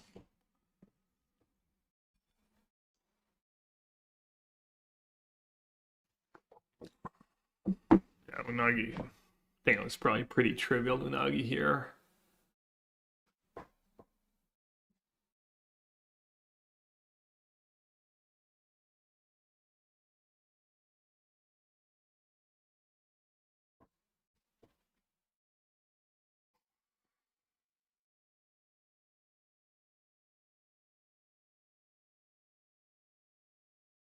Yeah, also Rip turns off technique. Yeah, good point.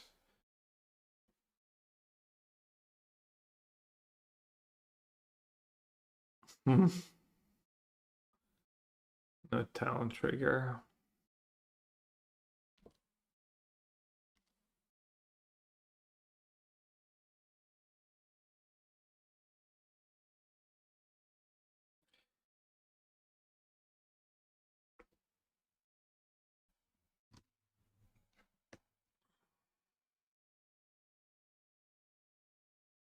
Not sure who's winning.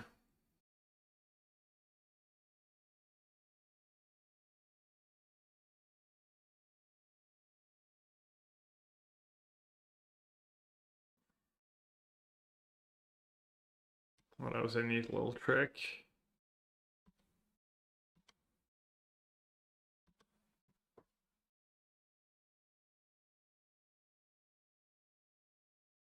I mean, I kind of want to keep 3 steps ahead, man up,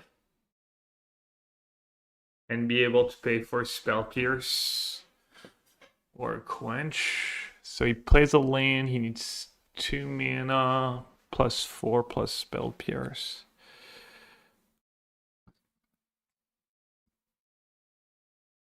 So I guess I can just play Thundering Falls. Let's say go.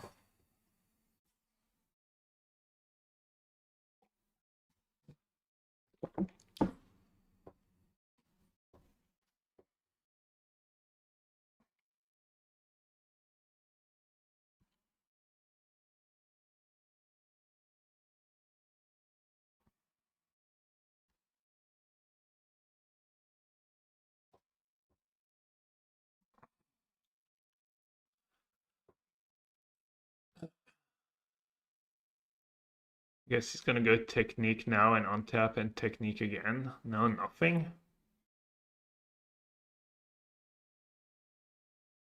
Okay. What's his plan?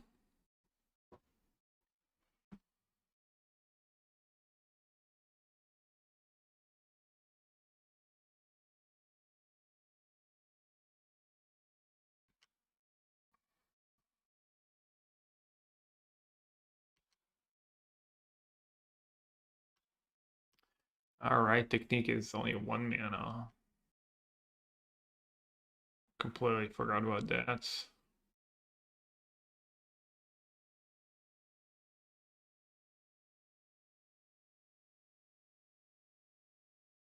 Ah, you can water ban using your artifacts too.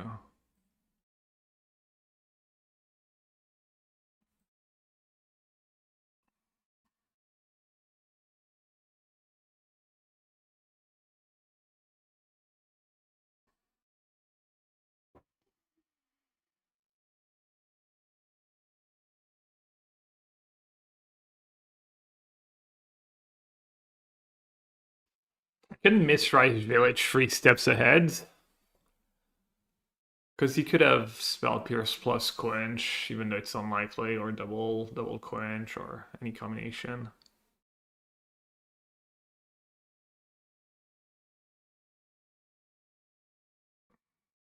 Could just try and consult for a helix too.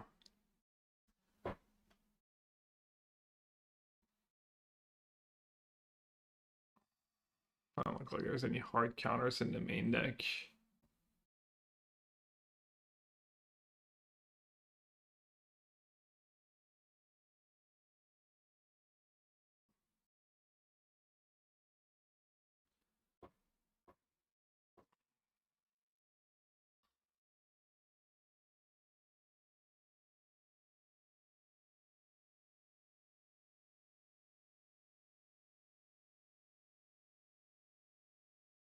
Looks like he's debating tapping me out potentially. What else would you be thinking? Or at least making me tap 2 mana?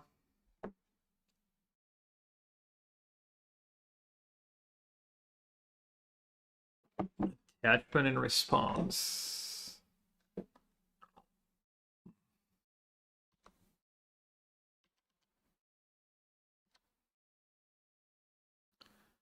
Alright.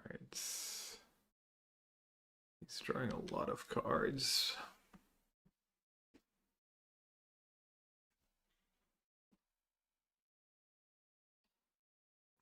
That makes sense. You might want to just cast Spell Pierce here just to make more treasures and do some damage.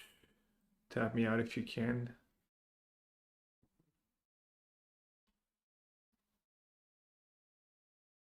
No, nothing.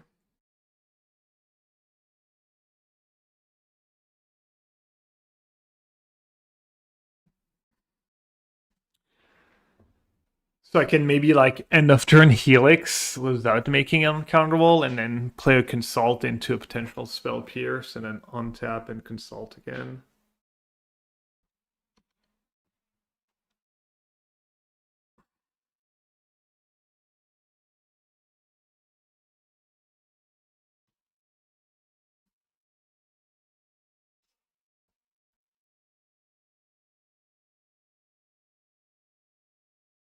I'm gonna do anything, I should do it in response. This way he doesn't get the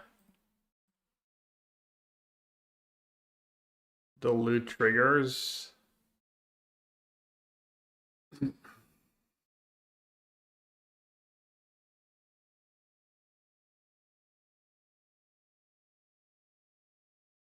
Since my Serpent's still in play.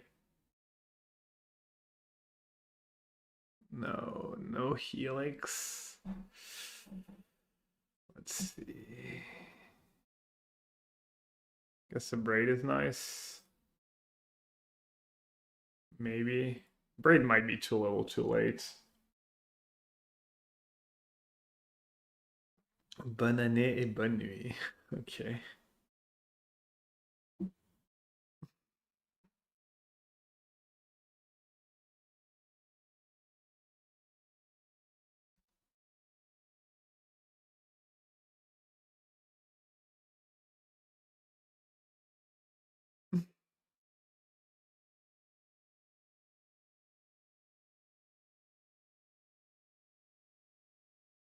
Donald. Je me suis dit, peut-être c'est un Donald, ça.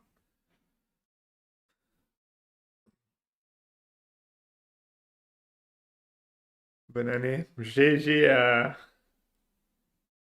J'aime bien quand tu postes tes photos avec tes chiens. Ils sont mignons.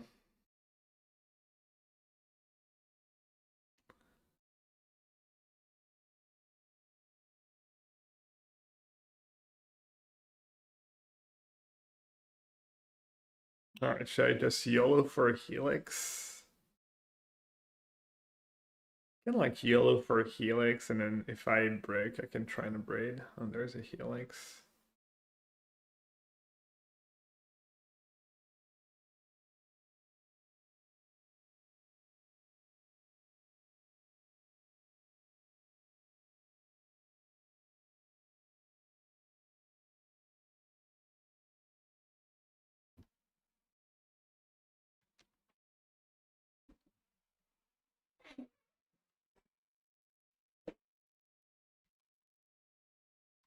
Hmm.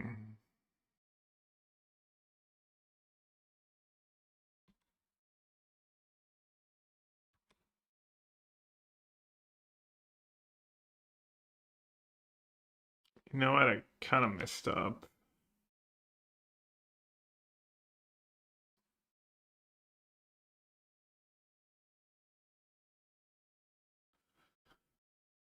I mean, I'm drawing the Helix next turn. I could play an uncountable braid.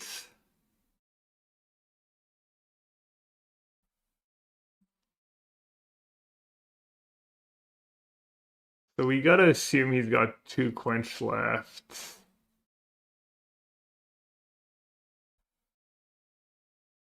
Problem is, if I play a braid, he might just be able to kill me anyways. How many things are on level 2 and he has, yeah, I think I lose. Yeah, I think I lose. Wow.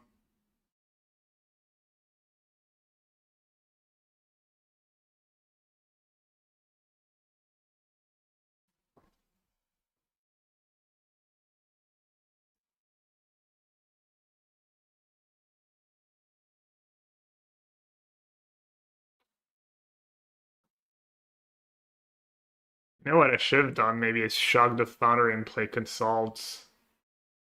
I think I got cocky and overconfident, and I'm at 12. Feels like pretty trivial for him to play 2 monuments and a spell and another spell in my upkeep. But maybe not.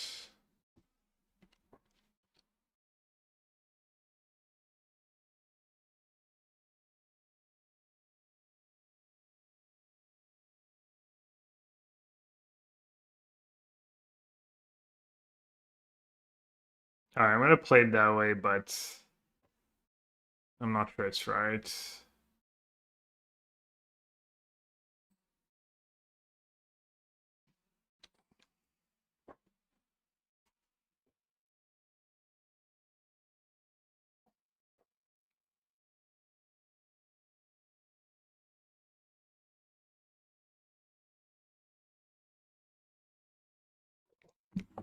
Like 23 cards on average, he's gonna have that last quench in one of these 2 quenches in hand.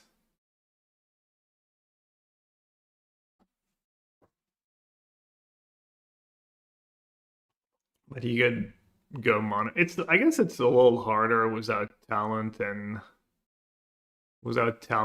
as many boomerang basics in your deck to die to monument there. It's like a lot of spells you can't even cast, but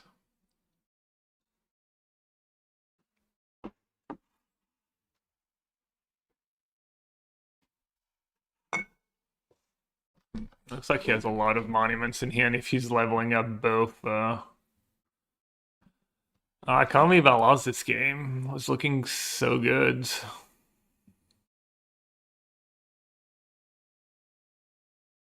Okay, so what's the sideboard plan against me? Just extra attachment, or Riddler, or Rawl. Oh, he's leading with Boomerang Basics on Monument. That's a good sign. That means he only has one Monument in hand. I mean, that means that was his only Monument. So there's a chance he could get unlucky. Can he even get unlucky? There's all these talent triggers. Can he really brick?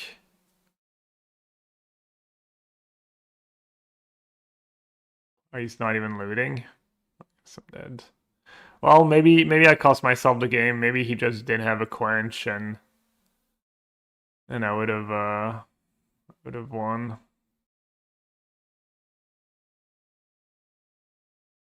Can we consult? Oh yeah, he might punt. Oh well, he's just gonna kill me now. Yeah, I would have won if I had Shucked Foundry and just consulted for 2 mana. But obviously I could break on Helix by doing that, and then I guess I still get stuck up and stuff. Did we even punt? Yeah, I think so. I think in hindsight, Shuck Foundry plus consult for 2 mana was probably the right play.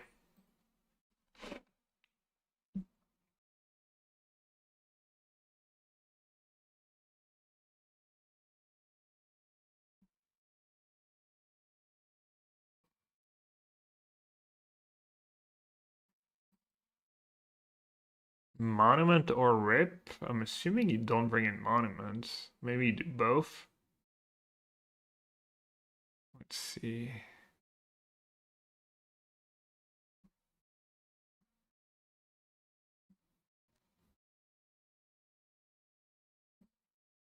The sweepers can obviously go.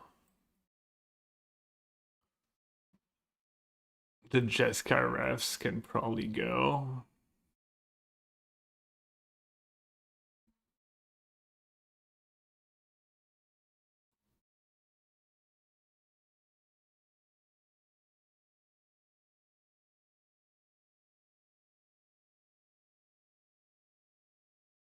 Because he's gonna do what? He's gonna bring in maybe a null, maybe flash freeze, maybe negate. I think these voices are gonna be nice.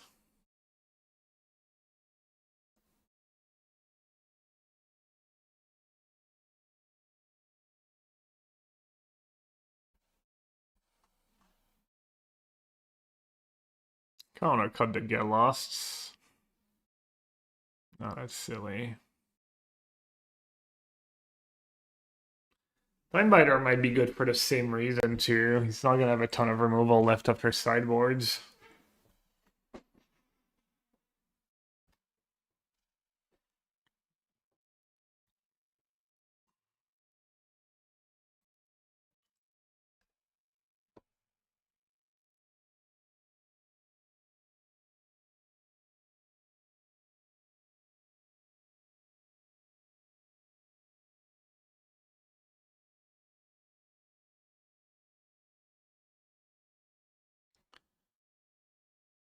Or Helix kind of a lot. Rawl goes up to 5. Maybe keep in 2 Helixes.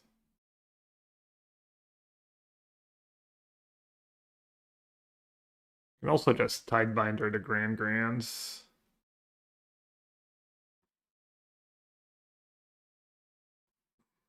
You don't like canceling this matchup. Yeah, it's not great. Rest of my cards aren't great either, though. I think this is good.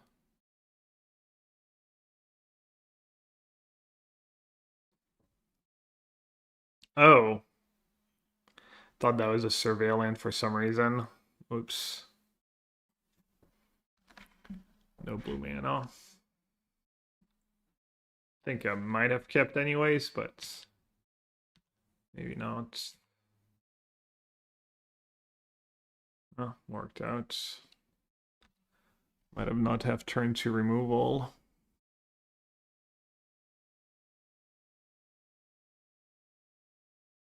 Big draw step coming up.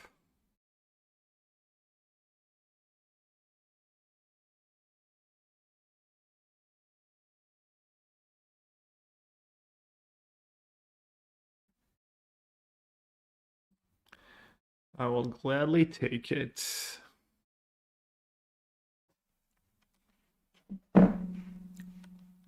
My hand's pretty awkward though. I have no interaction.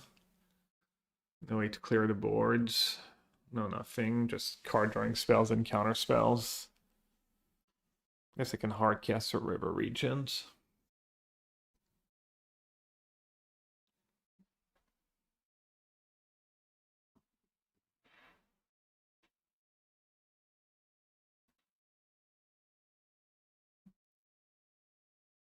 Hey, Nintendo. Damn, discarded Artist Talent. Wow. That is really good for me. I think it's really good for me.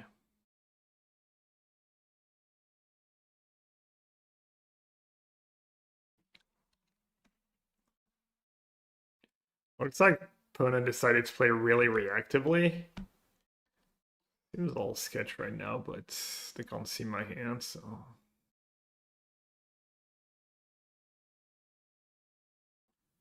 Well, we know someone's not ghosting. I don't think they would ever play that way if they were.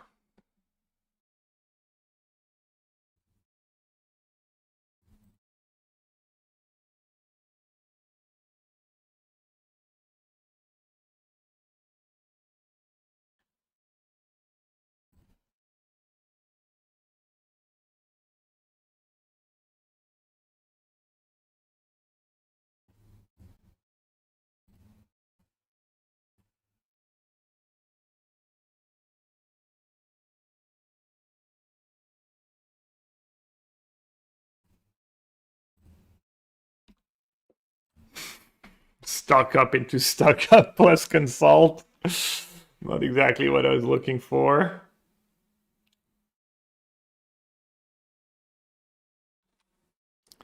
Alright, I mean, Monolith was no way to discard.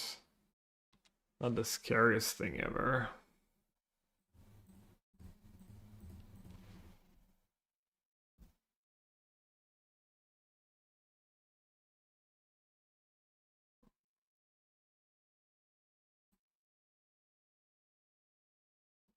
Kinda just want to play dragon here. It's gonna kill them really fast. It's good if they have Brawl.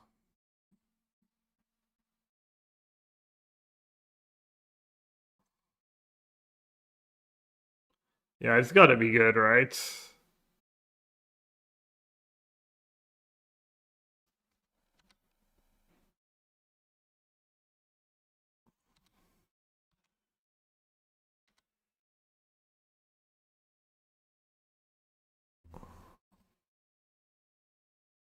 Gonna do it now. Okay, is that attachment? I can just like dismiss the attachment. Dismiss that.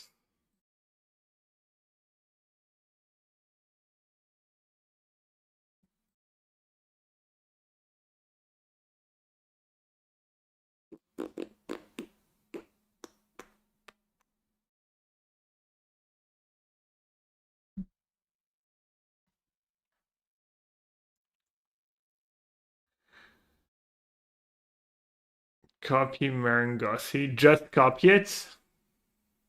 Yeah, maybe.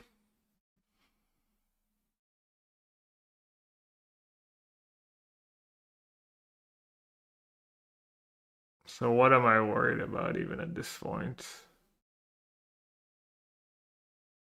They're not even close to Ancestral.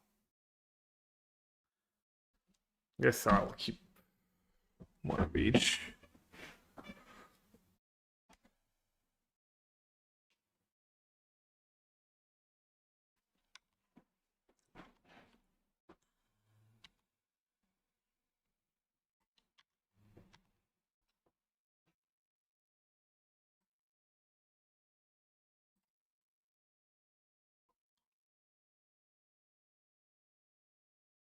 Just vintage Marangussi. Alright. Gran on the draw. Much scarier.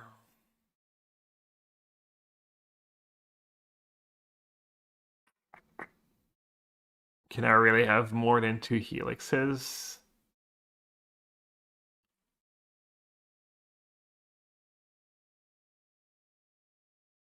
I could cut the 3 steps ahead. Could maybe cut a stock up.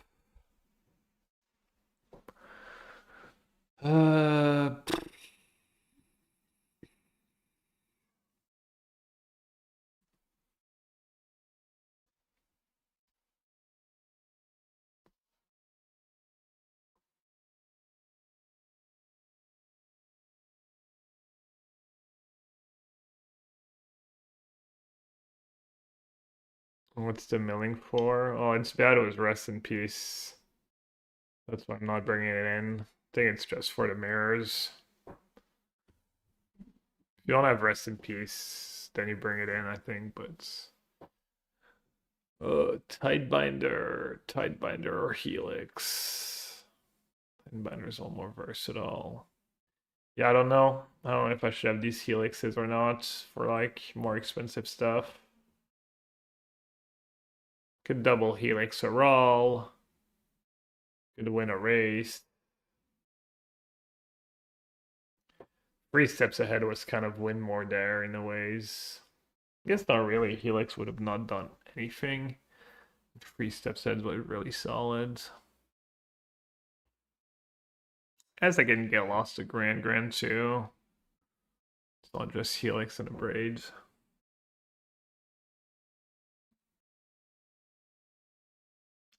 Another Maul, another one lander. Alright.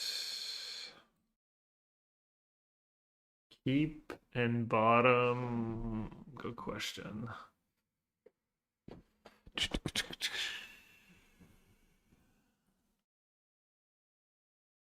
Nagi gets quenched.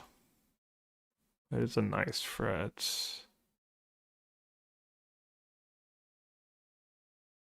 But I have another one. Other expensive cards. Guess I'll just bottom the expensive cards. Yeah.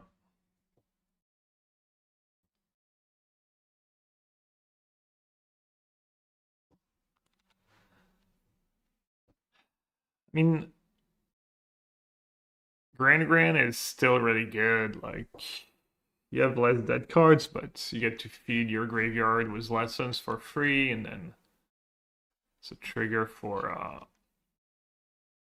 Monument, obviously.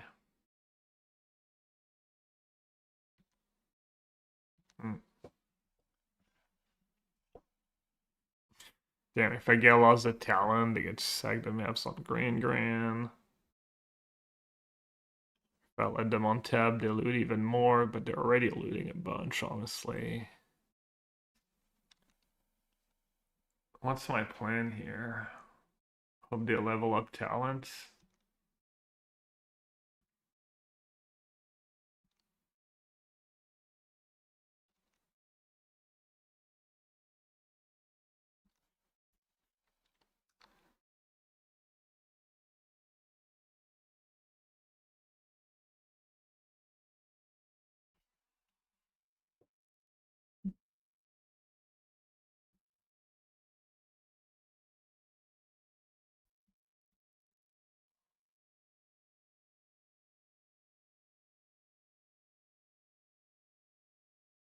Just make some land drops.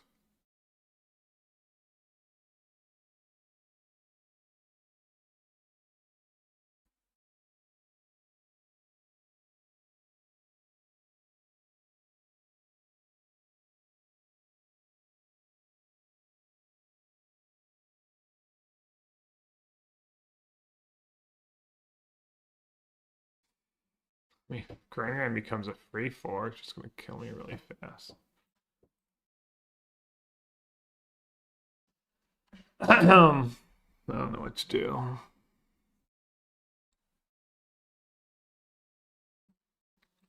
So I'll just cast Consult for now.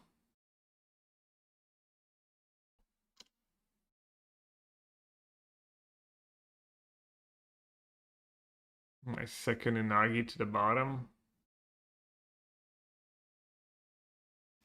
That would have been some good cards to just draw.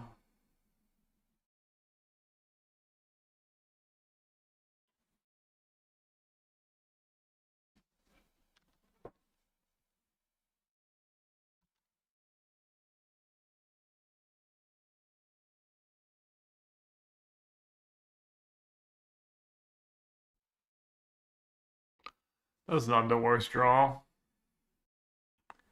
Try and ambush a Grand. Could use up my mana.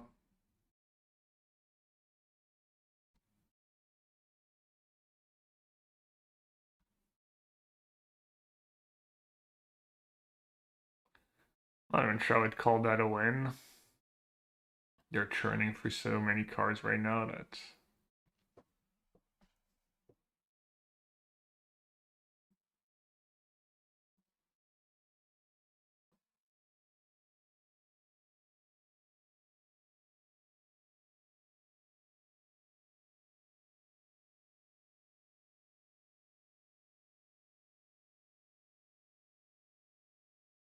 playing Unagi better than Riddler? Yeah, in this deck I think so. Especially in this matchup. Riddler is not very good when you're playing Jeskai Revelation and stuff.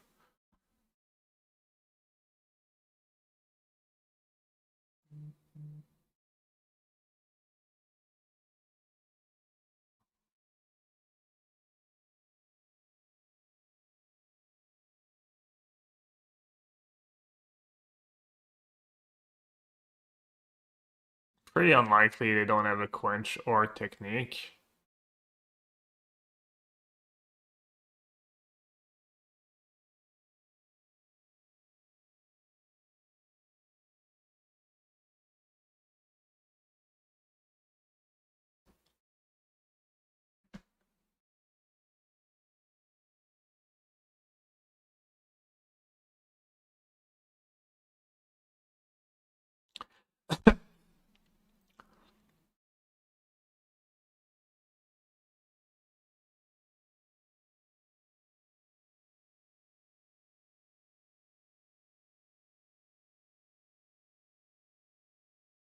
Alright. I guess first things first is probably just trying to get rid of Grand now. Making their spell cheaper. Could have done it on my turn.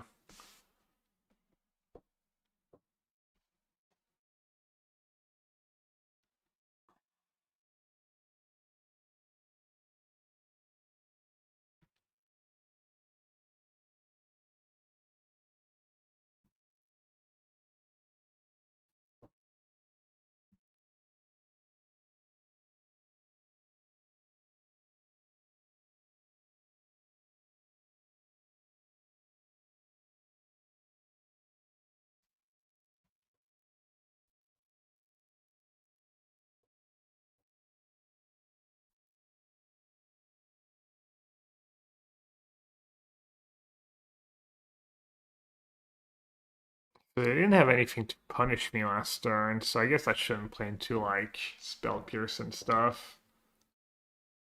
It might just be sitting on Oops all Spell Pierce and lands, kind of awkward hand.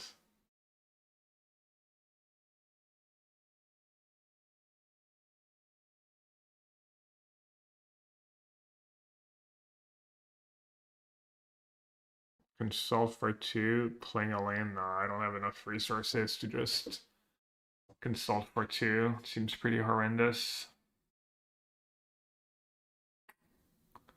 I mean, for sure they have another counter, but I guess now I'm like just desperate.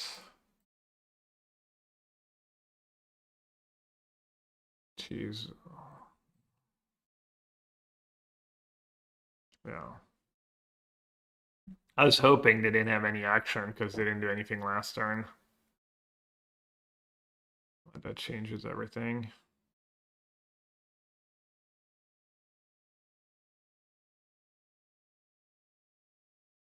Probably can't really win anymore.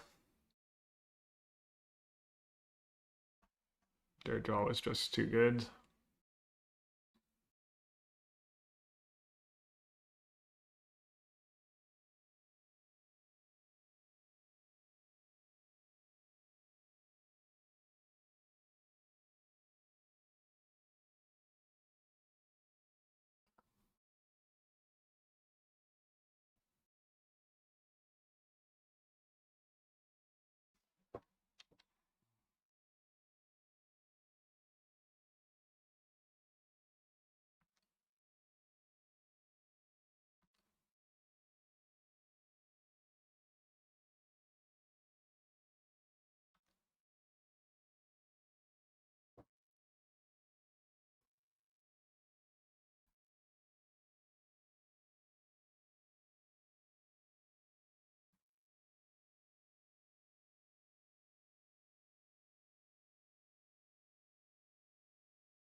Village and Galos, maybe? Does it matter?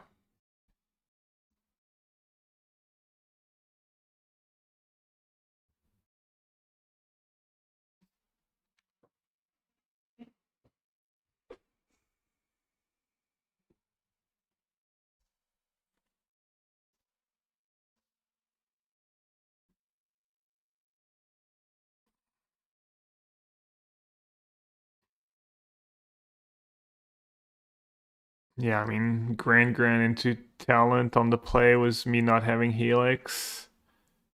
It's just rough.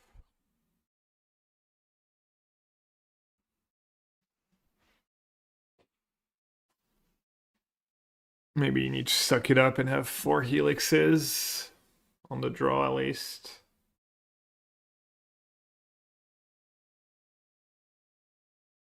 Just not have these cancels.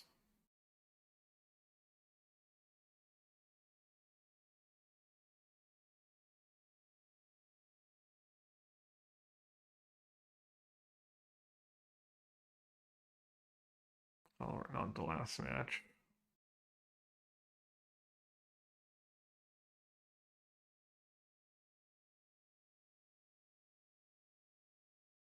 Sure, they don't have anything left.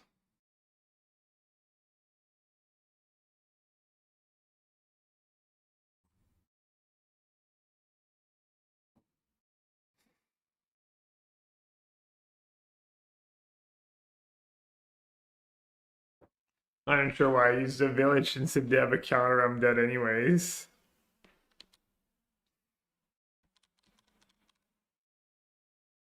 Oh wait, they have another talent in play? I didn't even see. Lols. Alright.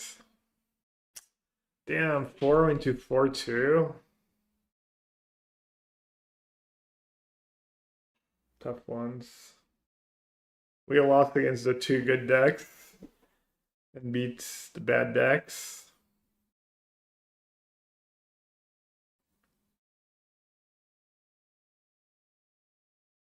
I think I got all unlucky against the good decks.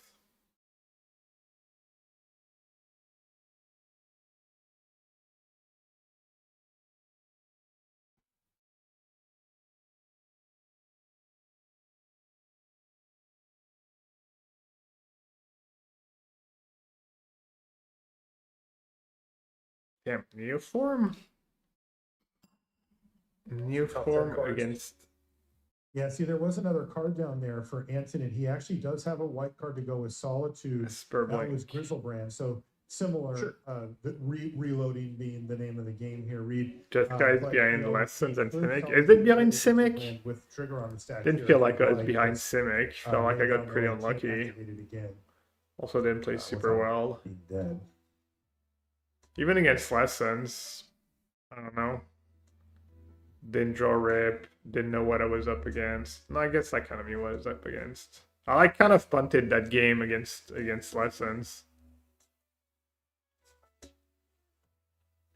Hey, Dingbat, good games, well played. I think I could have won that second game. Messed up. The turn I cast stuck up at the end. I should have just played a Shockland and played Consult for 2 mana, I think. Double pact of negation Right. in here for Helix was my top card So too. one of the key patterns of the Neoform deck, once it does start comboing off, is you can use Pact of Negation to protect your combo, protect your investments, and then consign to memory to counter the Pact trigger. So basically anything that Antonin does here, he could counter 2 spells, and then in his upkeep, he has 2 Pact triggers that might kill him, but he just gets to replicate, consign to memory, counter them all, start attacking with Bristlebrand. And we've seen how that goes. Well, this is the one shot here for Antonin. He's going to fire off the Solitude and cross his fingers. But Noe definitely wants to try to protect Grizzlebrand here, as it is very much. Are they viable route both to French? victory, and you're going to see the pact of Both have negation like here. French first names.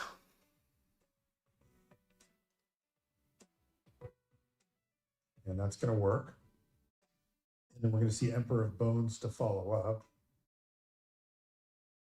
And this is all fine and dandy here for Antonin, but the bottom line is Noe has. Why do they have the music in the background? Is that supposed to be a good thing?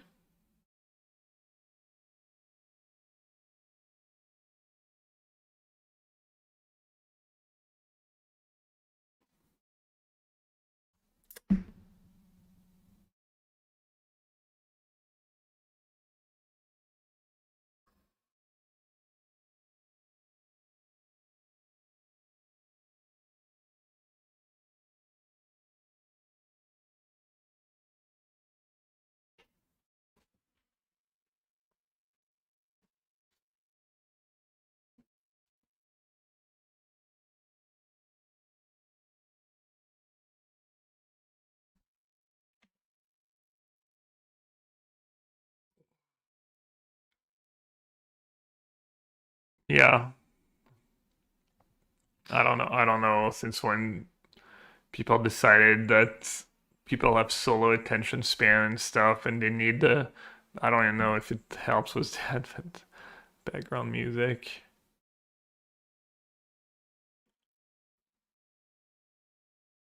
Alright, solid hand, I guess.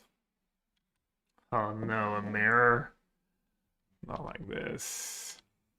Alright, time for all mirror. Let's go in the mirror. Land drops.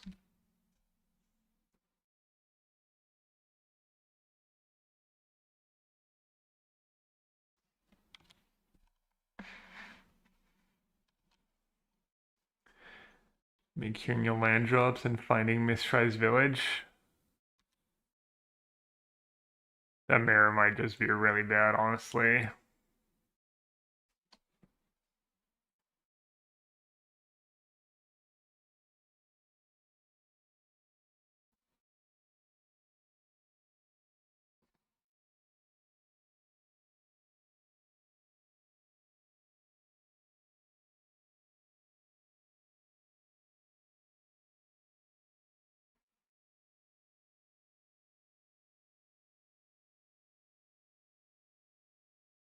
Might be a very, very silly mirror.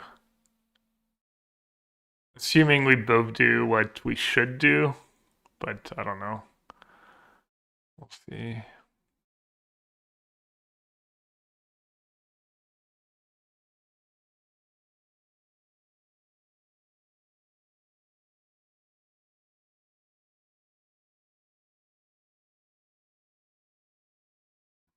Wait, he's playing Spirebluff Canal?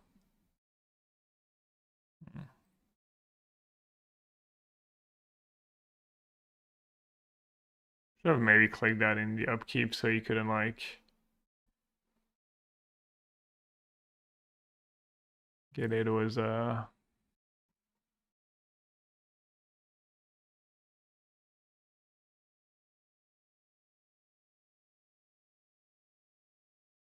Unagi. Is Unagi even good? Does the deck draw cards or the card advantage is all like I mean, it's kind of like annoying threat to deal with, but you can just deal judgment away.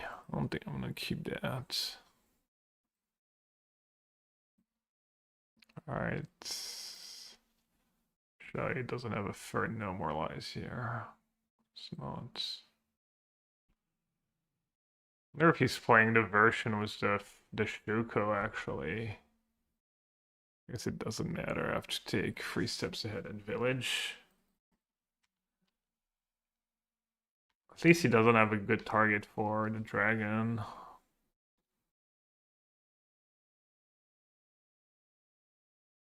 Fountain ports. Curse recording. Did I just get got? What does that do?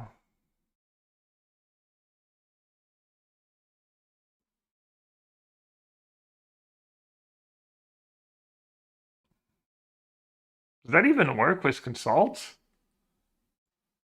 It's just a non-dual, right?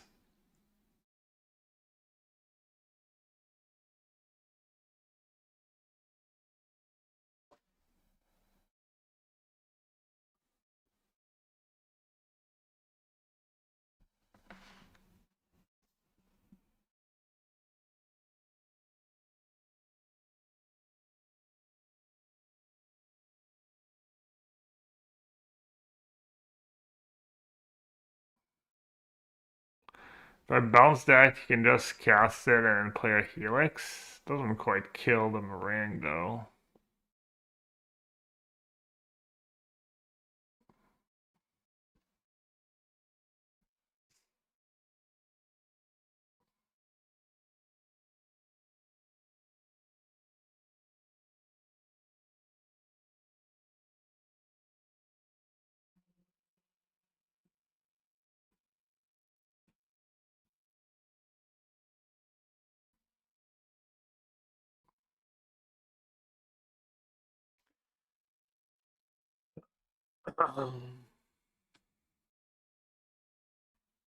Yeah, only have one though.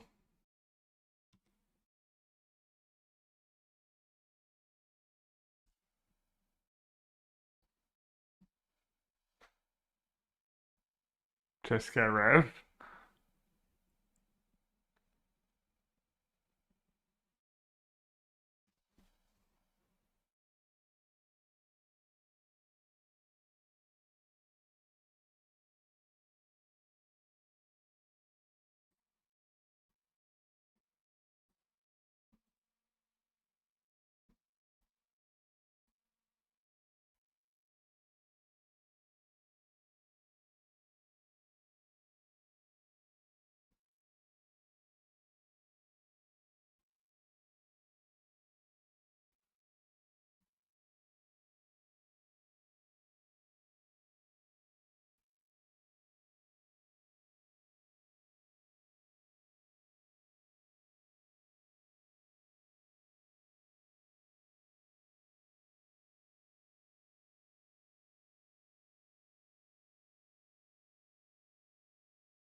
You know, Carnival Ultima's kind of nice if he doesn't have another Jeskai Rev.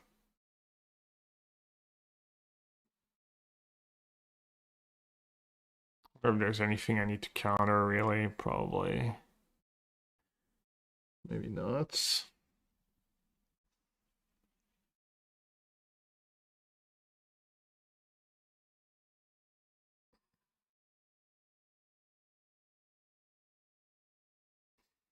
I don't know what to discard. I don't know which line to play.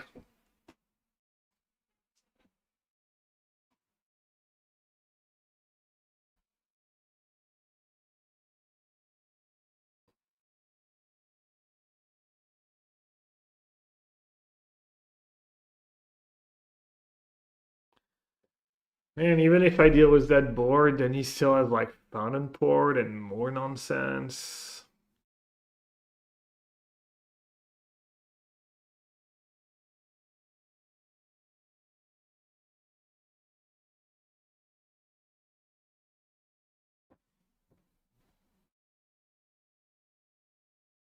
Just testing connection.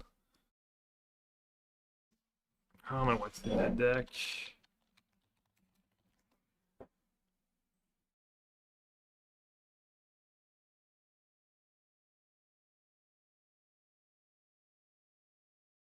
What if someone go from like spamming prowess decks in standard, then the next time they play standard, it's like a random curse recording Jeskai deck. So weird.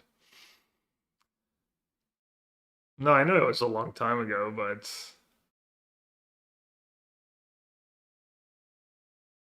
alright, whatever decision I make, I shouldn't waste so much time and probably a lost game anyways.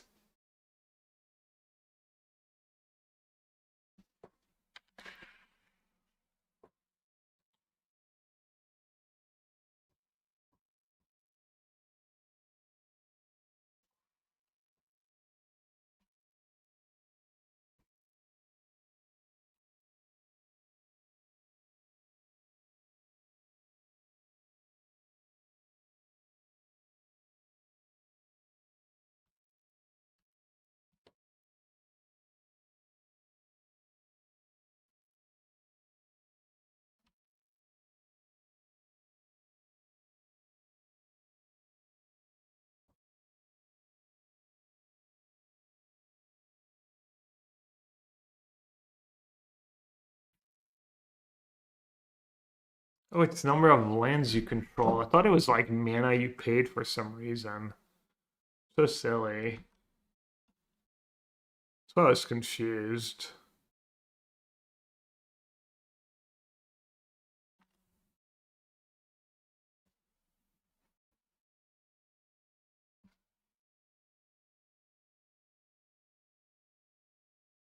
The jet lag. Oh.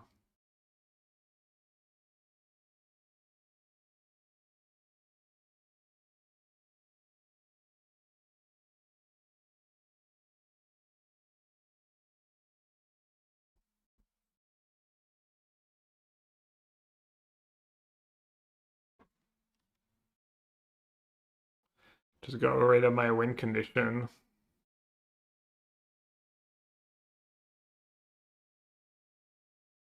The killer recording. I don't know. River Regent. The braids. Who knows? To just kill me was a bunch of Jeskai revs. Hardcast Overlord. Okay.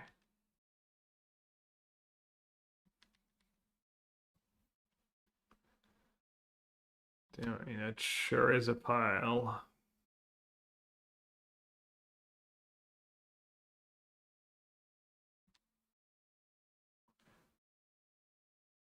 Seems kind of weird to have curse recording and that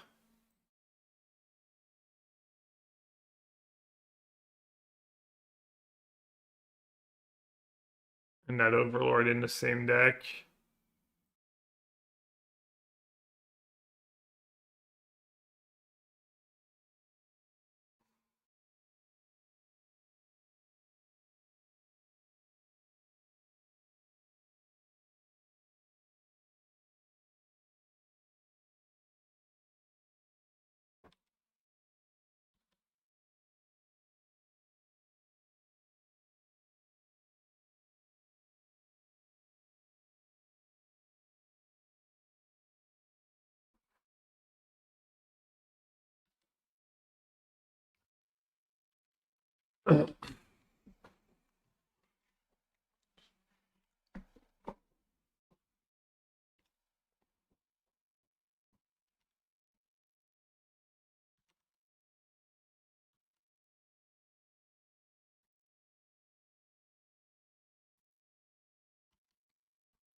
Oh. Could have bounced that spell to their hand, I guess. Maybe that was the play. Bounce the cup each their hands.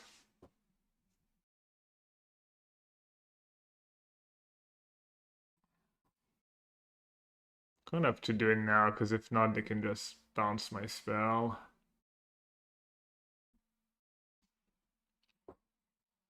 I mean, that's not gonna make a dent in what they have, surely, but might catch me up on time a bit.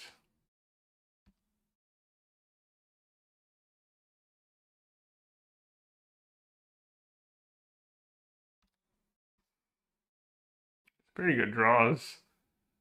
Probably not gonna matter, but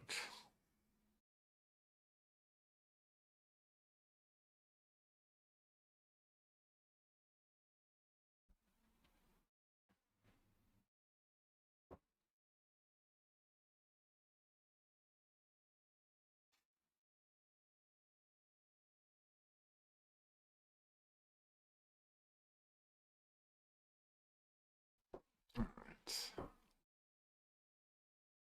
He likes me.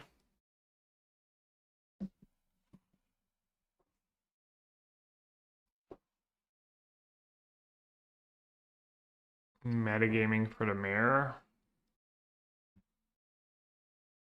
I mean, I don't know what's in the rest of their deck, but I think my Overlord in your deck seems just atrocious, period. It's just cards kind of bad against almost everyone.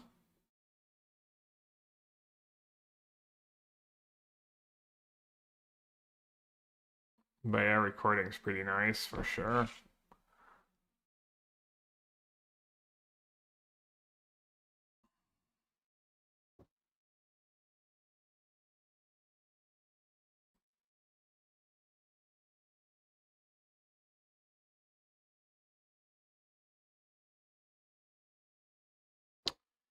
Get Lost or Helix.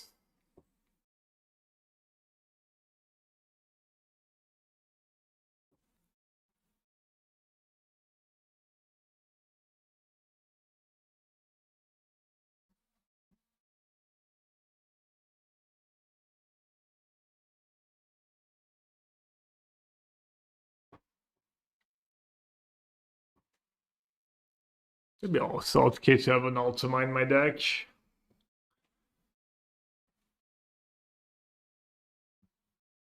No.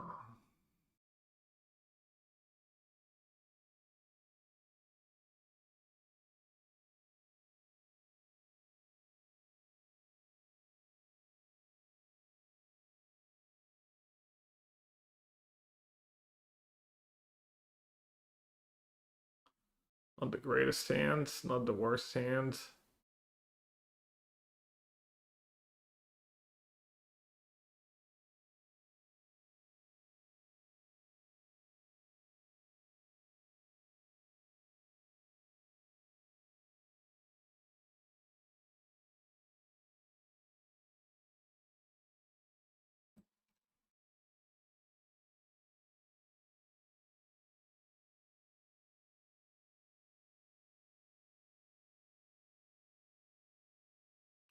Could save it, my one monument.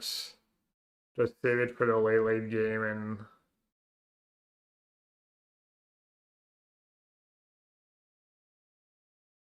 just what you can do in the mirror is just you save it for the late game and you like make it uncounterable, play it exhausted. But I guess they can even have Tidebinder and stuff for that.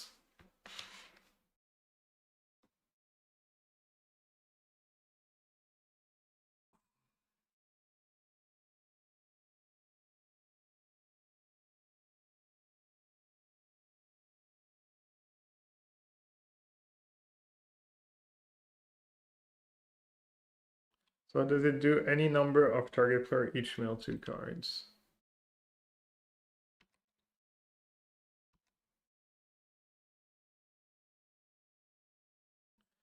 Alright, untap blue mana, please. Village and Tone probably.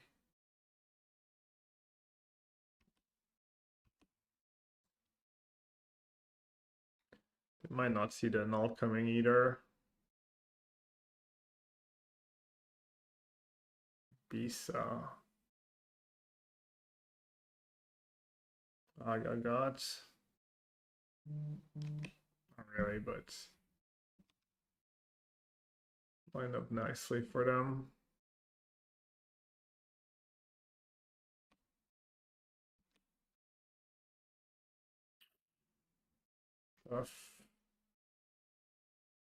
Tough spot. Tough spot.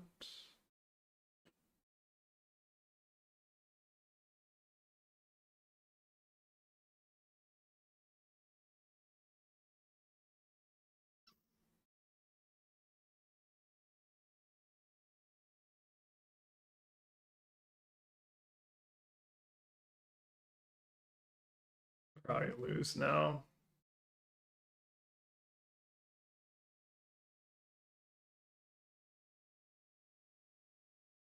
What should I do? Save the 2 life or mail them for 2?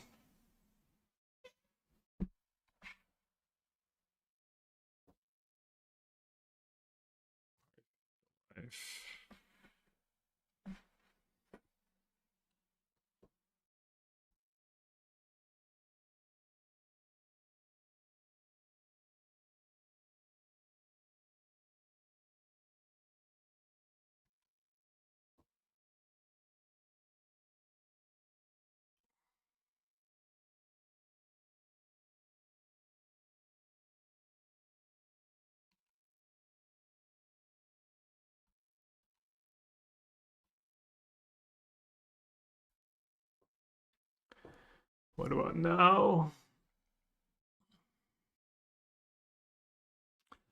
5/5 Shitong, make them deal with it.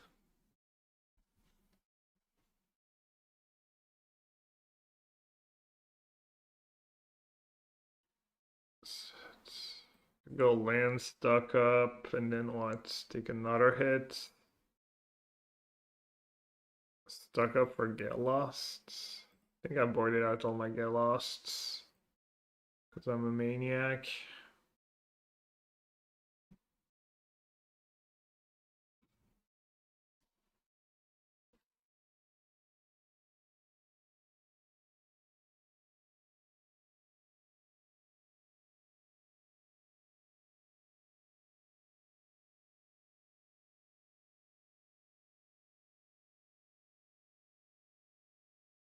It's pretty solid.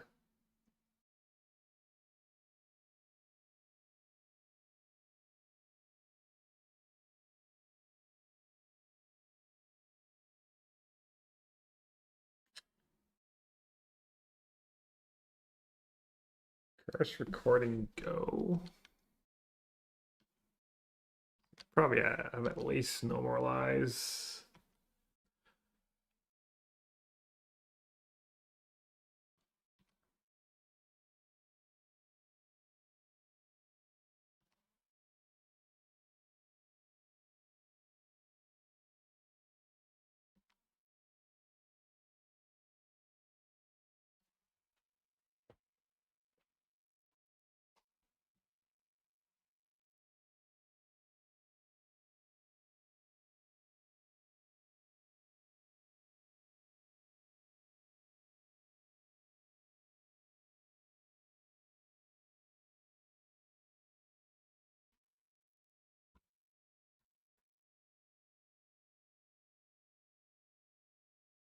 Oh, this is tough. They have no more lies. They maybe have Jeskai Rev.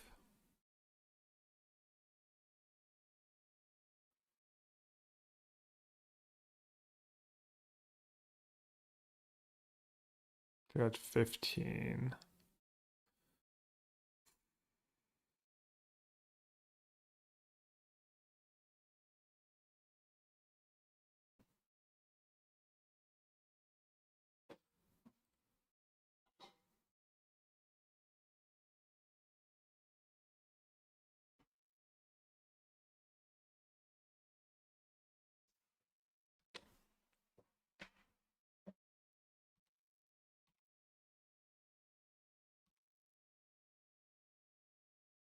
Okay, now we're not in terrible shape anymore.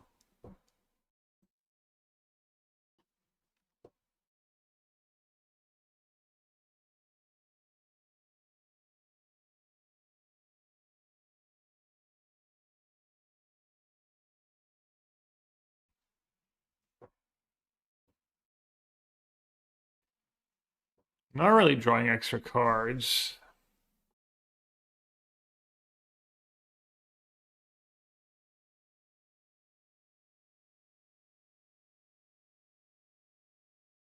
That looks fine to you, really.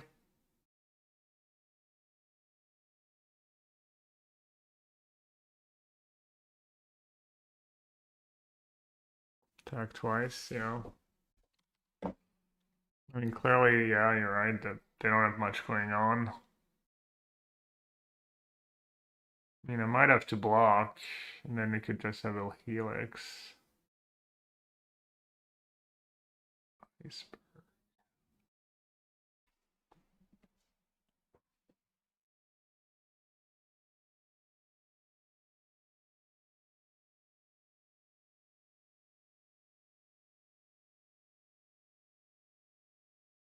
Uncounterable and all.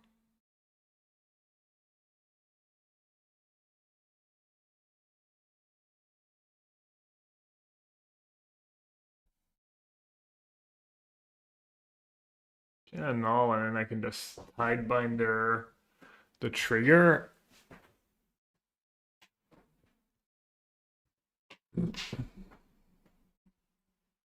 But if we think they have nothing going on, then uncounterable and all is kind of nice.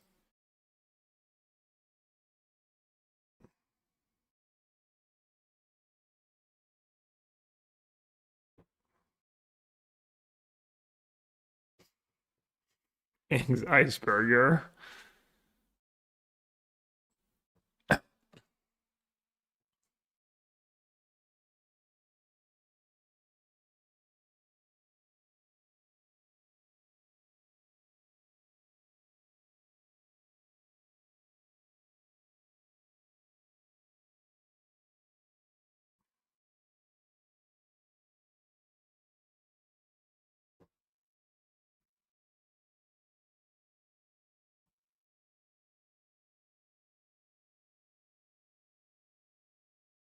Bro, where's my helix?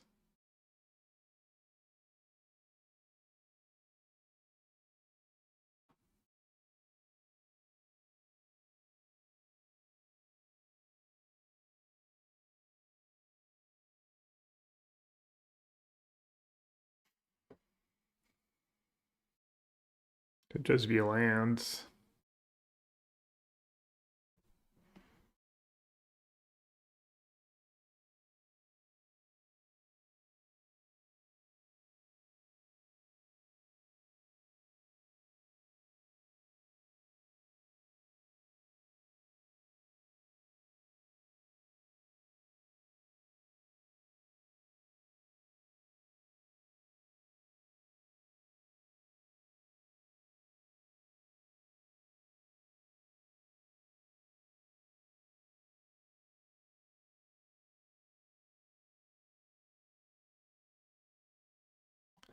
Because they just said nothing the whole time.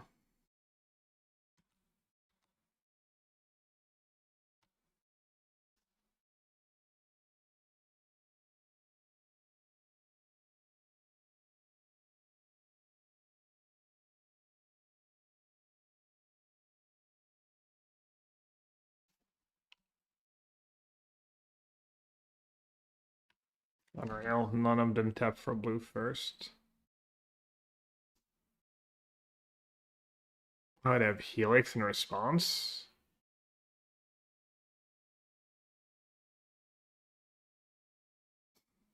Just trolling. Like, what if I do it twice? That work? Besa and Unagi.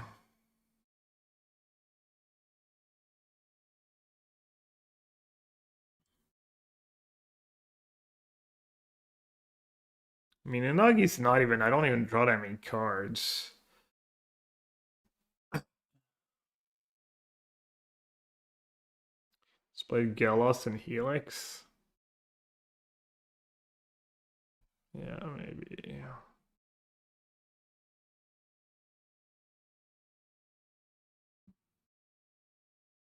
Could also do one cheeky Ultimo.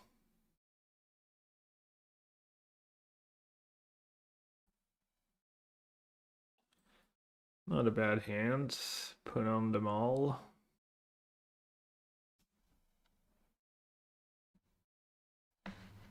Kellogg's gets, yeah.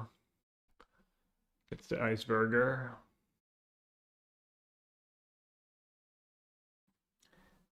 They kept on top. Incredibly lucky. Me too.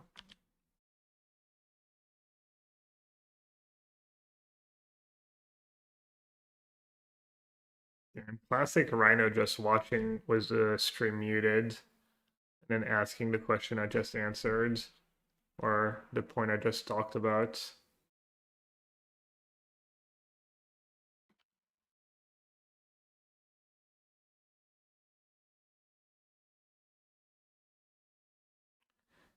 This yellow stock up. Hope I find a braid or nope, GG.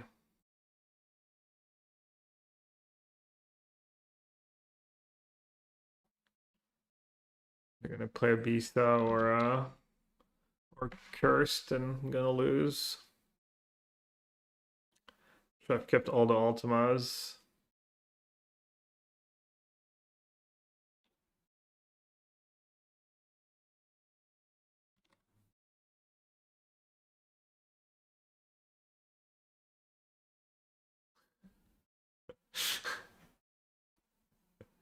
What's up, Lena?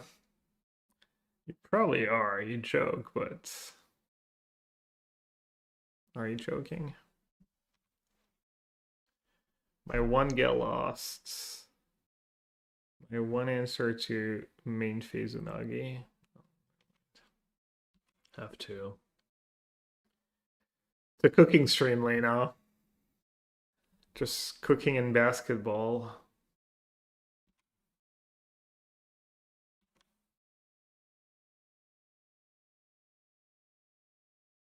That pound and port's kind of an issue.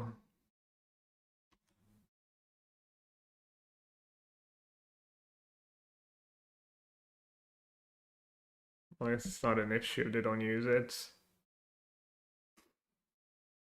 CD.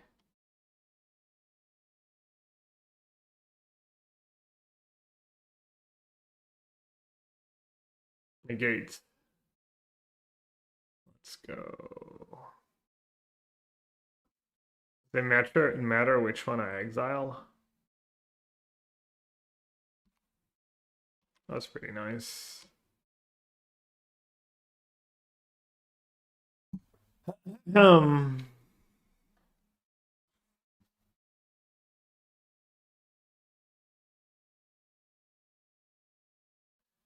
was a nice little turn of events for me. Take the land and the flash frets.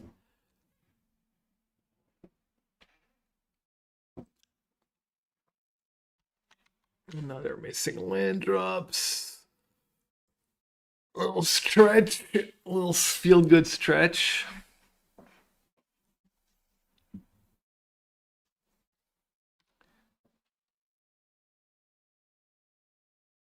That's nice insurance.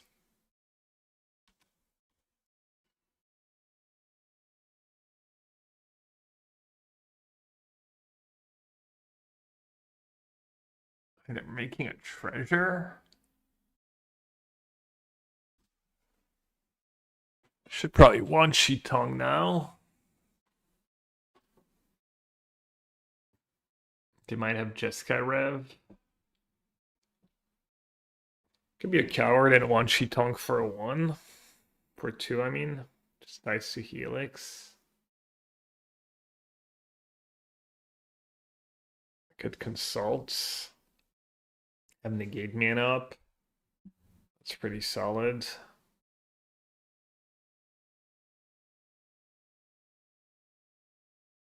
Kind of wish I had shocked my land. They would have not been able to do that. They might have played differently.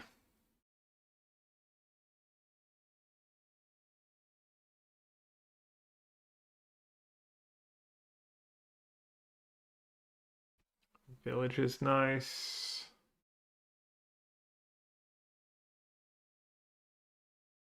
Does Village work in Waterbend?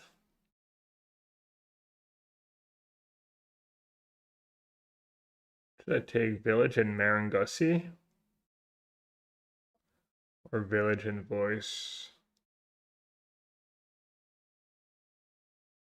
Take the cheaper cards.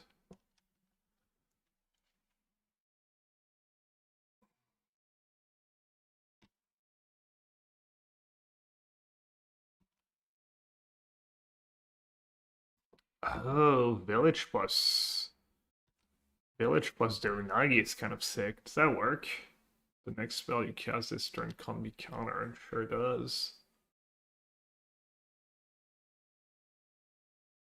Oh, it's a ward waterbend, yeah. Oh, they have Unagi.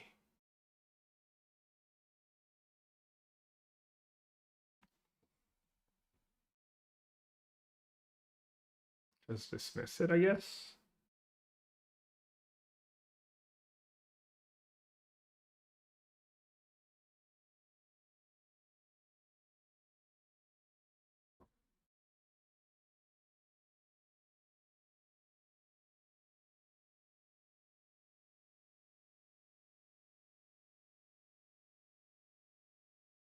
Oh, I didn't realize that's 8 mana. It's fine. Thought I had 7 mana.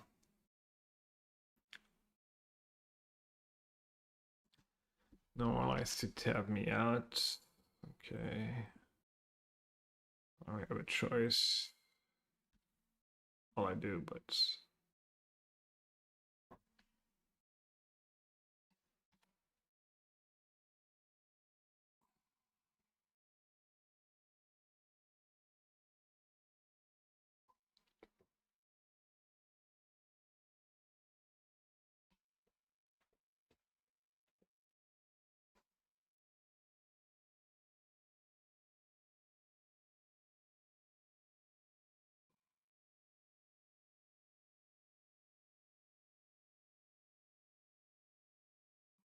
I thought just voice.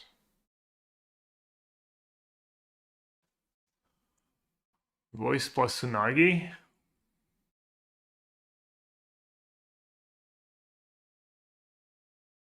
Or goes voice plus Jeskai Rev? Then they potentially get to do a Jeskai Rev of their own.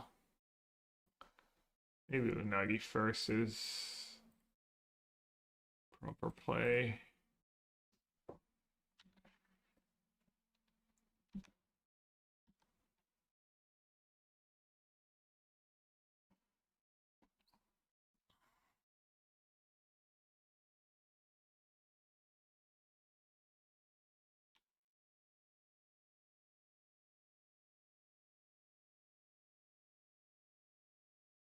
My win against Patrick Chapin just started its first year of university. Congratulations.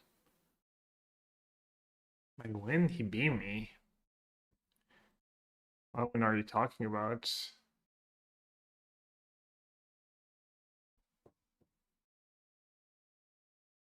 Oh, is it? It's like 18 years old? Ah. Hey, Amy. What's up? That was 18 years ago. Yeah. Calling me old? It's fine.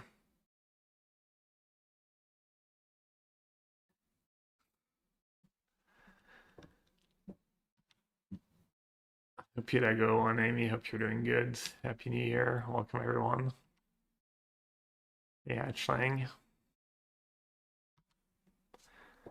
Play Control Mirror or playing all standards on the software of another age.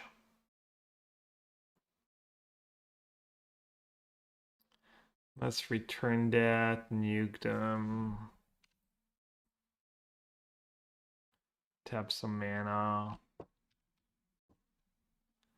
Deal some damage. My opponent just super stumbled this game. That's not a very interesting game of Magic, but hoping I can still top 8. Unlikely though. I'm gonna about to be 5-2. Was 1 round to go. Started 4-0, but in the last couple rounds. Yeah, I just decided to play Jeskai Control. It's the list from the. It's one of the lists. It's a guy who got in ninth at the Spotlight Series in Lyon.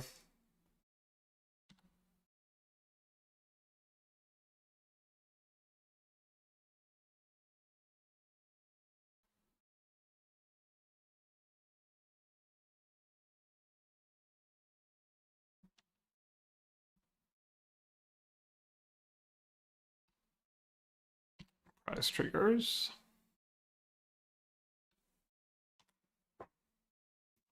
Oh wait, it was dead on the board. I didn't need to cast a spell. Oops, my bad. But yeah, if you don't follow Amy, you should. I sure do. What do you play these days? Brawl? Bit of everything? Standards?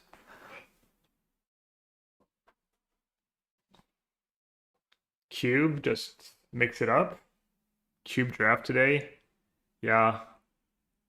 I know the Arena Cube is nice. People like it. And it's on Arena, which is overall better than Magic Online for like just fun gameplay for sure. Is the update Arena Cube good?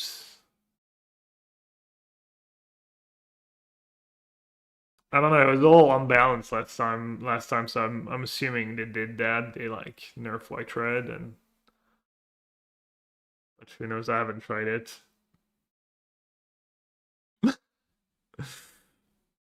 We got a little like mocks going on too. I don't know if you like take a look.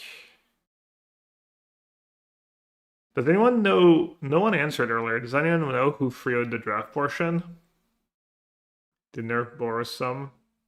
Boris aggro. They went from it's unbeatable to like vanished. And consigned to memory to counter the pack trigger should cover that. When you start to break down these situations, Reed, like if you were in no AC, how do you break it down by like number of cards? Like, do you say, okay, is there any one card that messes this up? And then if there's not, you know, because like let's say you have faction negation or whatever, so you're like, so there's no one card, and then you go, oh. They also removed most of the Eldrazi and made channel worse.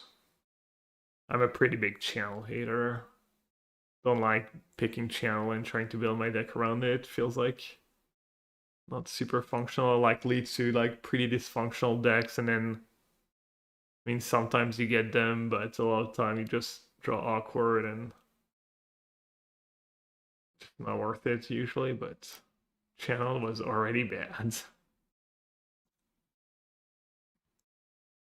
Boros is still the most popular and highest win rate deck.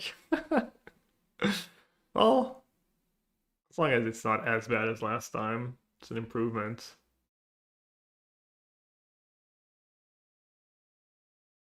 That sort of like. All right, I actually needed a break last time around. I guess pre-matches left. With the understanding that there's. I'm gonna leave you with the sweet voices of Marshall and Reed. Yeah, that's what. This is the mock, so winner wins like $25,000 lots. Top 2 goes to Worlds. Big Magic Online tournaments. You have to qualify though, it's really hard. It's only 8 players. For people from Amy's stream who don't really know much about Magic Online, so pretty high stakes tournament. They're playing Modern right now. Because you know. All right, I'll be back in a couple minutes. Cards last turn, like, you know, there's no way you don't have a tax negation or a consign of something in here, you know, that could have done something. And the truth is, he did. Yeah. So no, he fetched end of turn and didn't have any lands left in his graveyard or in his library, which. Oh, seriously? Somewhat close to mattering here, but in the end, he has Bridgeworks Battle to. Okay, wow. Crazy. You know, talk about corner case scenarios that you might not have thought of being out of fetchable lands. No kidding, that happens. And he didn't seem to care. My guess is that he probably thought that might be the case, but did it just in case. I mean, he had so much backup there, you know, that I mean, the battle is somehow the thing that ends up winning the game. It's like, you're deep down the rabbit hole once you start picking up those wins. Claudio's making his sideboard changes. And what does he want in or out here? It looks like he's thinking about taking out the galvanic discharges. Those are not that many targets for them. Oh, one of his solitudes even. Interesting. And what did you bring in? The Neoform deck is really interesting to play against because, like you said, like it's a combo deck, but that game ended with Bridgeworks Battle initiating a fight between two creatures. So, you could think about like, well, obviously I just want all my counter spells in interaction, but also they might put a creature onto the battlefield. Noe won the previous round by boarding an Abhorrent Oculus. We know that the High Noon plan sort of hinges upon being able to get rid of creatures if Noe goes Allosaurus Rider go. So, Solitude is definitely not one of the best cards. It's not that Claudio wants to have a handful of Solitudes when he starts the game, but it could be potentially a useful tool that he wants access to. Yeah, he brought in the 2 copies of High Noon and 2 Spell Snares also. So we'll see if those sideboard cards appear for him, although thus far they have not. This is I said about a handful of opening handful of Solitudes. Literally 2 Solitudes and a bunch of lands. This one looks a lot better.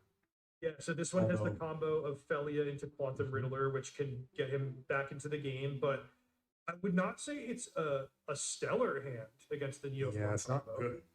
Like, he's going to get to participate in the game, but if Noe has one of his best draws, there's a window here. This opener from Noe looks a little sketchy too. He's got the Allosaurus Rider, but Irene is already in hand for him, and he doesn't have any of his combo pieces just yet. Claudio actually mulliganed. He went down to 5 cards there. Oh, wow. This does look better, though, doesn't it? And Noe, so we're clearly dealing with a delay in terms of Noe's hand updating, but I think I saw that I don't know. I'll reserve judgment actually whether he kept or mulliganed this hand. Okay. But Claudio, I'm quite surprised that he took that sort of functional 6-card hand. I said it wasn't stellar, didn't have a lot of his 8 pieces, but he mulliganed that and ended up. I have to call my mom. If she wants to have lunch with me tomorrow. That's be a good son. It's gonna be rough. Do you view the Neoform deck as the type of combo deck that if you do disrupt it,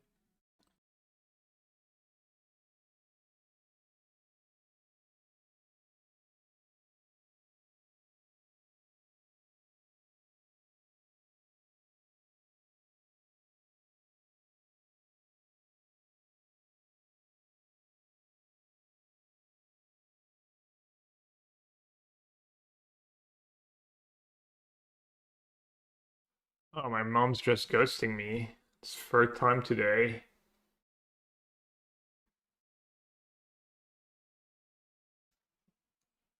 Brutal. Ice Fang Coddle? What does that do? Oh, never mind, she's calling me back.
All right.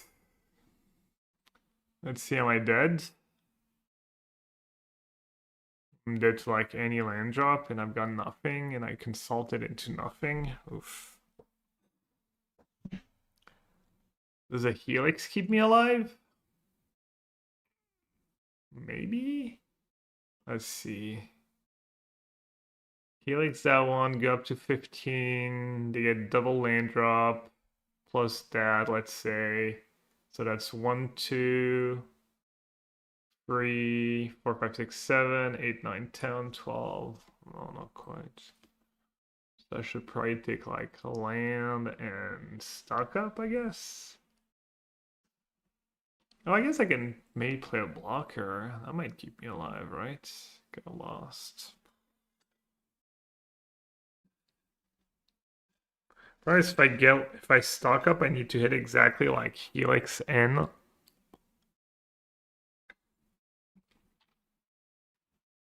Let's say they don't have a fetch land. 4, 7, 8, 9, 10.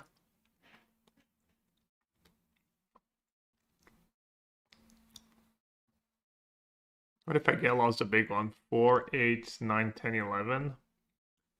Got a raid from Pi. What's up, Pi? Bigonti.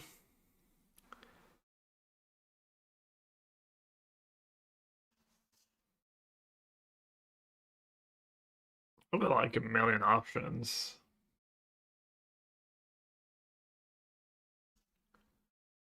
And I have 2 origins in the yards. So even if I do find Ultima, they just...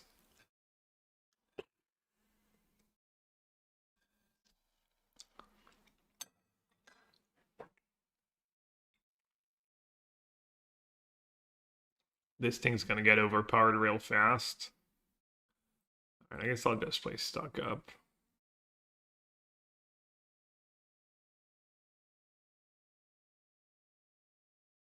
No, you can't talk about lowering 2 before the PT. Is there any new red card that makes you excited? We did a set review actually.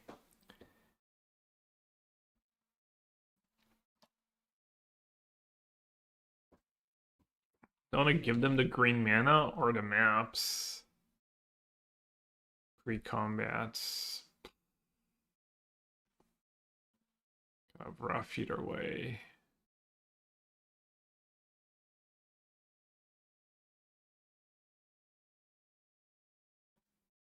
Six, 7, 8 from maps. 12 was a fetch land. But the 2 mana is also rough. 2 mana might make them overextend though. Alright, let's just go. Yeah, I totally did not have time to... We had so much good coverage to watch in between rounds. I'll finish the set review tomorrow, probably. Or Tuesday.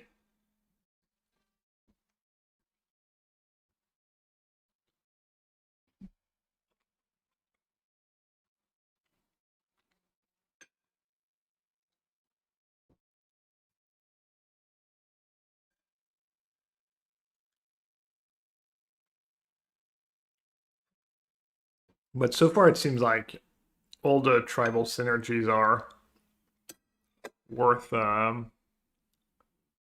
giving a structure.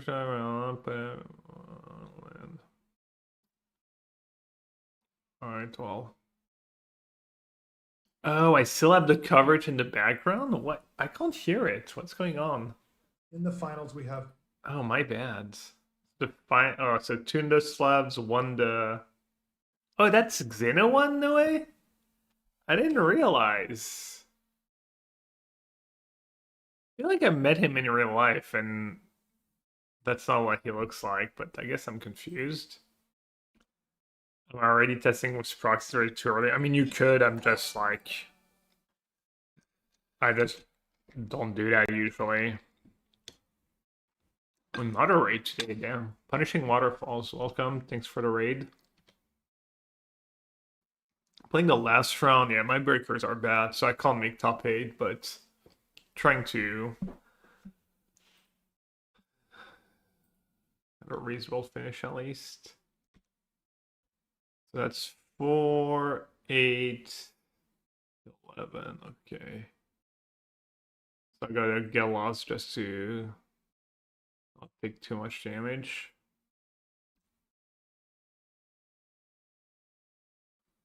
To stop aided the Legacy Challenge with Simic Ritual. And Legacy? Well, if you like Legacy, sounds like you should go and follow Punishing Waterfalls. Wait, why did I die? What happened? What?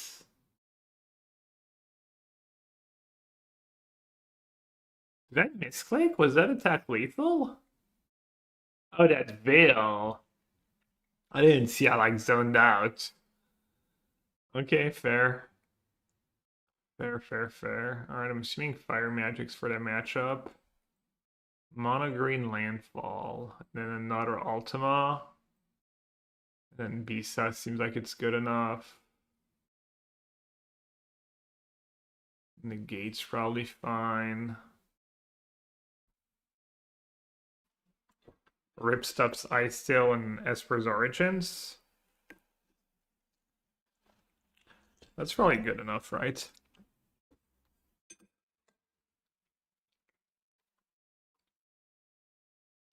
Gallo's kind of bad, but they might have Planeswalkers.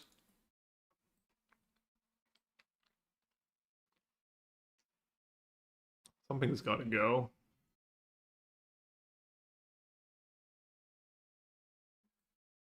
I do hate Get Lost. Maybe I'll just cut the Get Losts. And only do one Bisa.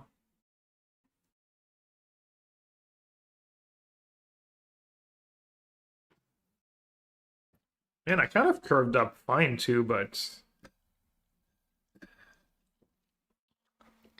Did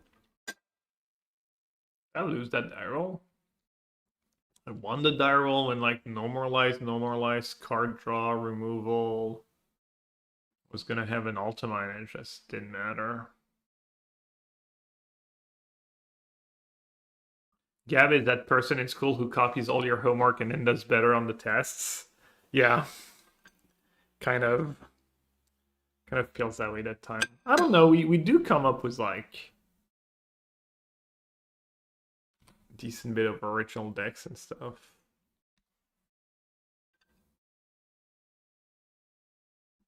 But yeah, so far, tribal stuff seems stuffed. The green card that makes a Mutavault might be the best card in the set. You get a new Fatal Push that's much better than Stab. You get Spell Snare, so like... Probably blue-black mid gets a boost. The tribal decks get a boost. The existing one, like Birds and Allies.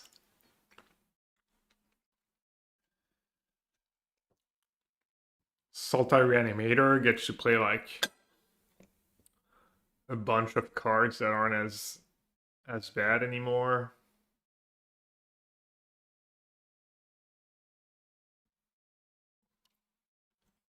It's a lot of upgrades. There's like kind of a lot of stuff to try. Just because you have to probably try all the tribal decks. That's probably the kind of decks you can dismiss pretty fast, though. You can easily get a good feel for whether or not they're good against stuff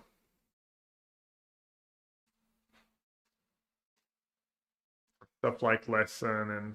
Alright, I guess I'll keep all my sweepers. Not gonna be very good if they have a bunch of Ice Tails and Esper Origins, though. It's all awkward.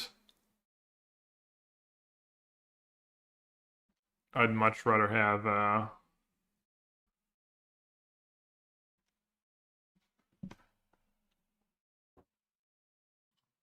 like a stock up over one of these sweepers, obviously, or a consult.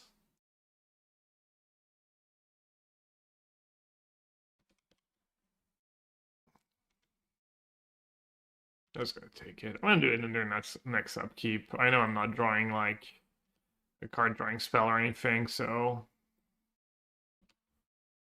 probably a bit better that way. Could like not even do it, honestly.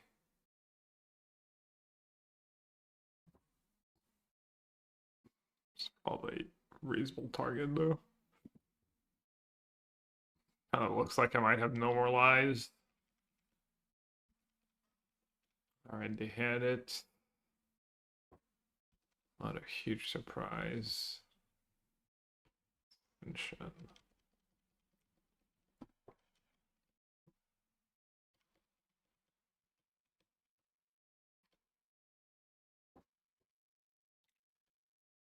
Alright, need to live and then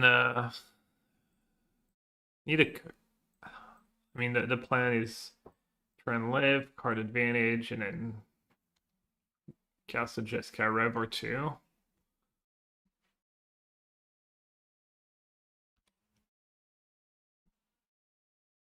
These Esper Origins are just kind of killing me though.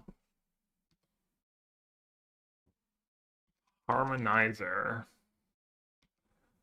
That pretty much means I need to sweep the boards again. Alright, I mean, they're good in this matchup. It might be good enough.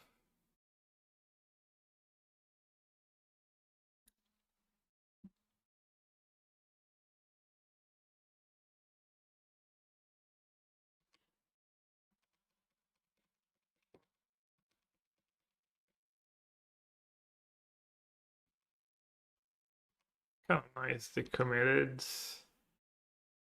Makes sense they would, but they probably have all spells in hand. You get a land every time though. It's pretty nice. Well, we know they're not ghosting. I don't think they would have played that way. Always nice to have the ghosters insurance.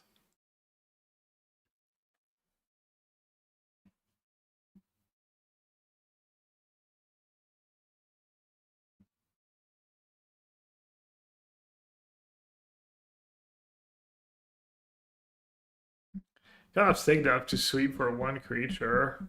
It's only power. Could just try and block. It's probably better, right?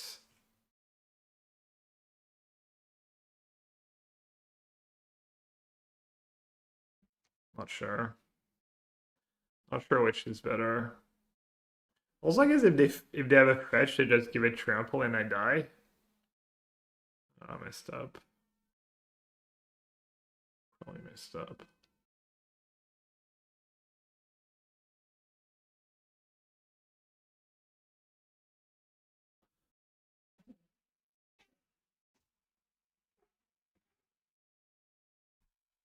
Like, ice still is lethal.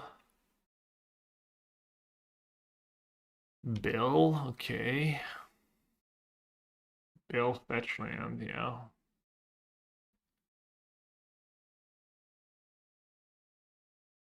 I blew it. I'm just extremely dead, right? I need to like... I don't even know. Tidebinder, I guess?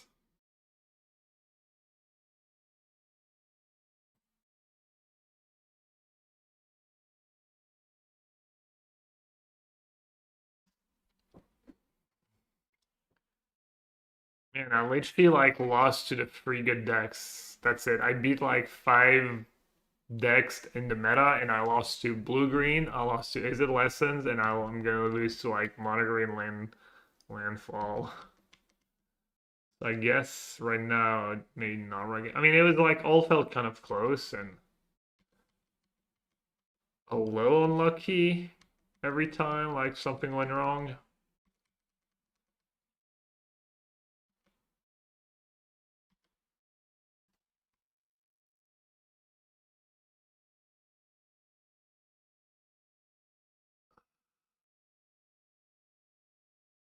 This gives trample, right?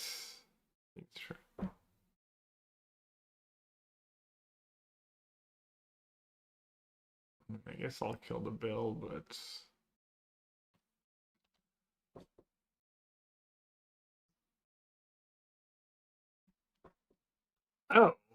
I'm not dead. Hmm. Maybe I should have like targeted that. Huh. Oh, I'm at 1. Easy. Surely they're not gonna have like blessings there or something, right?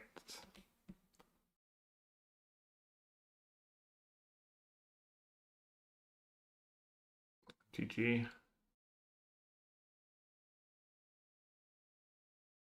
Wait, did it put a counter on Bristly Bill?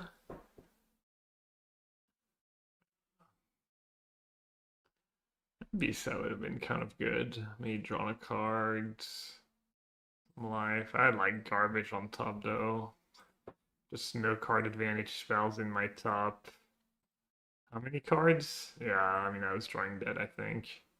First stock up was first card advantage spells was like 27 cards deep. No good. Yeah, that was fun though. That was interesting. I wanted to try that deck. The rips would have been good every time early in almost every match I lost. Even against Blue Green, I got rid of Harmonize, but like against Lessons, that deck, if I had like a Ripple earlier, might have been nice in game 1. I think the Shuko bills are pretty solid too.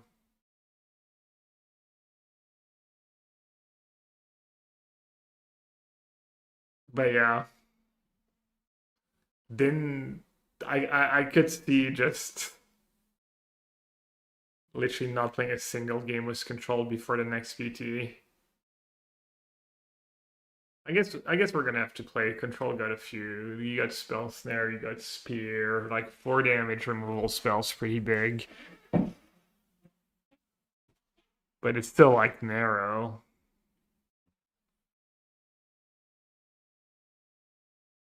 Like Galos gets talent, versatile Kaido.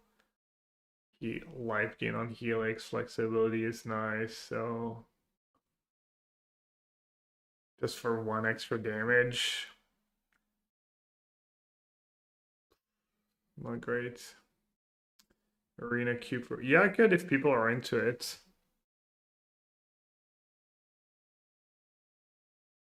Oh, looks like Noe might win the Mox. Xeno 1. What's the plan for tomorrow? Since my mom dissed me for lunch. We're gonna start the stream later. Legacy prelim, limited prelim, standard prelim, modern challenge. Might do modern challenge. Might play some blue-white control. Might do standard prelim. I don't know. We'll see. Might do something completely different. Also set review. Do you expect big changes with Lorwyn to this archetype to Jeskai? I think Spell Snare is good, right? You do fall behind sometimes, and it's still decent in the late game. It's really good against accumulated knowledge and artist talents. It's good in the mirrors too if control becomes popular. I mean, I would probably play like a spear or 2 and a couple spell snares, you know, maybe more even. And then you trim stuff. I'm not sure there's other cards besides spell snare and spear for Jeskai. Any reason to play blue-white over Jeskai other than the mana? Well, no, you get the same card that Jeskai if you're blue-white. So that's the main appeal.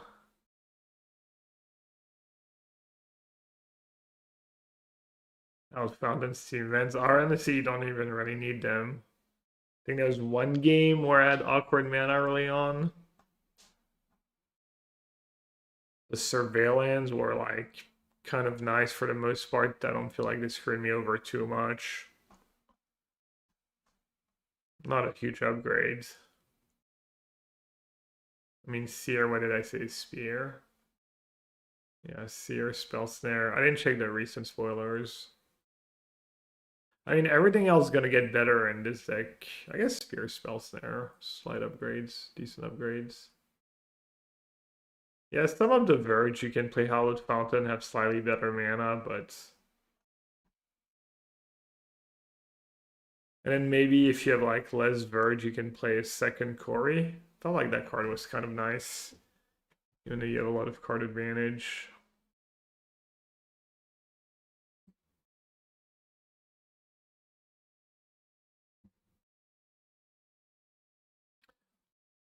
Look at the end of the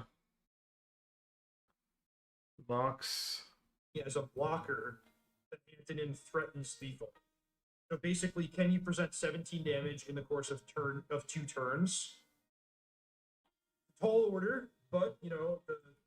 Alright, so he went 3-0 in the draft and 2-1 in Modern.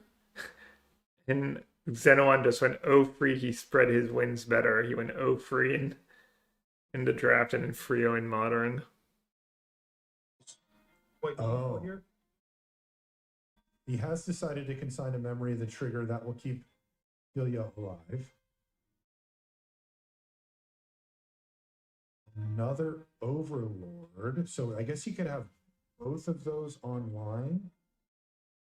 Yeah, so I think this makes sense. You're going to start with Impend the Overlord. Hopefully grab something. If you attack with Thelia and Overlord, you're going to get in a couple points of damage. Landlord Guardian from the sideboards. To be a meaningful Forget what the card does. It Still looked not decent quite though. I there, but, remember you know, seeing that and getting thinking it was towards what I decent. said of can you assemble 17 damage over the course of 2 turns.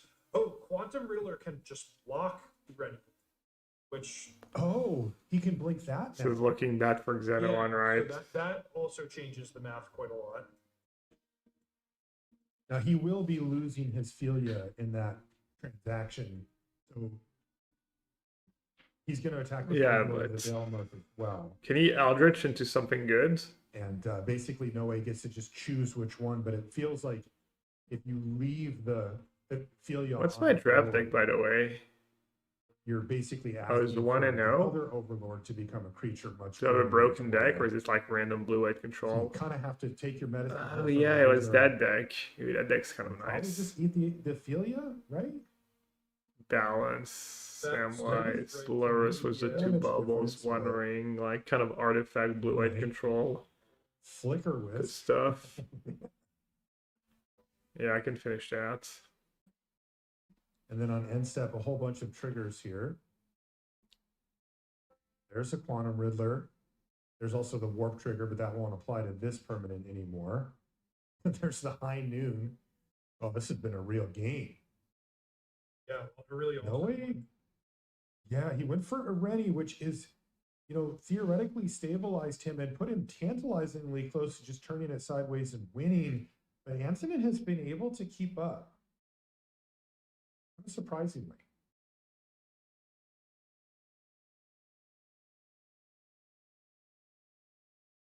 Looks like Noe's deciding if he wants to crack his Misty Rainforest here.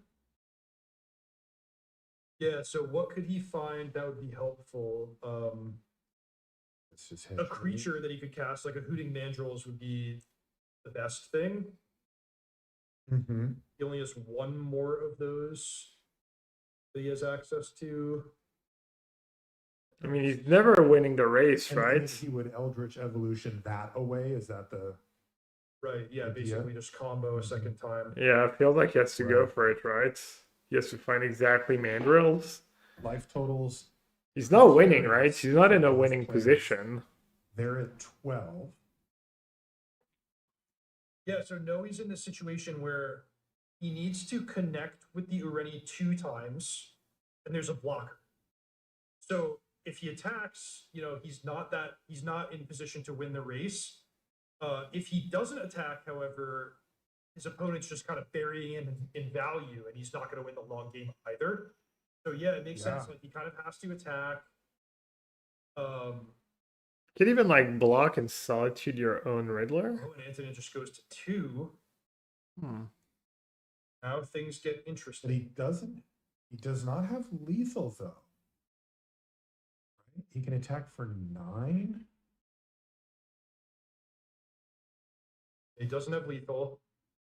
Oh, but yeah, boy, that Quantum Riddler. So yeah, I guess he can attack for 9. He can Flicker Wisp the Riddler to get another card and still have Solitude. But now his line dice Burn die to back up to consign. 7. Maybe he Yeah, it got still greedy. just fully relies on the Quantum Riddler. Wow. The Areni Did he monster. mess Has to up? be there to do that. Did he mess up banking on that Flicker Wisp trigger?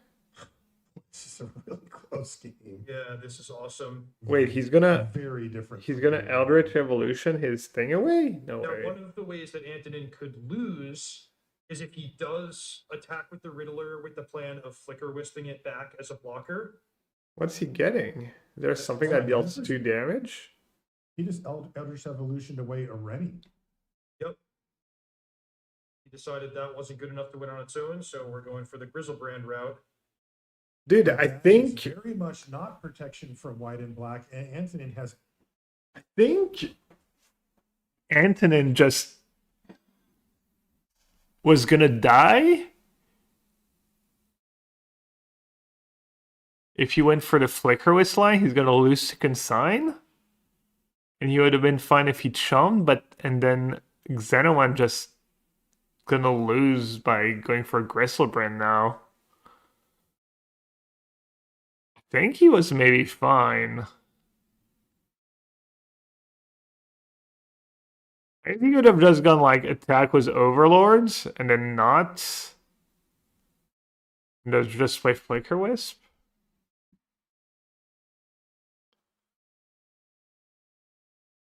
Oh, he had consigned for Solitude. That's why he went for Grizzlebrand. That makes sense, but now he dies to Flicker Wisp.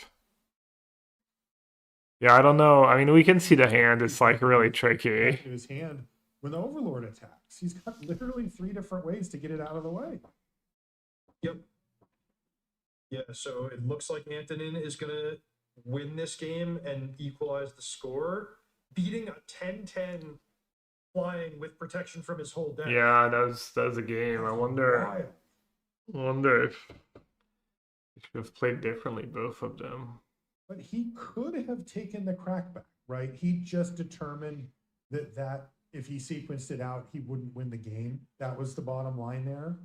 That's the bottom line. Yep, exactly right. He just figured, look, it's like a chess game, like we know the next couple moves that are going to be made. We're both really strong players, and I can see that this end game is not going to lead to me winning. So sort of take a different gambit and hope something changes.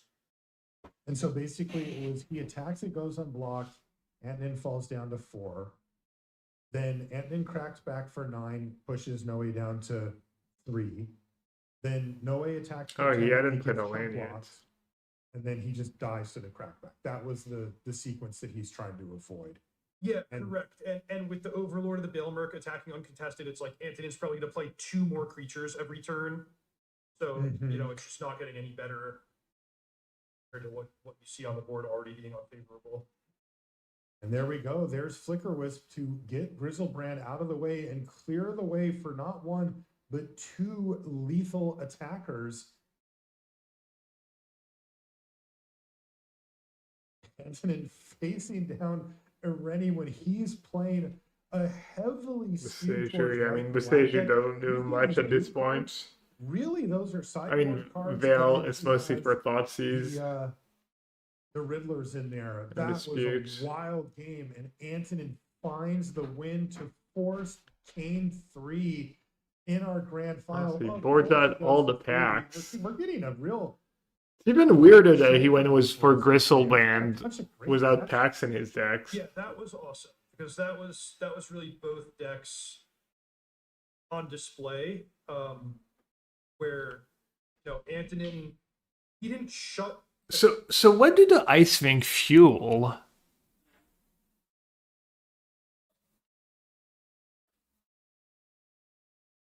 Are they just there for just... What am I missing? Because you can't sack them into anything. It's not like he brings in like a good 3 or 4 mana creature. There's like an endurance.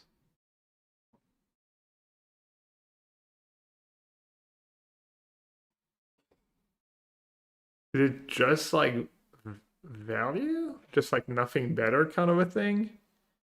And that's his plan for when he boards out packs and stuff?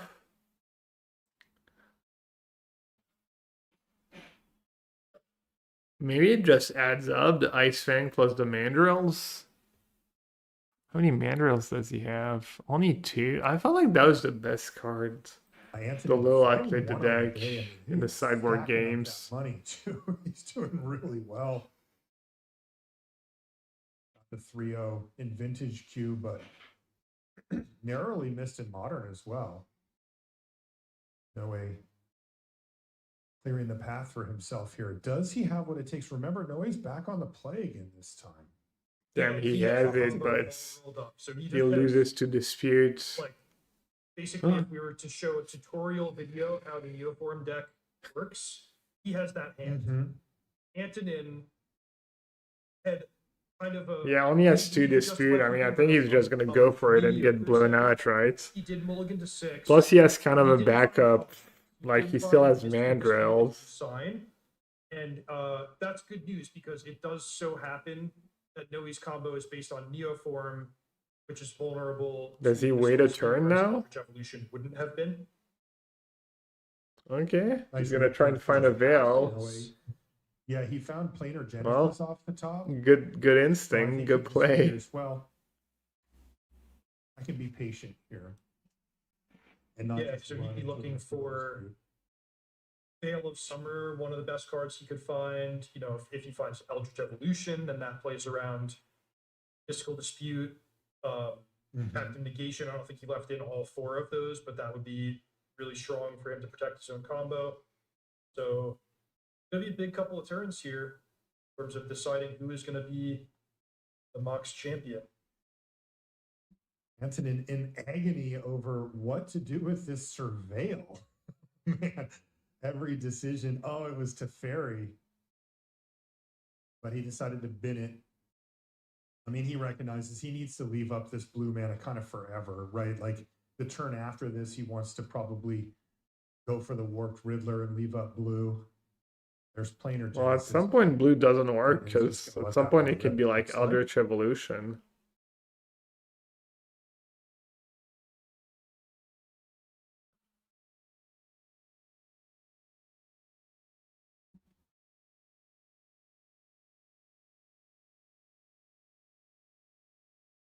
Two methodical players here. Interesting that Noe, we were talking about how the clock can become a consideration, but it's one of the benefits of playing a deck like the one he's playing is he is thoughtful. He does take his time, but he's got tons of clock to spare because this deck, you know, is a combo deck. It's not the one where you have to make decision after decision after decision after decision. It kind of packs everything down to a few very important decisions that you have to get right. If you don't, you're probably just going to lose, but clock doesn't work right there. Yeah, that's exactly it, Marshall. You know, if you Who made top 8, by the way? play a fast deck in Oh, yeah, Magic we know tournament, about King Arthur. it doesn't mean you play fast. It doesn't mean you get this like reckless hot head mentality where, you know, everything has to be snap of the fingers. Instead, it means the opposite. It means I'm going to play a small number of turns Well, no one went with undefeated. super challenging, meaningful decisions, and I'm going to take my time to make sure I get those decisions right. And I think that's exactly what we've seen. Out of Has a Noe big throughout the tournament course of match the- like this ever been decided by time? I'm That's funny sure. because this Neoform deck. It wasn't as big, but when they used to have the mocks, what was it called? When we played the team stuff, Teams of Free on Magic Online. That was fun. I timed out a big match against against BBD. Endurance. Yeah, it looks And like he once just again, wants it could to be lamp go. flash in the endurance. So I think the theme The of Super these sideboard League. games is that he doesn't Yeah, want to put that's himself fun. out on a limb where he can lose his whole hand against one piece of disruption. Instead, it's like, all right, what do you think about a 3-man endurance? What do you think about a Delve Tooting Mandrills? And then, you know, just knowing that he has that combo in the chamber ready to go if the opponent puts the shields down, if he finds a window to do it. Ooh, there's a Thoughtseize off the top. Kind of tough spot though, because if no has Veil, you get blown out. For him. But then Veil is pretty good against your hand anyways. I don't know. I'm sure the Veil of Summer looming means that he'd rather wait to set up a little further. Yep, I think There that's it right. is. Endurance is going to hit the battlefield, and Noe is just going to take this same game plan that he's taken. Basically, like, this deck's all about like 8 mana creatures, and post board it's like 3 mana creatures. Do something about these guys. Do you go for Mandrills here? Here comes Endurance slamming into the red zone.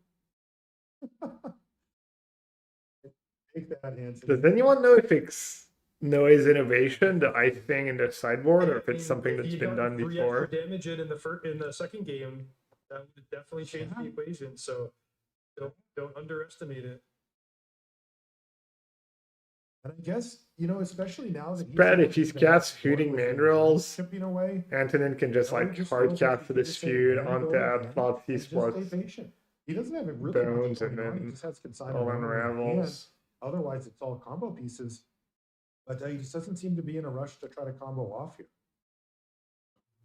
I love the patience that both players are showing. Like, not casting the Thoughtseize from Antonin's side is really, really thoughtful play.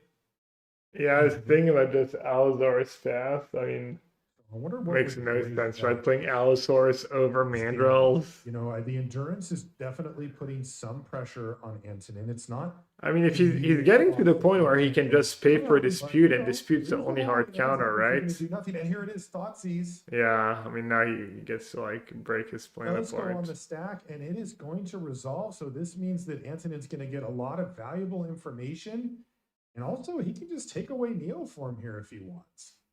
I can take away Neoform and Right, go so- Riddler Ephemerate. Just kind of like I mean, hope one thing Anthony that and you hope wanna Xenomon put doesn't into the top deck game anything, and is take the Neoform and then just throw caution to the wind and start playing your spells. Just say, look, I'm gonna let this game come down to a couple of draw steps, and if you don't find your combo, that's it. You're gonna be out of the game. Or he could take a more measured approach and say, I'm never gonna tap out of this mystical dispute, but at the expense of giving the opponent way, way, way more time set up and possibly draw out of it. So let's see what he does. Yeah, and I mean, if Neoform's the card he's worried about, the Mystical Dispute is looks like he's going for it. not enough already. It's one more land, but I mean, his hand is a little awkward and doesn't do that much, and dispute's getting worse by the second. So I like his play. I and think play around Mystical Dispute. you can maybe wait So, one turn to That's go some for wiggle it. room there for Antonin, so he's going to go ahead. All and right, big combo draw this step. into exactly what you said, Reed. He's Yep. going to go for the Riddler and Ephemerate it. He's just going big. There's the land off the top, but not that much to do with it. And Even then blocks there's endurance. 2 copies of High Noon, Emperor of Bones, and then the 2 counter spells in hand for Antonin. Surely And he you has go lots like of volume. Surveil into Mandrills No, he's here. not comboing off this turn. Yeah, I love the way. Really both Allosaurus? players Why not are playing, Mandrills? But putting myself in Antonin's shoes, like I think I would have, or I hope I would have made all the choices the same as him. It's always hard to know if you would have the presence of mind when you're actually sitting in the hot seat. But I think he's just been so patient, exercised such good judgment, taking chances at the right time, played conservatively at the right time, and it's not easy to get those right in all of these tough turns. Yeah, both of these players showing great patience, and correctly so. If Noe would have become impatient and just gone for it, he would have gotten Mystical Disputed anyway. And they So I both guess played we're really gonna well. see Mandrills join the squad now. But boy, that Quantum Riddler, it looks big. 4/6 is kind of the perfect size. Yeah, this is very difficult spot now for Noe. I mean, I'm looking at this and kind of going, how's he going to get out of this? We could see High Noon come down with counters. We're going to see extra cards from Riddler. Yeah, I mean, obviously, if you could see his hand, he would go for Allosaurus, but Rebound Ephemerate. kind of a sick read to Goes for make. Riddler, which means no attack this turn, but just the extra card is what matters in his judgment. He picked up Thoughtseize and Felia. Honestly, he's so far ahead on resources that it might be appropriate to just ignore those high noons, pretend they don't exist. Like he might be the one affected by them. Right. Can he activate it? I don't believe so. I don't think he has any ways to make treasures or otherwise produce red mana. Mm-hmm. He could blink kind it of a with stylish way Felia. to go out. Yeah. No kidding. Yes. Okay, here's Thoughtseize, and he is going to take away Consigned to Memory, leaving Noe with just 2 Allosaurus Rider and nothing else going on. His resources have really dwindled. And He's almost at hard cast. For all of this that we're saying, Marshall, that we could just draw Eldritch Evolution or Neoform, and the game gets very, very exciting very quickly. Because, as you mentioned, Mystical Dispute is a hard counter. He now has 6 mana. You can play any spell in his deck, with 3 backup. Consigned to Memory doesn't outright counter the combo. It just has some corner case applications where it can stop some of the most degenerate stuff. Teferi's really good. This game is still one draw step away, which is why both players are really taking their time, trying not to leave any openings. Yeah, I mean, he can Tef Endurance and he can blink. He can blink the Mandrills, right? That's what he should do, and then consign the Mandrills coming back. I think that's the line. Yeah, it's what else? What else are you gonna do? They're 8/8s. Yep, Yeah. that would be Right. That would be pretty cool. Exactly plan A, but you do what you got to do. Teferi Time Raveler off the top. If anything, Anders just wants to see a few more lands here. I think he's he's got so much action. Well, I guess if you bounce Endurance, you give him the green cards to pitch to the writer. That's the flaw with that plan, was bouncing Endurance and blinking Mandrills. Teferi bounce something. Felia blink something. Doesn't really get you super far ahead. So yeah, it's tough. Like, he has all these cards, but none of the plays. But if he just goes for the High Noon plan, then he wants to. potentially dies to Rennie. Gets him out of danger of the opponent just top decking the combo. Exactly.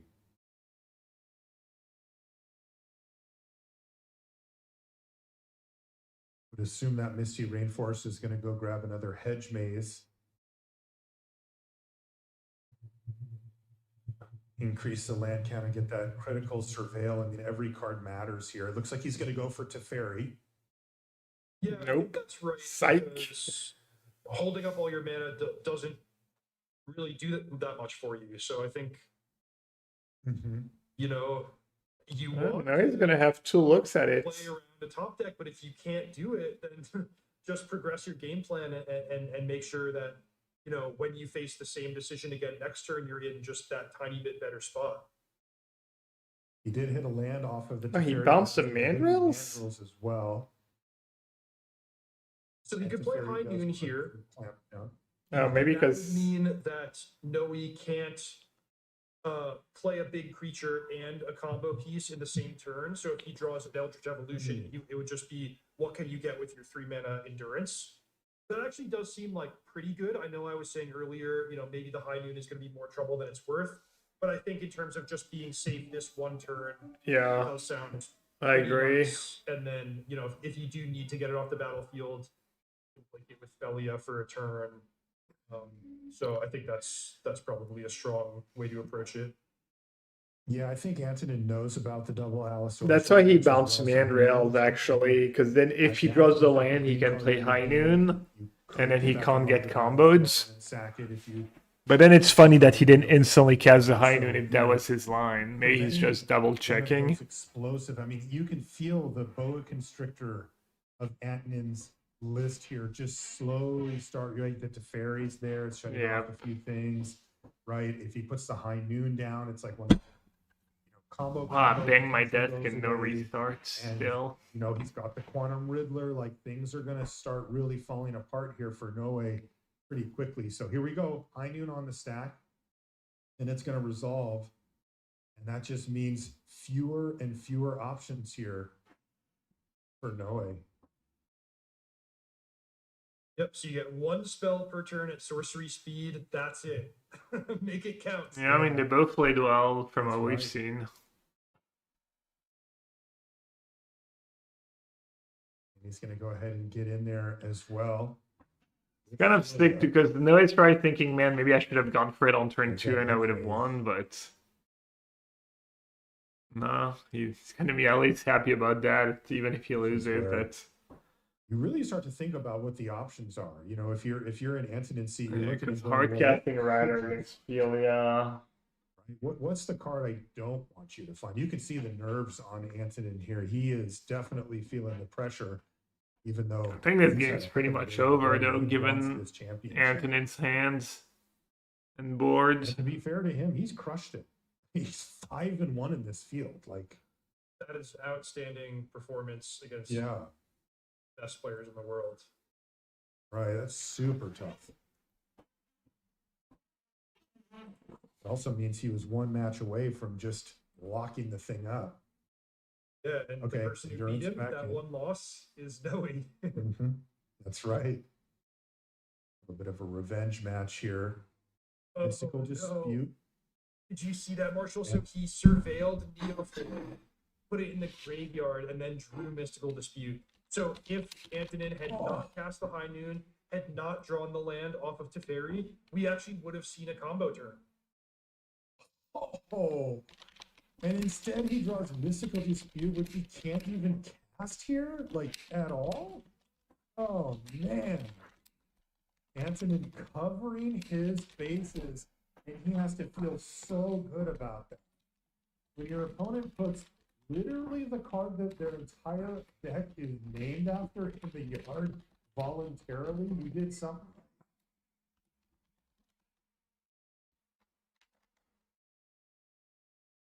But now Antonin's sinking into his chair thinking about, how do I finish this game off? What does the end game look like for me? Got Emperor of Bones. Is this land? He still has Consigned Memory and Mystical Dispute available depending on how things go. He just sniped the Neo form there with the Emperor. There's no creatures to take. He just had his graveyard wiped out, again with Endurance. Could choose to attack with the Quantum Riddler.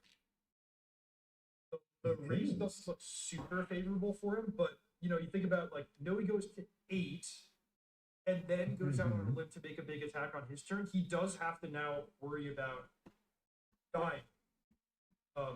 Right. Also, Emperor of Bones means like you could just jump block with Felia. What did I beat in that tournament?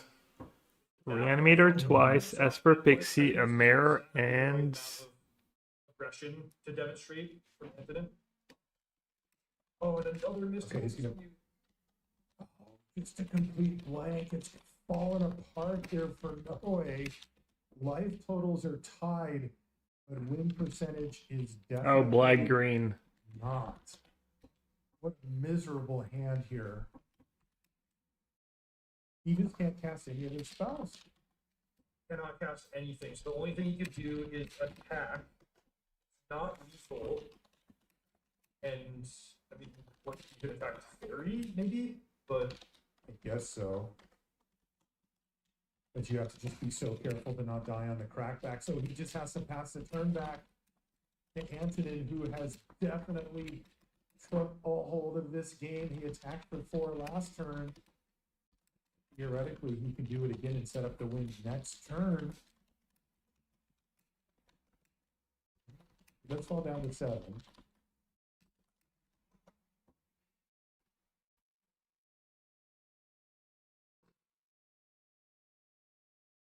Then I guess you just run the high noon out.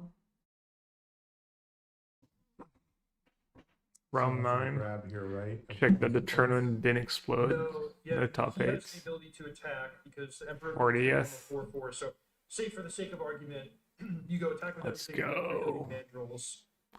Then knowing how to block No, he just your opponents, but dispute also right after the You tap. have to chump block it. Yeah. Brutal. So just adapt, beat the endurance in combat. Yeah, Um, I think absolutely Anton's just brutal. thinking like, am I missing anything? Is there any way that that goes badly for me? I'm not sure why he fetched on his main phase because that It did change. Yeah.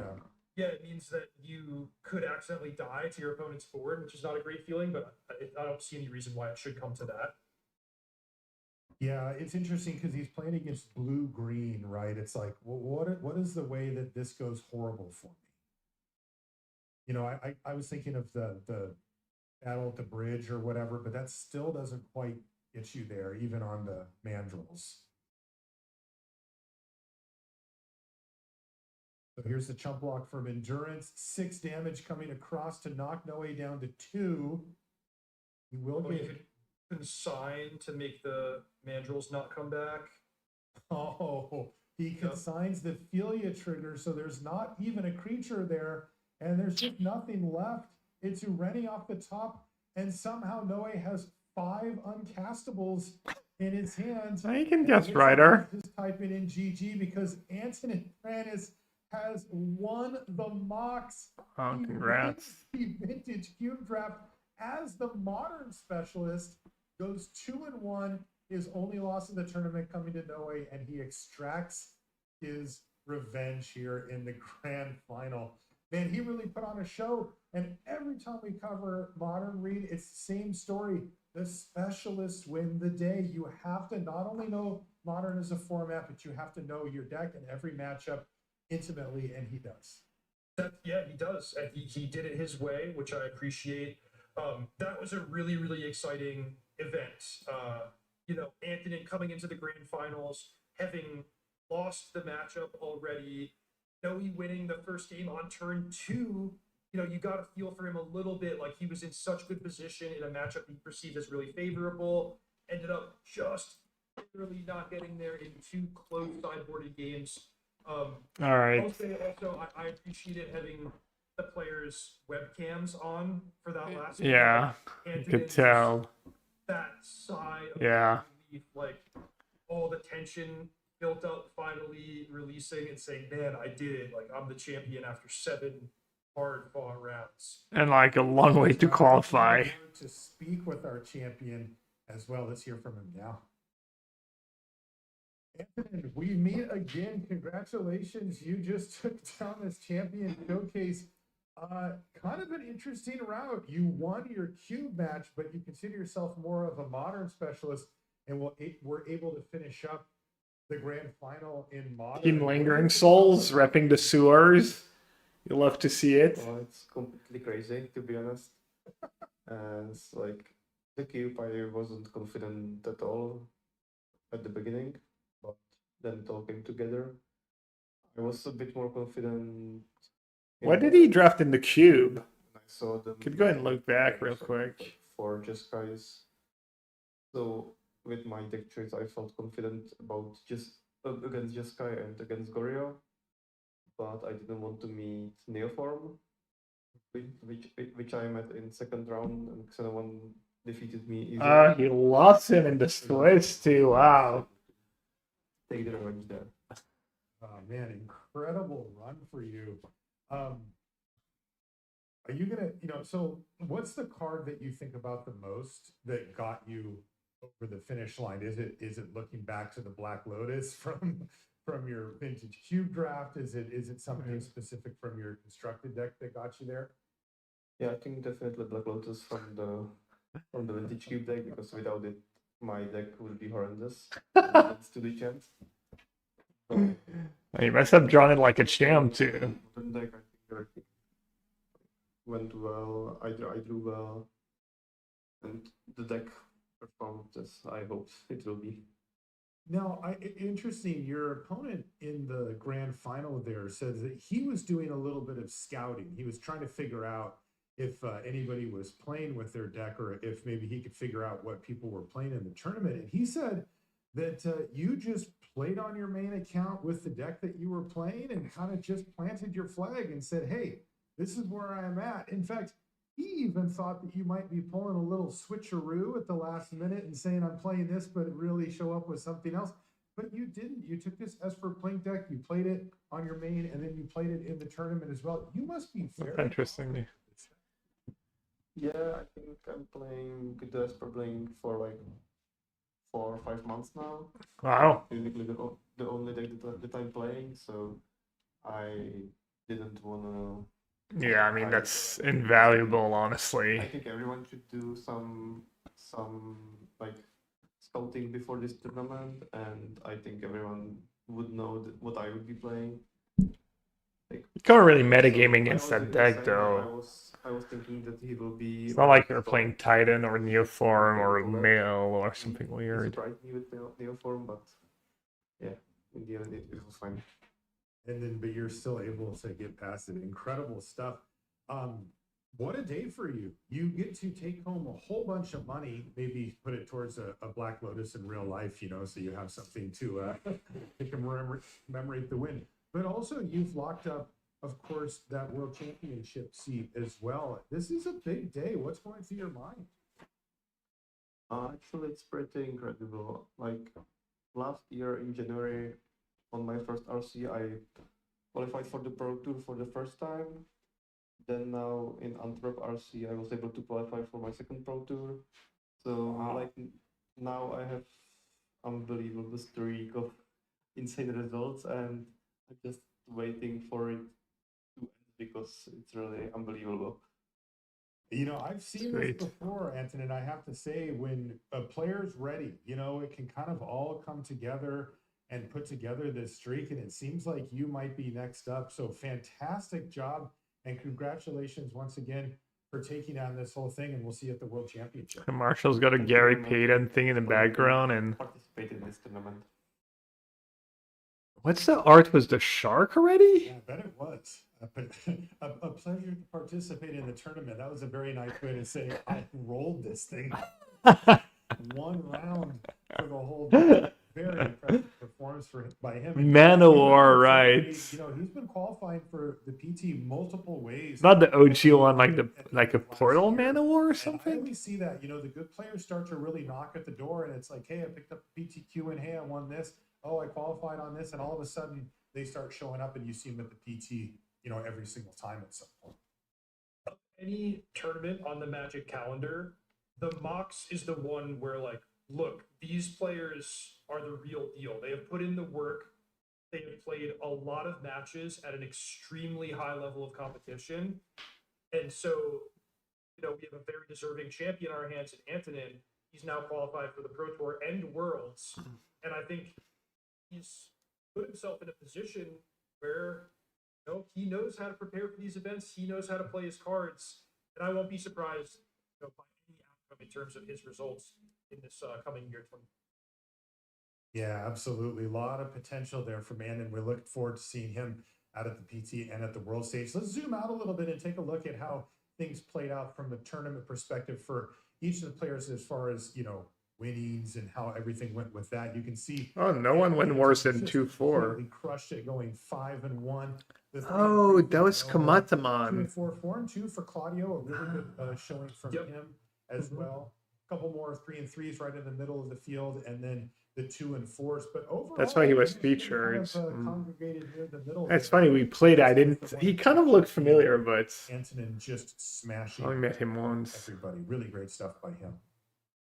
Yeah, for sure. Just, you know, you can see Antonin, like, it's actually 6-1 after, you know, counting the grand final. Yeah. So just very, very clearly, like, pacing the field there. Everyone else plumping in the middle. But great job to Claudio, showing strong performance across two very, very different, very challenging formats.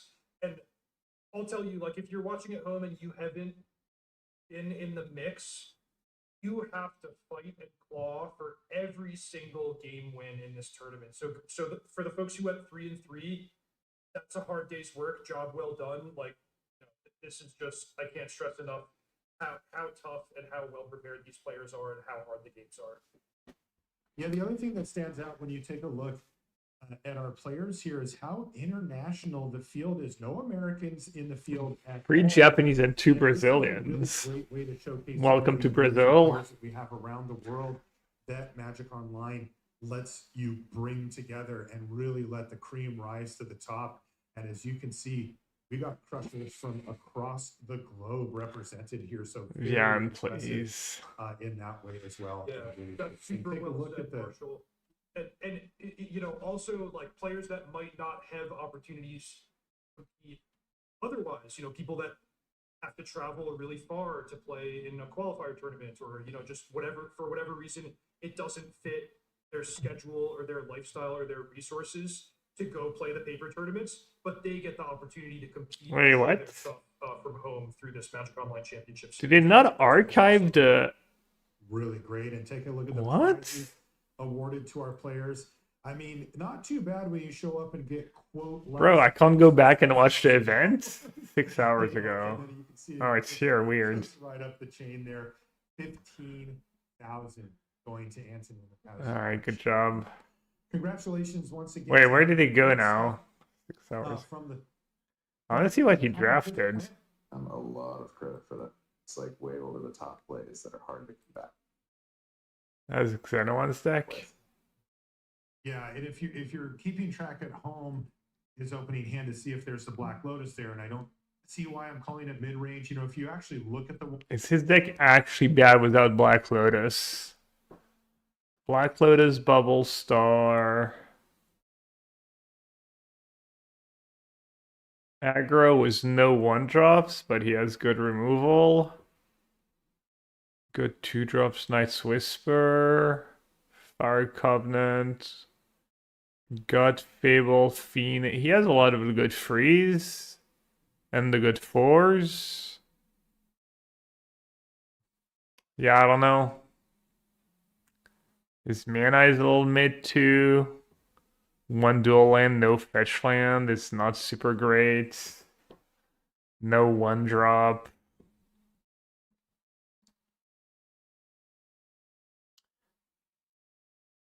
The most stretched saga of all time, yeah. He doesn't even have like, you know, like an Evora or even the 1-drop. That would have been really nice was like Gut and so, yeah, his deck is definitely like pretty mid without the Lotus. Does have some really good Lotus cards still, like Lotus or Ghost probably decent. Lotus Eater, Goif, Lotus, Scarlet, Lotus Gut after playing a 2 or something, I don't know.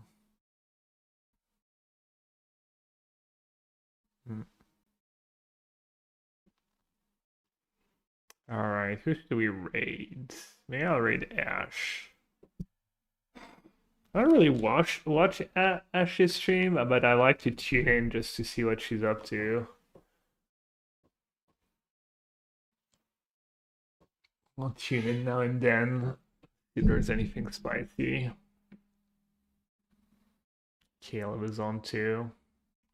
Alright everyone, I'll be on most of the week back to the normal schedule. Only for a couple weeks. I already leave in a couple weeks for the next Pro Tour. Schedule kind of weird this year, but yeah, I'll be streaming most days while I'm here. Hope everyone has a good rest of their weekend. The Jeskai control. I think I'm kind of off it. Maybe I'll play a little more at some point, but and then we can do like set review tomorrow. Probably recording the podcast with Edgar either tomorrow or Tuesday. Talk about spotlights, the spoilers. I don't know. We've got tons to talk about. Yeah, thanks for watching, everyone. Take it easy. See you later. Scatter.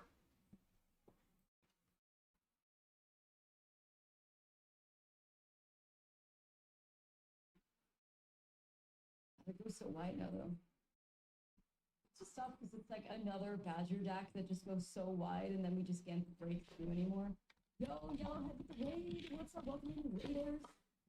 Had a good stream. We're playing the spicy mono blue blink deck from the Vectors. So